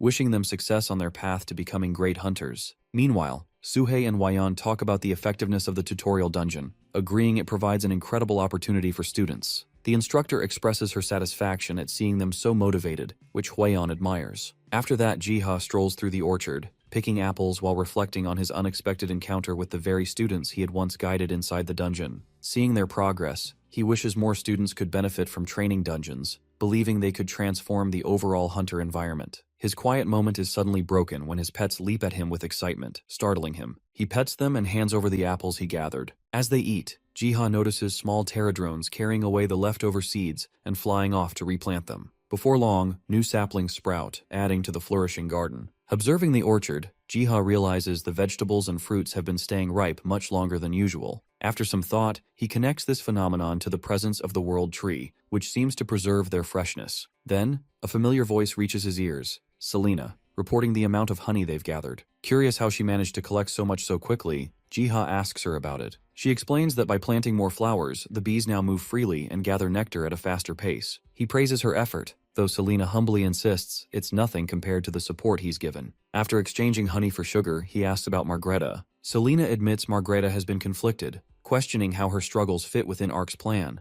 but takes comfort in the undeniable signs of Arc's existence. Their conversation is interrupted when the Pterodrone High Knight nudges Ji-ha, clearly expecting something. Realizing he had been distracted, Ji-ha quickly hands over the honey, apologizing for the delay. Watching them eagerly devour it, he feels a pang of guilt for having taken their honey pot before. To his surprise, the High Knight offers him a share of the honey in return, a gesture of gratitude for all Ji-ha has done. Accepting it, Ji-ha finally tastes the honey so dearly treasured by the Pterodrones, for the first time. Sometime later, Ji-ha is approached by an eager Pterodrone who wants to show him something. It sketches images of Pterodrones. He quickly realizes the drawing depicts the beetles planting seeds from his crops, and the creature nods excitedly to confirm. When he asks if they intend to plant seeds elsewhere, the Pterodrone draws a large outline of the earth on the ground. He understands. They wish to spread the blessed crops worldwide. With the World Tree's power, the plants grow faster and stay fresh longer, making them a valuable gift to humanity. The thought aligns perfectly with his goal to help the world. Seeing his other pets still busy fighting over food, he entrusts this task to the beetles. A few days later, Ji-ha in his shop checks updates Mir Wiki stating that Pterodrones, once exclusive to Korea, are now appearing all over the world. He is confident that these creatures will ultimately become a tremendous benefit to the world. Scrolling further, he finds a growing wave of complaints about the system. Unsure where to begin, he opens his status window and reviews his stats as sympathizer of the World Tree, and realizes there's much to refine. He starts by swapping the placement of health and vitality for clarity, then considers reorganizing the entire layout for better readability. Stroking Biom absent-mindedly, he muses over the lack of a level system in dungeons. Right now, hunters only gain essence by defeating monsters,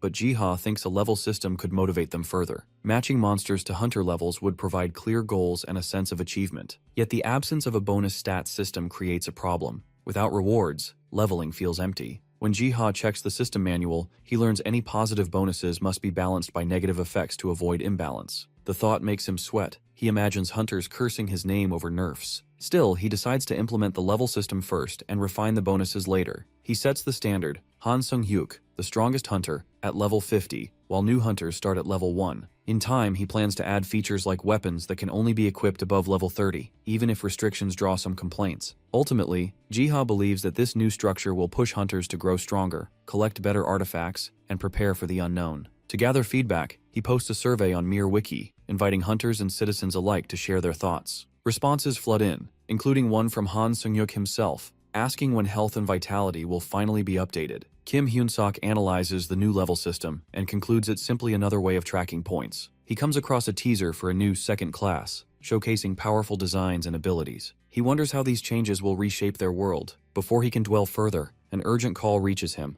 Something unusual is happening to the enormous tree in District 7. The caller reports that roads and houses nearby are being overtaken by spreading grass and trees. By the following day, entire streets are completely engulfed. They're excited about the status window improvements and the promise of the second class update, but also hope dungeon adjustments are on the way. Some classes clear dungeons too easily, while others, like archers, lose money on arrows and potions, sometimes needing 2 runs just to break even. Both agree that Jiha's shop is the only reason they can continue hunting. After purchasing potions, they thank him gratefully before heading out. Their words linger with Jiha. He reflects that there are many problems which he cannot see for himself since he doesn't personally enter dungeons. This realization convinces him that the upcoming second-class update must also address such overlooked issues. Just then, Hong returns from a flight, perching lightly on his hand. He hears his sister's voice calling from outside. She hurries over, thrusting a handful of grass at him, demanding he look closely. She says that the newly sprouted grass is unlike anything from Earth. When he asks if it could be from Gehenna, she explains that after comparing notes with botanists, she discovered something unique. She flips a blade of grass to reveal its underside, which shimmers with a golden hue, something neither of them has ever seen before. She also shows freshly planted seeds sprouting nearby, their source unknown. Jiha gazes at the towering world tree, convinced this is only the beginning. Whatever comes, the world will be left in awe. Choosing hope,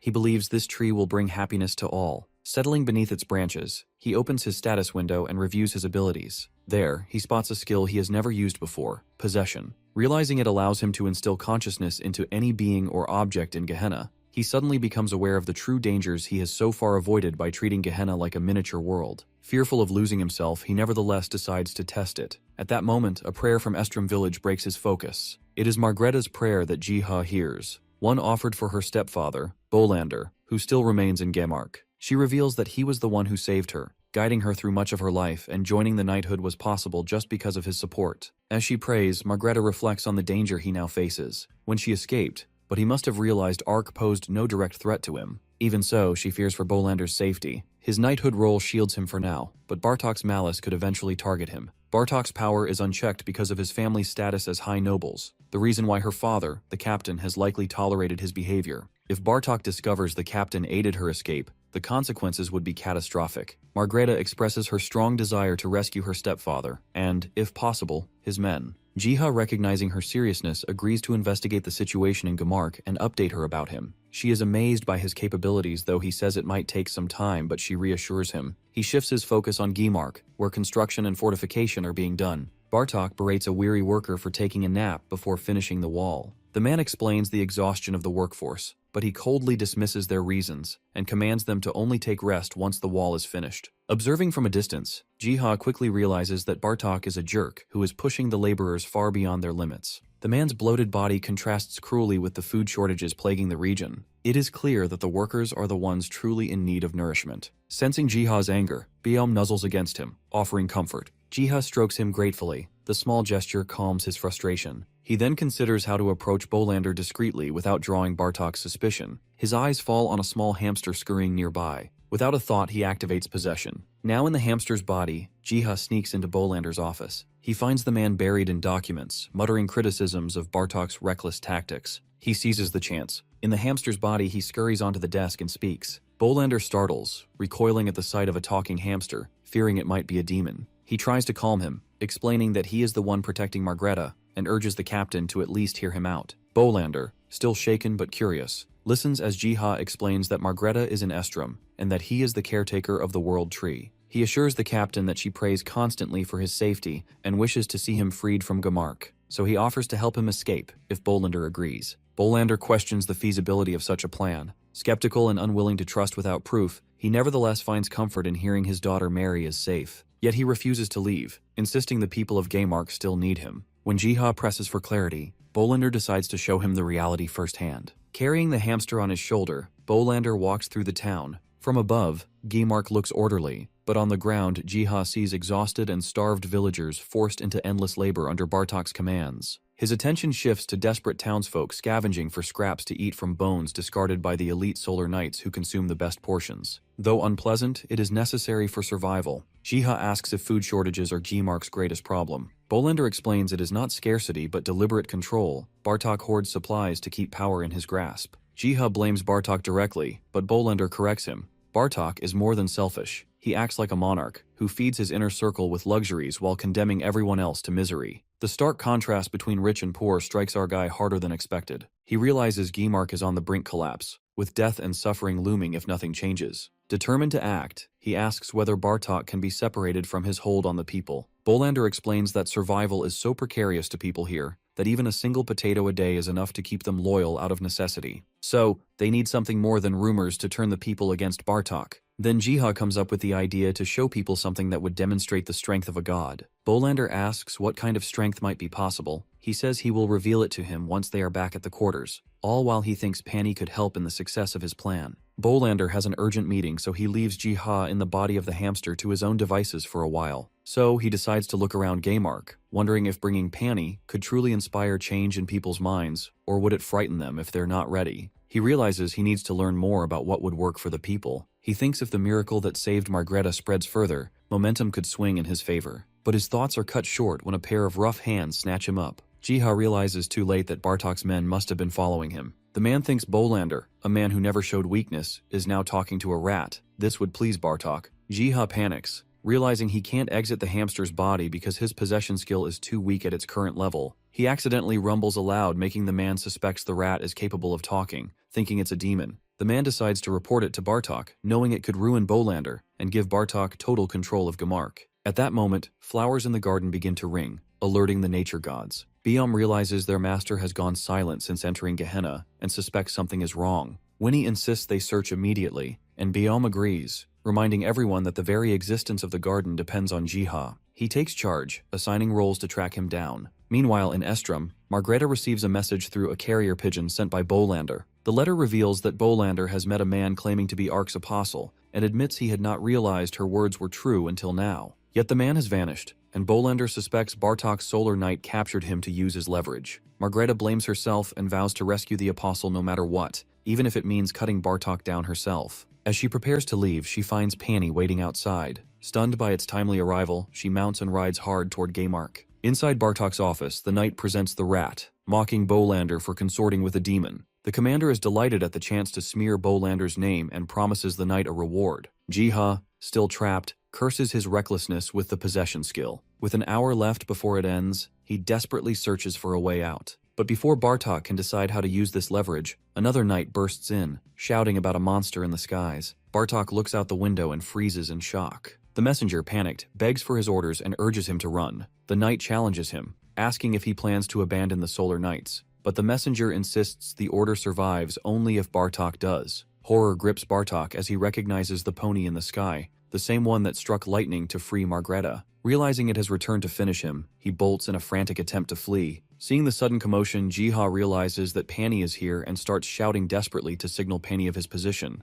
The pony descends to the ground and Margreta gets down, determined to finish what she couldn't before. The ground splits open in Pani's wake, sending shockwaves that shatters Jiha's cage, sending him tumbling through the air and lands on its muzzle. He thanks Pani for coming to his aid, and politely asks to be set down so he can track Bartok's movements. As Jiha scurries off, his eyes fall on the battlefield, Solar Knights collapsing one after another by the hands of Margreta, cutting them down with ruthless efficiency. Jiha realizes Pani brought her here because her strength was what Gaymark needed most. While she purges the oppressors, he resolves to play his own part. In her relentless battle, one of the knights shouts, calling her a traitor, and attempts to strike her, but Bolander intercepts the attack with his shield, protecting her. Thus, she reunites with her stepfather on the battlefield. After laying waste to the Solar Knights, he checks on her, voicing his worry since she hadn't sent a single letter about her safety. She apologizes, but he reassures her, praising the righteousness of her choices. He encourages her to finish what she came here for, and promises the support of his Black Lion Knights. Meanwhile, Bartok shoves his way through the streets, barking threats at anyone in his path. Just as he nears the city gate, he hears Margreta's voice calling his name. Panic floods him, and he quickens his pace, convinced that if he can reach the forest, the wild elves might tip the scales in his favor. Suddenly, as he nears freedom, a rope tightens around his ankle, yanking him down the next instant. Margreta's black lion steps carry her forward like a storm. Her strike slams him to his knees, and her sword hovers coldly over his neck. Margreta declares Bartok's reign is over, but he refuses to surrender. In desperation, he launches one last attack to kill her.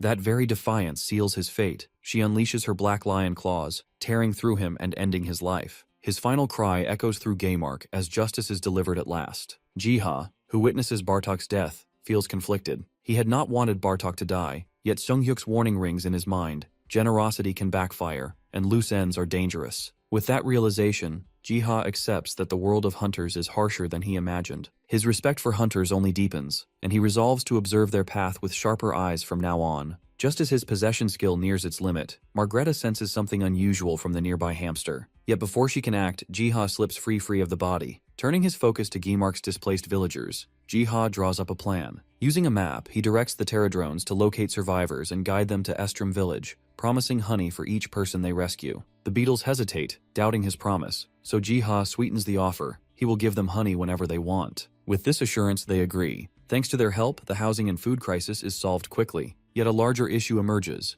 the cultural divide caused by Gaymark's migration into Estrom. Jiha worries the Estrom villagers may resent sharing their home with people who once opposed Ark. To confirm, he consults Selena. She reflects that their devotion to Ark runs deeper than old grudges, and affirms that Estrom will welcome the newcomers. She admits there may be friction at first, since Gaymark's people are outsiders, but assures him that as long as they strengthen their faith in Ark, they will be treated as family. Relieved, Jiha promises to make sure everything is prepared so that Estrom isn't harmed. The next day, under Prince Edenskal's orders, houses and roads rise near Estrom village. He works shoulder to shoulder with the laborers to speed up construction. Soon, one of his men approaches, reporting that the site he requested has already been completed. Edenskal inspects the finished work, and commends the villagers for clearing the grassland so cleanly that newcomers can walk through with ease. They, in turn, credit his leadership, yet he cannot accept the praise. He recalls how panic struck him when he first learned that 2,000 immigrants were on their way, and how unprepared they truly were. It was not his guidance, but the Ark's apostle who sent the beetles, to help them in carving paths and building homes with impossible speed. Thanks to them, the settlement stands ready just in time. Edenskal, pleased with Estrom's expansion,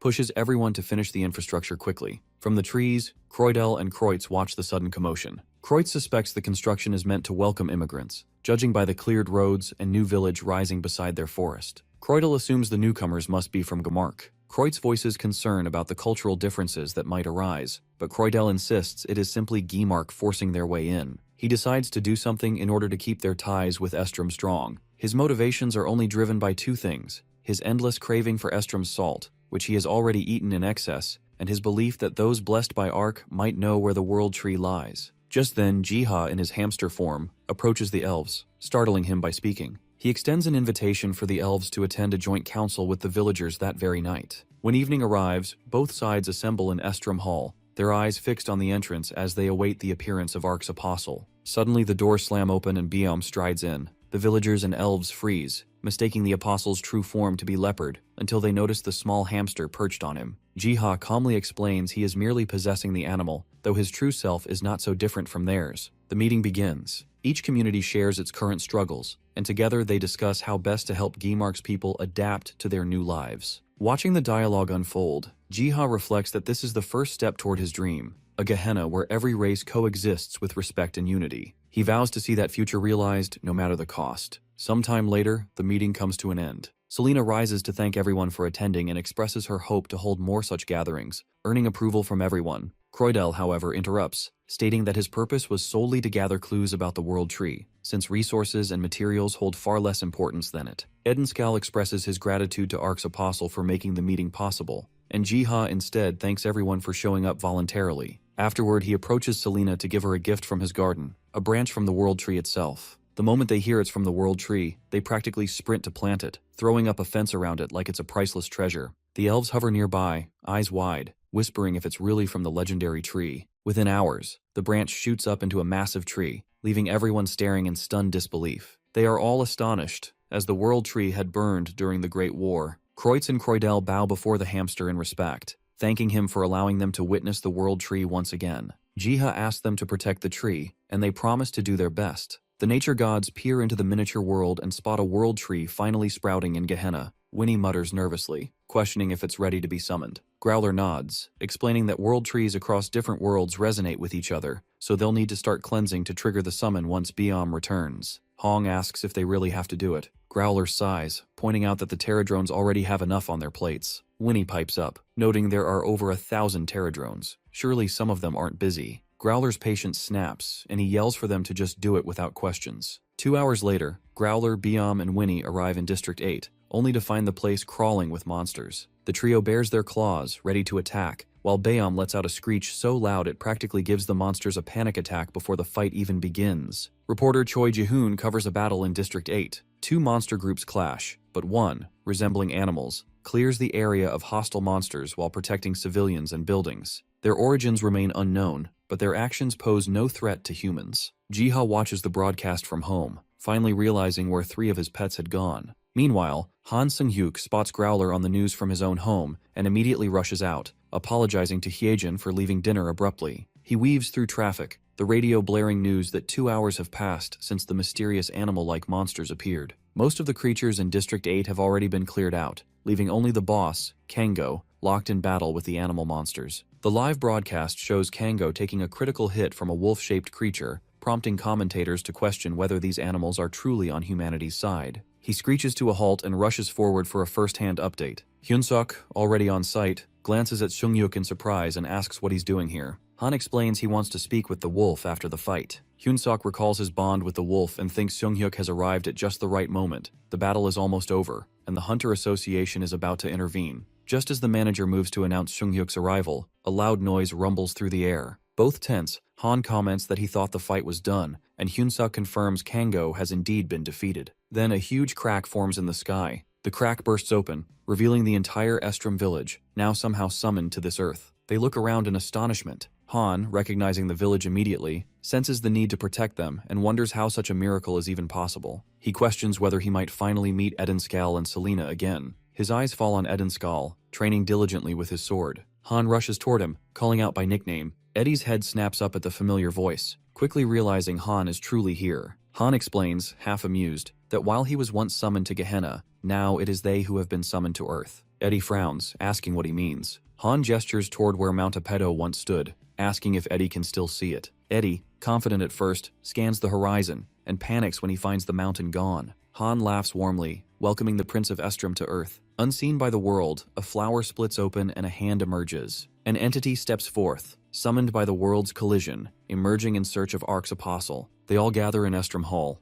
Han explains to Eddie that they are now on a world called Earth, not Gehenna, so Mount Apito no longer exists. Selena prays, sensing Ark's influence in the situation. Though Hyunsuk had anticipated their confusion, so they are already prepared to tackle it. Han addresses it calmly and introduces himself as a hunter from Korea. The group begins discussing plans for the future. A few days later, a press conference is held at the Korean Hunter Association's conference room for the people of Gehenna. Civilians remark how the newcomers look just like them. One spots a handsome figure in a car outside the headquarters, wondering if it might be the prince, and several decide to wait outside to snap pictures when he leaves. Inside, Edenskal thanks the association for their aid in helping his people adapt to this new world. He announces that all the information they have will be shared with the association. As he speaks from the stage, the audience is captivated by his presence, and some are even contemplating visiting him in District 8's forest. Jiha is stunned to see Gehenna fully summoned on Earth. He hadn't imagined this could happen, and immediately suspects his pets might be involved. He approaches them cautiously, thinking they must be following the World Tree's instructions, deciding to feed them first before demanding answers. A sudden realization strikes him. Perhaps he has lost connection to the miniature world. He checks and finds that he is still linked and able to assist. The only difference is that the miniature world now also includes Earth.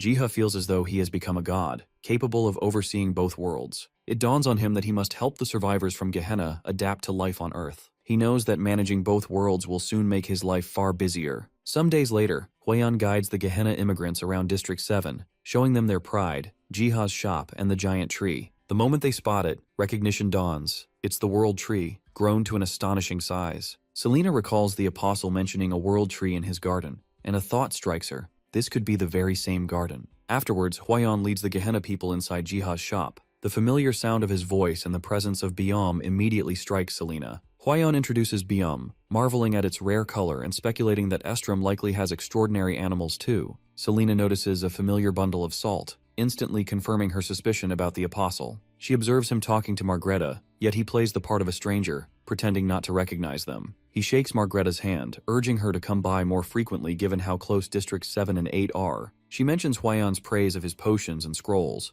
but Jiha humbly downplays it, admitting he's still learning. She mentions that she might need his help soon, as she plans to become a hunter alongside her knights so as not to burden the Korean government. Jiha reflects that the Black Lion Knights are stronger than average hunters, and likely won't have much trouble. He hands her a potion as a small souvenir. As she takes it, a familiar scent reaches her, triggering recognition from Selena's sanctuary. It dawns on her that this man is the Ark's apostle, and she feels a surge of gratitude and excitement at meeting him in person. Once everyone leaves, Jiha sits alone in quiet reflection, struck by how odd it is to see them outside the miniature world. His eyes catch a note on the desk. Opening it, he discovers it's from Selena requesting him to visit Estrom. She has something important to tell him. Though Jiha met Selena for the first time today, her request leaves him feeling uneasy. As he reaches the door, the thought of entering in human form makes him pause. The moment he hesitates, Selena and Margreta swing it open, welcoming him inside. They invite Jiha inside for a cup of tea, and he expresses his surprise at receiving her note. Curious, he asks Selena what she wanted to tell him. She begins her questioning cautiously, asking if he believes in Ark, though she isn't sure what Earth calls it. Back in their world, it is Ark. Selena explains that he had once created and watched over Gehenna, but then vanished. Recently, an Ark's apostle appeared, claiming to be from another world and began taking care of Gehenna. This apostle mentioned having a world tree in his world. Seeing the enormous tree in District 7, Selena suspected it might be the world tree of this world. She admits that she initially considered the world tree near his store a coincidence, but the bag of salt in his possession and Biom confirmed her theory. She then asks Jiha directly if he is the Ark's apostle. Seeing the certainty in her eyes, Jiha realizes there is no point in denying it. He admits to being Ark's apostle and recounts how he became the apostle, as well as the role he has played so far. He shares everything he can think of, including how he has been helping Gehenna. Relieved to finally have someone to talk to about the ordeal, Jiha feels the weight of secrecy lift from his shoulders. Selena kneels before him, convinced he is Ark himself, and asks forgiveness for ever doubting him. Jiha, uneasy, urges her to rise and attempts to clarify that he is not Ark, but Margreta presses him further, insisting he orchestrated everything. He confesses he merely followed the World Tree's will, with a touch of his own judgment. Margreta worries that if people discover his true identity, he'll never have a moment of peace. Yet he continues helping everyone despite the risk. Jiha asks a favor, and both jump at the chance to obey him instantly. He only asks that they call him Jiha and keep his god mode status under wraps. Selena understands his desire for a normal life, and Jiha agrees that things would spiral out of control if his identity became known. He promises to help them however he can, but warns a larger favor may be needed from them down the road. Margreta enthusiastically agrees, swearing loyalty to him for saving her life. At that moment, a prompt appears informing Jiha that Margreta Russell has pledged allegiance to him. The system explains that assigning a champion will drastically increase their abilities, though the decision is irreversible, and asks for his confirmation. Jiha explains everything to Selena, who reveals that having a champion of Ark is something that hasn't occurred since the Dragon Era. Back then, a noble knight was chosen by Ark to help restore balance to the world. These champions serve directly under Ark, acting as his agents in maintaining order. Jiha asks Margreta if she's truly sure about becoming his champion, stressing that the choice is permanent. The girl is burning with enthusiasm, declares that she was reborn thanks to him, and promises to serve him with her life. He hesitates at her intensity, then rejects the idea, unwilling to let her gamble everything on him. While Selena tries to show understanding for his decision, Margreta's disappointment is palpable. Jiha patiently explains that he doesn't want to claim someone's life and ambitions by making them his champion prematurely. He insists they must build trust before making such a significant decision. Margreta finally relaxes, understanding that human relationships are more important than system rules. She asks Jiha to call her Mary from now on, a name only the captain ever uses. Selena then hands Jiha a study guide from the Dragon's Era. He accepts it gratefully, having not even known such a book existed. She explains that the book will help him understand dragons, how they disappeared without a trace, and includes information about champions. They spend a while reminiscing over memories of their past experiences with him. In the following days, he studies the book Selena provided, which contain guides on dragons and beings called neutrals. He learns just how powerful dragons once were, which explains Margreta's enthusiasm to become a champion, but it still isn't enough to sway his decision. The book describes the Dragon's Era, a time when humans and monsters coexisted. Dragons were assigned the role of neutrality by Ark to prevent wars between races. Some dragons, however, diverged from their purpose. Astragan, intoxicated by human praise, declared itself a god. The nature gods, with the help of their champions, managed to stop Astragan and placed his bones in the sanctuary. Though rest of the dragons were torn apart in the aftermath, Jiha hardly believes the story, yet he realizes how gripping it would be as a fairy tale. Though it all seems unreal to Jiha, he finds the story compelling. Inspiration strikes. He could turn this legend into a themed dungeon. While training dungeons suffice for low-ranked hunters, mid- and high-ranked hunters deserve a dungeon with depth and narrative. This story lets him skip the cliched hero saves princess plot. He envisions a dungeon with a fearsome dragon as the boss, guarded by loyal side monsters, and feels a rush of excitement at the concept. He begins designing the dungeon, setting a level limit of 35 and allowing only 10 hunters at a time. Once the dungeon framework is ready, he calls his pets to help prepare the dolls for hunters and dragons. Hong grumbles about working, but Winnie scolds him, insisting they start collecting materials immediately to complete the dungeon in time. Winnie opens a gate. Hong panics about their intelligence, so Winnie reroutes to the Grand Library and kidnap Youngie. The trio drags themselves across the sun-baked desert, exhausted. Winnie doubts they're going the right way after 2 hours of nothing. Hong blames Winnie, who in turn blames Youngie, and they start quarreling. Suddenly, a rabbit darts in front of them and collapses. Moments later, it springs to its feet, waving its arms frantically. They interpret its gestures as a plea for help. Winnie wonders what help a rabbit could need in such a barren desert. Before they can react, the rabbit grabs Winnie's arm and drags him forward. They stop in front of a giant drake, and a family of tiny bunnies cowers nearby, frozen in fear. Avoiding the battle isn't an option. Winnie transforms into a massive bear, charges, and single-handedly takes down the drake. The rabbit leader stares in shock, raising protective paws to shield the others, convinced Winnie is another monster. Then it notices the rabbit that ran for help riding atop the bear and connects the dots. The monster is here to help them. Jiha looks around for something to do for the day and notices the fog has finally lifted off another area. Biam and Doggo rush up to him, and he considers exploring this newly unlocked area with them. Before he can move, a gate in his garden bursts open, and a tsunami of rabbits charges in, hopping in every direction. Jiha freezes, staring at the absurd crowd. Somewhere in the chaos, he spots his 3 other pets, who look way too proud of themselves, and he realizes they are here to stay. Jiha frets over where all the rabbits will stay. One bold rabbit hops forward and he pets it, realizing this tiny fluffball must be the leader. He starts explaining that there isn't enough room in the garden, even imagining calling the Terradrones for help. Before he can act, the rabbits glance around, then energetically start digging, burrowing a cozy home for themselves. Jiha blinks, stunned. They've already solved the problem themselves, and since they're now part of his family, gives the leader a name, Mooney. Curious, Jiha asks how they met Winnie and the others. The rabbits explain that they were rescued from the drake during the desert trek. Jiha is astonished. A drake in a desert is highly unusual, as such creatures typically dwell in marshlands. Fascinated, he watches as Mooney opens a portal, revealing dragon bones in its possession. Connecting the dots, Jiha realizes the drake had been drawn to the bones, as drakes can evolve upon contact with dragon remains. He puzzles over where Mooney found the bones and which dragon they came from. Mooney draws on the ground with a twig, depicting animals battling a dragon guarding the bones of another behind a mountain.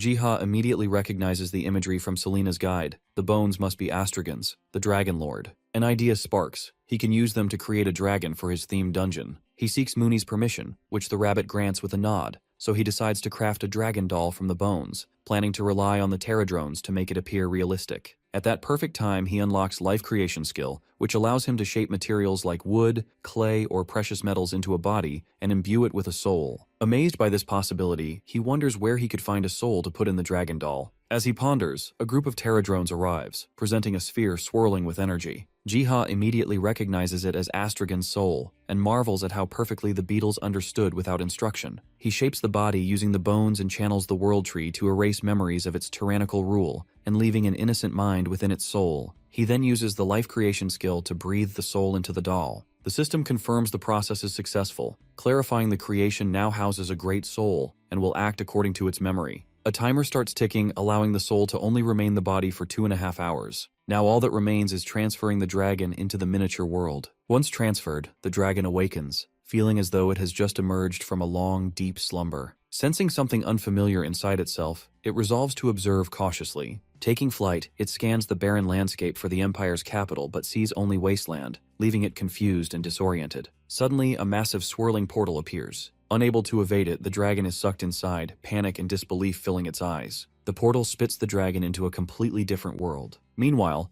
Hwaeun is at Jiha's shop, uneasy as she observes the growing closeness between Jiha and Margreta, who had only recently met. Her thoughts are interrupted when a man rushes in, shouting that a dragon is wreaking havoc in District 7. The hunters immediately check Mir Wiki, but there is no entry for the dragon. This confirms it is an entirely new type. Just then, the Eternal Flame Guild arrives to take charge of the situation. Hwaeun leads the guild, while Margreta insists on helping to protect Jiha's shop, much to Hwaeun's irritation. She commands her team to attack, determined to showcase the guild's strength. The dragon spots the group and releases a searing breath of fire, only to have it blocked by Hwaeun. Margreta launches a Black Lion attack, while Hwaeun casts her flame spell, sending meteors hurtling toward the beast. The dragon is left stunned that its breath is so easily nullified, wonders whether this is because both are champions, or if time has weakened its strength. Deciding that Soul is not part of its plan, the dragon attempts to flee. Just then, a giant hand descends from the sky, leaving the people utterly shocked, though Margreta feels a sense of relief, knowing exactly who it belongs to. The hand swiftly scoops the dragon high into the air. Hwaeun watches in horror, unsure if the giant is friend or foe, until a teammate urges her to relax, believing the hand is helping them.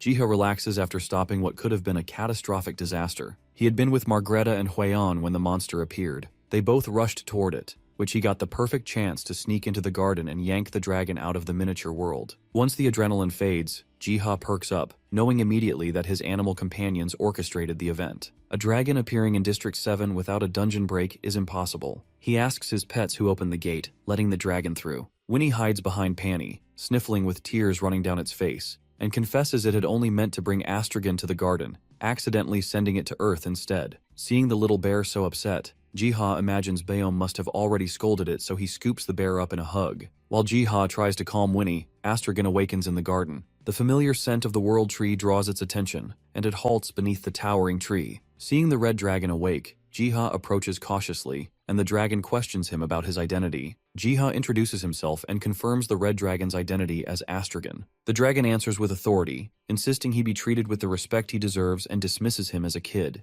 Jiha keeps a straight face, though inside he mutters at 25, he's no kid. Changing the topic, he asks if he is hurt since he tried his best to grab him lightly. Astragon fumes at Jiha's audacity for grabbing him. He questions Jiha about the garden, the metal bead necklace around his neck, and why his body has shrunk to such a small form. Jiha struggles to explain the truth without bruising the dragon's ego. When Astragon learns that he had died, he clenches his teeth in anger. Dragons were granted immortality by Ark, and the notion that they could go extinct is inconceivable. Flames swell in his throat as he furiously demands the truth. Baeom leaps in and smacks the dragon's head, leaving him shrieking at the insult. The three nature gods step in, giving him a long lecture about respect and manner. Baeom sternly orders him to show respect to their master, Jiha, who walks the path of Ark. Astragon thinks they are being ridiculous. Baeom sets him straight that he died 500 years ago as a tyrant, and that monsters wiped out Gehenna, forcing them to relocate to Earth. Baeom points at Jiha, declaring him their master and the center of everything. The dragon struggles to process the flood of information. Winnie questions if he has truly grown so old that he forgot his purpose and started acting recklessly. He learns that his ambition to conquer the continent split it into two, instead causing the souls of his siblings to be sealed away. They reveal Jiha's mission to revive his siblings.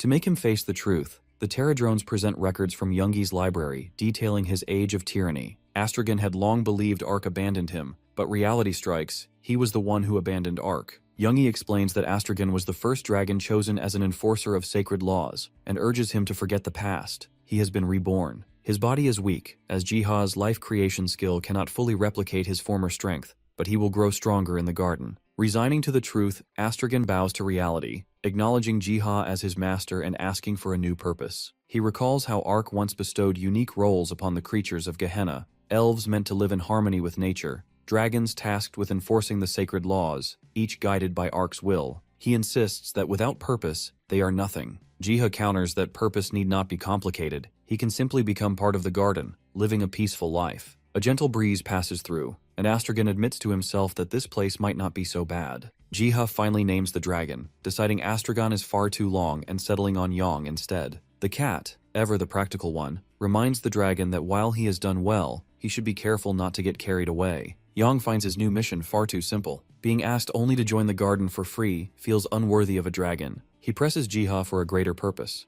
and that is when it occurs to Jiha that he could appoint Yang as the final boss of the themed dungeon he had created. Intrigued, Yang asks how difficult this task will be. Jiha trains him step by step, and after several days, the lessons are finished. At last, Jiha opens the dungeon, cautioning Yang that hunters are on their way. Jiha advises Yang to use his maximum power since death inside the dungeon isn't permanent. Hearing that his opponents would be the same ones who had attacked him in District 7 only fuels Yang's eagerness. Yet Jiha wonders if he's really ready in this weakened form against the hunters possessing advanced gear and skills. The remark infuriates Yang, spewing fire to prove he's no weakling. Jiha tells him to relax, promising to fix his stats later. Though Yang understands his role now, he still feels the sting of being treated as if he were lesser than his true rank. Soon after, Yang hears the hunters approaching, bickering about how they've never seen a quest this detailed. The rookies tremble at the sight of the monster. The seasoned hunters try to calm them, confident in their skills until they finally see the beast, and their bravado dies on the spot. The hunters are astonished, wondering how the monster that appeared in the city days ago had fled all the way here. Yang bristles in fury. He never ran, how dare they look down on him. With a deafening roar, he roars that he will unleash his wrath and releases a hurricane of fire, shaking the entire dungeon. That day, the primordial dragon's roar rattled everyone's bones and within hours made headlines worldwide.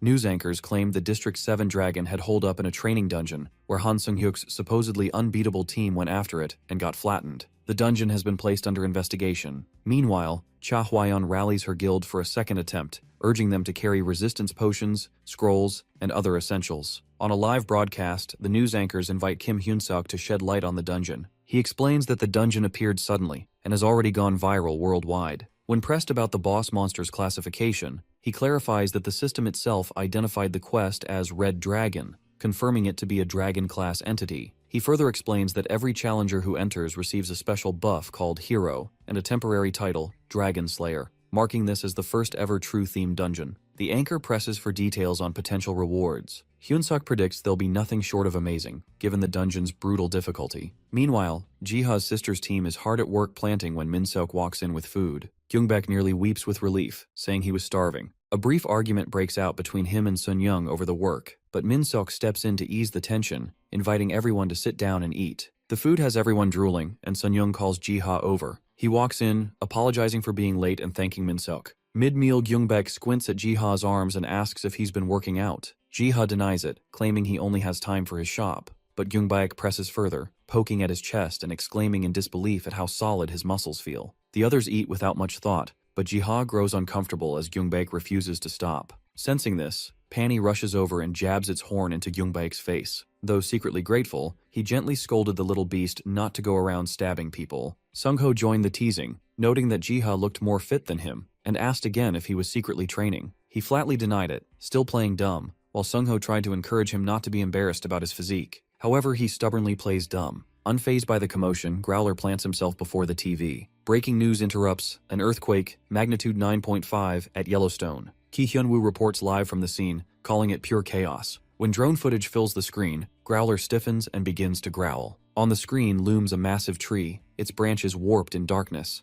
a monstrous bud swelling among them. At first glance it looks like the World Tree, yet Jiha knows better. The World Tree protects life. This thing radiates nothing but destruction. That evening in the Dream Garden, Youngie tugs on his sleeve and pulls him through a portal. He steps inside, realizing it leads to a library, though not the one Youngie had shown him before. This one descends deeper, down into a shadowed basement. There he sees, hanging in the air before him, is a majestic book, radiating light as if it were alive. Inside the book, Jiha finds chilling details about the Tree of Destruction, the same entity that triggered the Yellowstone earthquake. It is said to belong to the Lord of the Abyss, a figure possibly on par with the High Lord Yang had once mentioned. If the book is right, then even America isn't safe. The text explains that the tree consumes the earth itself, its presence alone capable of drowning out the World Tree's light. Realizing only he can confront it, he decides to call Hyun-suk and take the U.S. up on its offer. Jiha requests that he be stationed near Yellowstone. Hyun-suk hesitates, warning that the area is already swarming with monsters, but our guy insists the tree must be dealt with. Though reluctant,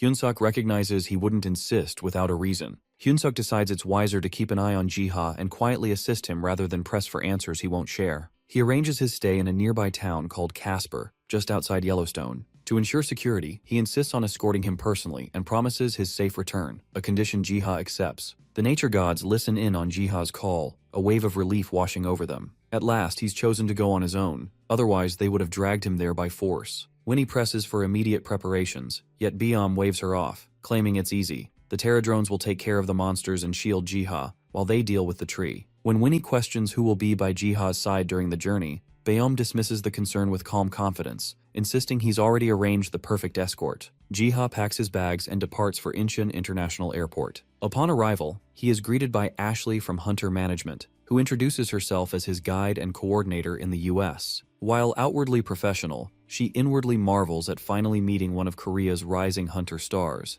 noting how much gentler he appears compared to his reputation. He is also joined by Kim Deo-kun, assigned as his bodyguard. Ashley can't help but be surprised by his towering height. Jiha admits that while he prepared himself, the thought of going to America still makes him uneasy, hence the bodyguard. Ashley reassures him to follow the schedule and not worry. Ashley remarks that a lot of people are eager to meet him, which makes Jiha tense up and ask if his arrival was already public knowledge. Hyunsuk joins the conversation, admitting he had made a few calls the night before. Better to double-check things for such a rare trip abroad. Noticing Hyunsuk's weary expression, he asks if he got any rest at all. Hyunsuk confesses he only managed a few hours, deepening Jiha's worry. Once settled inside the airplane, Jiha marvels at the luxury of his seat. He never imagined he would ride in first class. Looking around in awe, he unzips his bag, only for Yang to immediately leap out, grumbling about almost suffocating inside. As the pilot's voice announces takeoff, Yang mutters that they could have saved the trouble if Jiha had just ridden his back. Yang mutters they could have flown on his back instead of complicating things. Jiha pats him, amused, and points out the wonder of flying without wings. When the plane finally takes off, Yang peers out the window, realizing he doesn't need to flap his wings to fly, and begrudgingly admits it isn't so bad after all. Hours later, the plane lands in the United States. At the terminal was standing Logan Chris, head of human resources at the U.S. Hunter Association, and beside him Drek, an executive from the Psyker Association. Behind them, a sea of journalists and officials pressed forward, fighting to catch a glimpse of him, the overwhelming noise and flashing cameras making his stomach churn. By the time they escape the airport, Jiha is already drained. Ashley remarks that even world-famous hunters don't draw crowds this massive, hinting that his popularity is something extraordinary. Eventually, they arrive in Casper, a small town that looks eerily desolate. Ashley explains that Casper once held nearly 60,000 people, but the population plummeted over the past decade, leaving only a few thousand behind. Now the town mainly serves as a base for psychers hunting monsters near Yellowstone, and she adds they'll be arriving here soon. Determined not to show nerves, he slips on the enchanted ring of translation, a gift from Hyunsuk. With it, he can hear and speak any foreign tongue. Hyunsuk had also asked him to craft scrolls for the psychers upon his arrival with a request to craft scrolls for the psychers once he arrived. The first thing Jiha did was line everyone up and, without pause, craft nearly 300 scrolls in a single day. The feat later becomes known as the grace of the legendary scroll maker. The hunters were astounded by how powerful the scrolls were. After 4 hours of non-stop scroll making, Jiha's shoulders finally started to ache. As fatigue sets in, someone offers him a drink. Grateful, he accepts, only for them to ask a favor. Jiha, ever the polite pushover, nodded before he even knew what it was. The man's grin never left his face as he lured Jiha into a secluded area under sweltering heat, draining his strength. Just as Jiha started questioning the detour, a black van screeched to a halt behind them. Before he could react, the man shoved him inside. Heavy hands pinned him in place, a voice hissing that he would make scrolls. Not for the world, not for hunters, but for them. Forever. The van speeds off, and the only comfort Jiha finds is knowing that Yang, his dragon, is still with him, tucked away in the suitcase. He forces out the question of where they are taking him. The men only smirk and reply that he'll know soon enough. Realizing escape is impossible on his own, he decides he'll have to rely on Yang. Just as he reaches for the zipper, the van lurches to a violent stop. Vines coil around the wheels, anchoring the vehicle in place. The leader tells his men to keep an eye on Jiha and moves to step out. But before he can react, the plant lets out an ear-splitting shriek. 2 of the men in the front are stunned in place, and in the next instant, the vines whip around and yank them straight out of their seats. Jiha seizes the opening, scrambling out of the van, and freezes at the sight of the creature looming before him. Yang, fed up with being cooped up, leaps from the bag and sizes up the wild plant, asking if this is the monster they are here for. Jiha confirms it is for now. Yang, having seen far worse, tells Jiha to take cover behind him. The vines snap toward them, but Yang unleashes a torrent of flame, reducing the monster to ash within seconds. Jiha, overjoyed, pulls Yang into a tight hug in gratitude. Yang can only blush, slightly overwhelmed by the affection. While figuring out how to return, a sudden noise catches their attention. Jiha looks up to see a giant Terradrone hovering above. With the immediate danger gone, it carries them swiftly toward Yellowstone, the place of the quake and the corrupted tree. Jiha reminds himself to focus on the true purpose of his journey, eliminating the threat of the Tree of Destruction. The glowing book had revealed that long ago, the World Tree, unable to shield the whole world, bestowed part of its power to chosen trees to act as guardians. One such tree was the Tree of Destruction that had been corrupted by the High Lord, who, though made by Ark, defied his creator and claimed the title of Lord of the Abyss. All the nature gods close in on the malicious tree, breaking its twisting vines as they move. Yet they notice the tree isn't attacking them directly. Growler warns that it may be lulling them into lowering their guard, while Biome suspects it is sending a message. Their suspicions prove right when the tree shifts. Bark twists into flesh, vines retract into limbs, and before them stands a brown-skinned woman with flower-like horns. She is Organa, the High Lord of the Abyss. She mocks the gods, labeling them cute little pets. Biome demands her purpose, but she deflects, gesturing toward the Terradrone carrying Jiha. She asks if the power it emits is a false power manufactured by them after Ark left the world. The gods immediately realize her intent. Their master is drawing near. They ready their stance to shield him, but Organa moves first. Saplings erupt from the ground, coiling around the gods and locking them in place. As the Terradrone descends, she wastes no time. In a flash, she seizes Jiha, enclosing him within her palm. Organa studies Jiha with a predatory curiosity, questioning how he can act like a god when he seems so frail, so insignificant, and unremarkable. Jiha struggles, but her grip tightens, bringing him close as she inhales his scent, which intrigues her even more. She asks if he would submit as her pet. He refuses with every move, prompting her malicious grin. Humans keep pets of their own, after all. She brags about how much better the world would be if she ruled it. Recalling the devastation caused, swears he will never allow it, but she remains confident that humans will crave her control. Just as she moves to smother him, Jiha's scent triggers a long-buried memory. The warmth emanating from him reminds her of her father's hand. She recalls Ark patting her head, urging his children never to forget the purpose and duties they were born for. She grips her head, lost in confusion over her forgotten duty. She loosens her hand and gazes upward, silently asking her father for guidance, as she begins to vanish. Released from her grip, Jiha begins to fall, but the Terradrone swoops in, catching him at the last second. With Organa gone, Biome orders the team to focus, and they set fire to the Tree of Destruction. Jiha, now safe on the ground, pats his pets for their valiant efforts. He then takes the branch of the world tree he brought and plants it where the corrupted tree once stood. Meanwhile, Winnie and Biome bicker over whether their master's life was unnecessarily risked. Biome remains firm, asserting that their master, walking the path of Ark, is untouchable, even by the High Lord. Youngie admits she had doubted the plan's success, believing they had already failed the moment Organa seized him, but now they had defeated her. Then Jiha calls them over, and they see the world tree he just planted has already grown into a massive, towering tree. He thanks everyone for helping safeguard the area. Yang, brimming with excitement, rushes at him, hugging him so hard they tumble down to the ground. Once back in the Dream Forest, a Terradrone begins recording the day's events. Organa, the High Lord known as the Queen of Mushrooms and Vines, had used the Tree of Destruction to reach Earth. She was defeated by the nature gods when Ark's power in Jiha caught her off guard, forcing her to flee. He thinks back on how Organa treated him like a mere pet, making him wonder if all High Lords view humans this way. The question of her forgotten duty nags at him. He remembers Yang's words, that every race has a purpose, and without it, they are incomplete. Exhausted by the flood of thoughts, he chooses to rest. Jiha wakes in his hotel room, only to find Yang's massive red face inches from his own. A scream escapes him before he can think. Thinking fast, Jiha feigns surprise, claiming the dragon just crashed in. Dae-kun steps protectively in front of him. Ashley fires a lightning bolt at the startled dragon. Yang escapes after the brief chaos, and Jiha mentally groans, apologizing to his very patient dragon. Ashley checks on Jiha, informing him that the Tree of Destruction vanished from Yellowstone National Park. She adds that the Bureau is investigating the tree and has issued warnings. Jiha acts dumbfounded, keeping the full truth hidden. With no further tasks, she advises him to return to Korea with Dae-kun, and silently admires Jiha's selflessness in creating hundreds of scrolls for psychers without expecting anything in return. She bids him farewell, apologizing for having wasted his time and requesting he visit again. Once they return home, Jiha finds Yang sulking in the dream garden, giving him the silent treatment. He pokes him apologetically, reminding him how disastrous it would have been if anyone saw a dragon with him.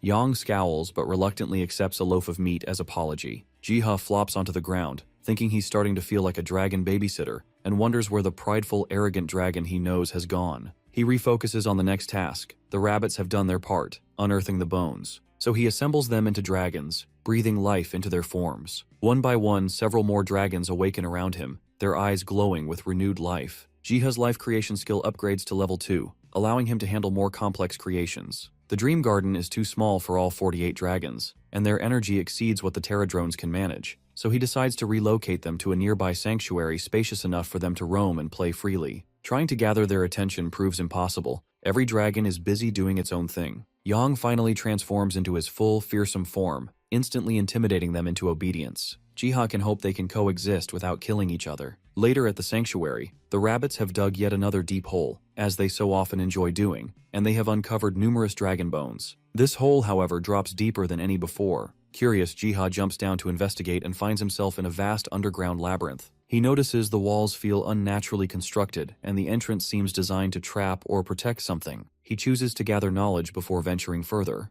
Youngie brings him a book on the Great Labyrinth, authored by Ark, recounting the events that occurred before the World Tree was planted. The book contains abstract drawings of followers and seals pointing to an ancient evil, though no text accompanies them. Jiha reads that Gehenna once existed in a primitive state. The Ark, disliking the environment, defeated the ancient evil and its followers, sealing them within the labyrinth. Jiha feels a jolt of disbelief. Previous scriptures credited Ark with creating Gehenna, but this book contradicts that. Perhaps the saints who wrote them were mistaken. The world clearly existed before the World Tree. The book explains that the ancient demon sealed within the Great Labyrinth would bring complete chaos if it ever awakened. Traps would trigger, and its followers would unleash their fury, yet the Ark assures that nothing can escape the Great Labyrinth. It mentions that the Demon Lord can be used for practice, but the door is sealed. Jiha wonders how to enter until a Terradrone mentions a hole in the wall. He sends some Terradrones to investigate, but the hole is too narrow for them. Jiha realizes he can slip inside by possessing a small animal, avoiding the risk of expanding the hole. Relying on the invulnerability his possession skill grants, he inhabits the same hamster and cautiously begins his exploration.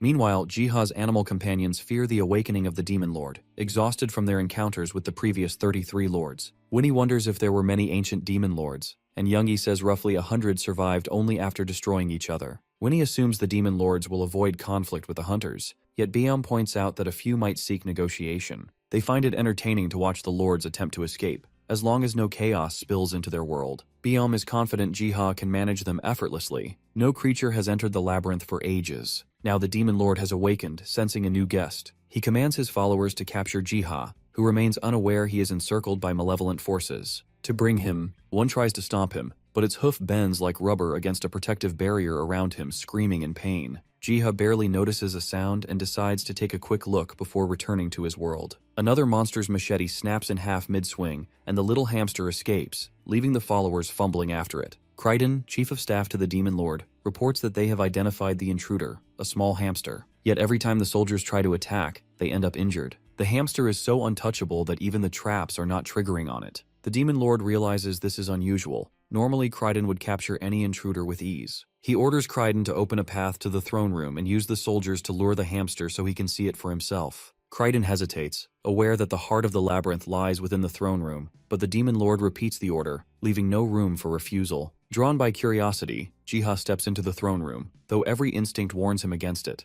As he steps inside, he immediately realizes the presence before him, the Demon Lord. The being introduces himself as Krasis, Lord of Iron Blood, and harshly claims that they have awakened due to Jiha's intrusion. Jiha quickly apologizes, but Krasis cuts him off, demanding to know who sent him, certain he is here as a messenger. Our guy admits he stumbled upon the place by accident, but Krasis does not believe him. He questions the era the hamster comes from and presses to know why a mortal stands before a being who has spent 2,000 years steeped in blood and violence. Jiha admits there is much to explain, but first asks for Krasis' help. The Demon Lord is baffled. What help could a mere mortal want from a demon? He reveals that he is a gardener of the World Tree and wields a fragment of Ark's power. Krasis eyes him warily, labeling Jiha a servant of the archdemon. Our little hamster decides to sort out the misunderstandings later, as Krasis regards God Ark as an archdemon. He declares his intention to make the labyrinth useful for his work, and offers to help the Demon Lord escape in exchange for his cooperation. The demon baffled underestimates him, insisting that Archdemon made this labyrinth impossible to escape. He assumes Jiha is merely here to toy with him, certain that escape is impossible. He recalls the book's warning, no one truly dies in the labyrinth. Anyone who dies is revived at the entrance. The book makes it clear, the curse is eternal, though why the Ark chose to imprison them for 2,000 years remains uncertain. He speculates perhaps the labyrinth was shown to him to end this cycle. So, he returns to his garden and pours rain over the miniature world, proving his power to Krasis. Krasis stares in disbelief, unable to fathom how this is possible. When Jiha returns inside, Krasus glares at him, muttering in disgust, thinking he is the archdemon himself, his eternal enemy. He insists he is not Arc, and proposes to remodel the labyrinth, promising to help Krasus escape in return for his cooperation. Fed up with the endless silence, Krasus decides it doesn't matter if the hamster is lying. He clings to the hope the hamster offers and agrees to help. After a while, he summons the High Lords, though only 3 appear: Penelope, Lord of Delusion, the Lord of Intelligence, and Krasus himself. Penelope quips, asking if someone finally decided to let them out. Krasus explains finding an animal that has similar power to Arc, asking for his help who made it rain in the labyrinth. The Demon Lord confirms but clarifies they are getting free not right away. Amused that only they can barely use power in this realm, the Lord of Intelligence asks who this intruder is. Krasus plops the hamster on the table, and both lords gape since only a Demon Lord can enter this place. Penelope exclaims that if he can see them and enter here, he must be connected to the archdemon. Introducing himself as the gardener of the world tree, Jiha watches the lords grapple the reality of a world altered while they slept. He explains how Gehenna was destroyed by the High Lords, leaving only a handful of survivors. The High Lord of Intelligence finds it ironic that a world created by the archdemon was undone by its own creations. Penelope smothers the hamster, teasing if he took this tiny form as a lesson in humility. Jiha insists that power must not be misused. She muses that anything he asks would beat sitting idle and tries to charm him into revealing his plans, but he is invulnerable to her powers. He explains that hunters will soon start entering this labyrinth from now on, and their task is to help the humans grow stronger and offer rewards. He muses that together, they will create the ultimate labyrinth for hunters to explore. Kaldor Tristan, the Ark's champion and a warrior who surpasses humans, remains trapped in the labyrinth. After centuries of silence, strange noises echo throughout as monsters awaken once more. The sudden activity makes him feel as if it is his first time here, with countless beasts to slay. Penelope creeps up on him, amused to see a human still alive for over 500 years. Kaldor snaps, blaming demons like her for cursing him here. She teases that the labyrinth's new master is making these noises. Kaldor demands to know who this new owner is, but Penelope can only say that even the High Lords know little about him, though she warns that he is reshaping the labyrinth as they speak. Hearing this, Kaldor jerks upright, raising his sword toward the sky, demanding that the one watching them reveal themselves. Little does he know, the one watching him is hiding on Penelope's shoulder. The sounds now seem to emerge from beneath the ground, confusing him. Then he hears his name called, clear, deliberate, and impossible to ignore. Jiha reads aloud from the book, recounting Kaldor Tristan's past. He hails from the outskirts of the Deus Empire, led the Boar mercenary group, and became a champion at 25. He fought dragons and high lords, then entered the Great Labyrinth to hunt the demon lords, only to be cursed and trapped for centuries. Hearing the voice nearby, Kaldor feels an instinctive urge to kill, yet Jiha can't help but admire the aura of strength radiating from the Ark's champion, his stats displayed clearly before him. Kaldor screams for the speaker to reveal himself, his voice raw with frustration, and Jiha notes with admiration how he has retained his strength and sanity after 500 years. Penelope nudges Jiha to show himself. The man exhausts himself with futile shouting, so our hamster steps forward, asking if Kaldor has calmed down. Disappointed, he scowls at the hamster form and demands he show his true self. However, Jiha refuses to do so, while Penelope sheepishly admits she hasn't seen it either. He demands to know Jiha's identity. Argai replies that he is the gardener of the world tree, withholding details out of respect for Kaldor's past as the Ark's champion. Enraged, Kaldor thrashes and shouts. Jiha glances at Penelope and signals her that it's a good time to leave, but the champion lunges after them, apologizing and begging them not to leave him alone again. Argai can't help but feel sorry for him, marveling at how he survived centuries in this state. He asks if Kaldor can calm down enough to continue the conversation. The poor guy forces himself to act human again. He explains that to help him, Kaldor must stay calm, and reveals he can arrange his escape via the Demon Lord, though not immediately. The man doubts the possibility, frustrated at his inability even to locate the labyrinth's entrance. Kaldor is doubtful, asks Jiha if he is under the Demon Lord's control, who clarifies they are only cooperating with each other, promising him the same aid. Kaldor flat out rejects the idea of cooperating with the Demon Lord. They turn to leave, suggesting he can remain for another 1,000 years, but he instantly regrets his defiance and apologizes. Jiha apologizes too, admitting he wants Kaldor freed just as badly, yet laments that with Gehenna practically destroyed, it may be pointless. Kaldor is struck with horror, urgently asking about the dragons and champions who should have acted as mediators. The hamster tells him the dragons were powerless to halt the High Lord's rise from the abyss, not because of weakness, but because the mediators abandoned their duties. Jiha reiterates that there's nothing left for Kaldor to return to. Gehenna is gone. Only a few survivors remain. Kaldor recoils, asking if he's condemned to stay here forever. He explains that there is a new world Kaldor can go to, though he cannot share more details for now. Relief washes over Kaldor as he realizes the survivors must be there too. His spirits lift as he asks with determination if Jiha wants him to keep exterminating the demon lords until they finally stay dead. Jiha clarifies his task is to guide the people from the other world that will be coming here. Though Kaldor worries about his intimidating appearance, he is thrilled at the prospect of freedom from this hellhole. He quickly agrees, already plotting how to school the newcomers in his head, and decides the first step is shaving off centuries of wild hair. Meanwhile, the nature gods watch them from the miniature world in the garden. Biom recommends activating the system, and Growler agrees that with the world tree fully grown, experimentation can begin. As their master prepares to bring hunters into the labyrinth, they get to work. They recall how the sponsorship system worked. Warriors used to enter the labyrinth, received essence and buffs, and the outstanding ones could form contracts with Ark or the nature gods. They prepare to implement it, agreeing to use essence as currency. The Terradrones immediately get excited, imagining the bounty of essence they'll collect. Growler proposes picking warriors ahead of time to avoid losing them. Yang worries they might grow greedy if they share their power with them. Painey insists they only exist to motivate the hunters to push forward, not to hinder their growth. Biom stresses that this system exists only for those truly worthy of gaining power. Though the training method is up to them, he ends the argument by reminding them to consider what their master would want. They all decide to wait and see. A few days pass, and Sunghyuk finds an invitation to the Great Labyrinth waiting at his doorstep. Sunghyuk reaches the Great Labyrinth atop a Terradrone, surprised to see others gathered there as well. They exchange questions about the place, but no one has answers. Daokun gestures toward a table at the entrance where a Terradrone sits with ornaments. Hwayeon asks if they are for sale to use inside. Sunghyuk whispers that maybe it's running a side hustle because the master stopped feeding it. Hwayeon picks out an item from the table, and the Terradrone shows her a drawing indicating it cures delusion spells, a magic used by Penelope, the succubus, to control others' bodies. Hwayeon eyes the glowing stone, guessing it must be necessary for navigating the labyrinth's dark and confusing caves. She asks the price, and the Terradrone points to a sign demanding 4 essences. Outraged, she tries to haggle it down to 3, even flashing her deadliest glare. Avoiding eye contact, the little guy taps at the sign again, adamant on 4 essence. Sunghyuk talks her down, and she slaps her essences on the table. He observes many other items for sale, sparking curiosity about what else they might need inside. Daokun recalls rumors of the demon lord and powerful monsters dwelling within, and the group resolves to enter and see for themselves. Once they step inside, the labyrinth opens into a vast forest, and a lone man sits calmly on a rock, as though he had been waiting for them. Hwayeon whispers he looks like Bolander, though a homeless version Kaldor greets them, and the group feels an overwhelming aura radiating from him as he speaks. He introduces himself, asking if they are hunters from Earth. He admits he knows of their deeds but not their names. Then, with chilling certainty, he points at Margreta and asks if she bears the name Rustle. Margreta's breath catches when Kaldor says he knew Marlene,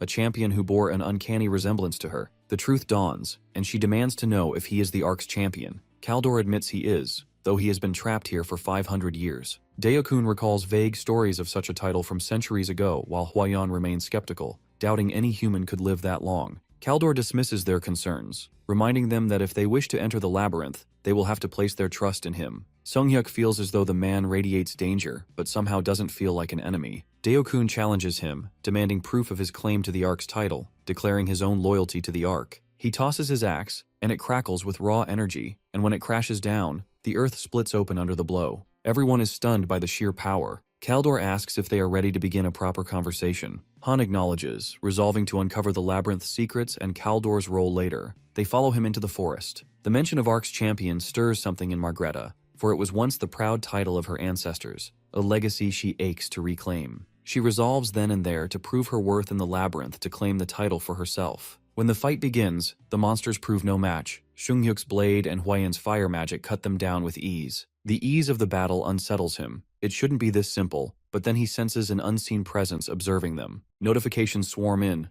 Mighty God's Fang declares it is not mistaken while Growler demands him to improve. Growler's unexpected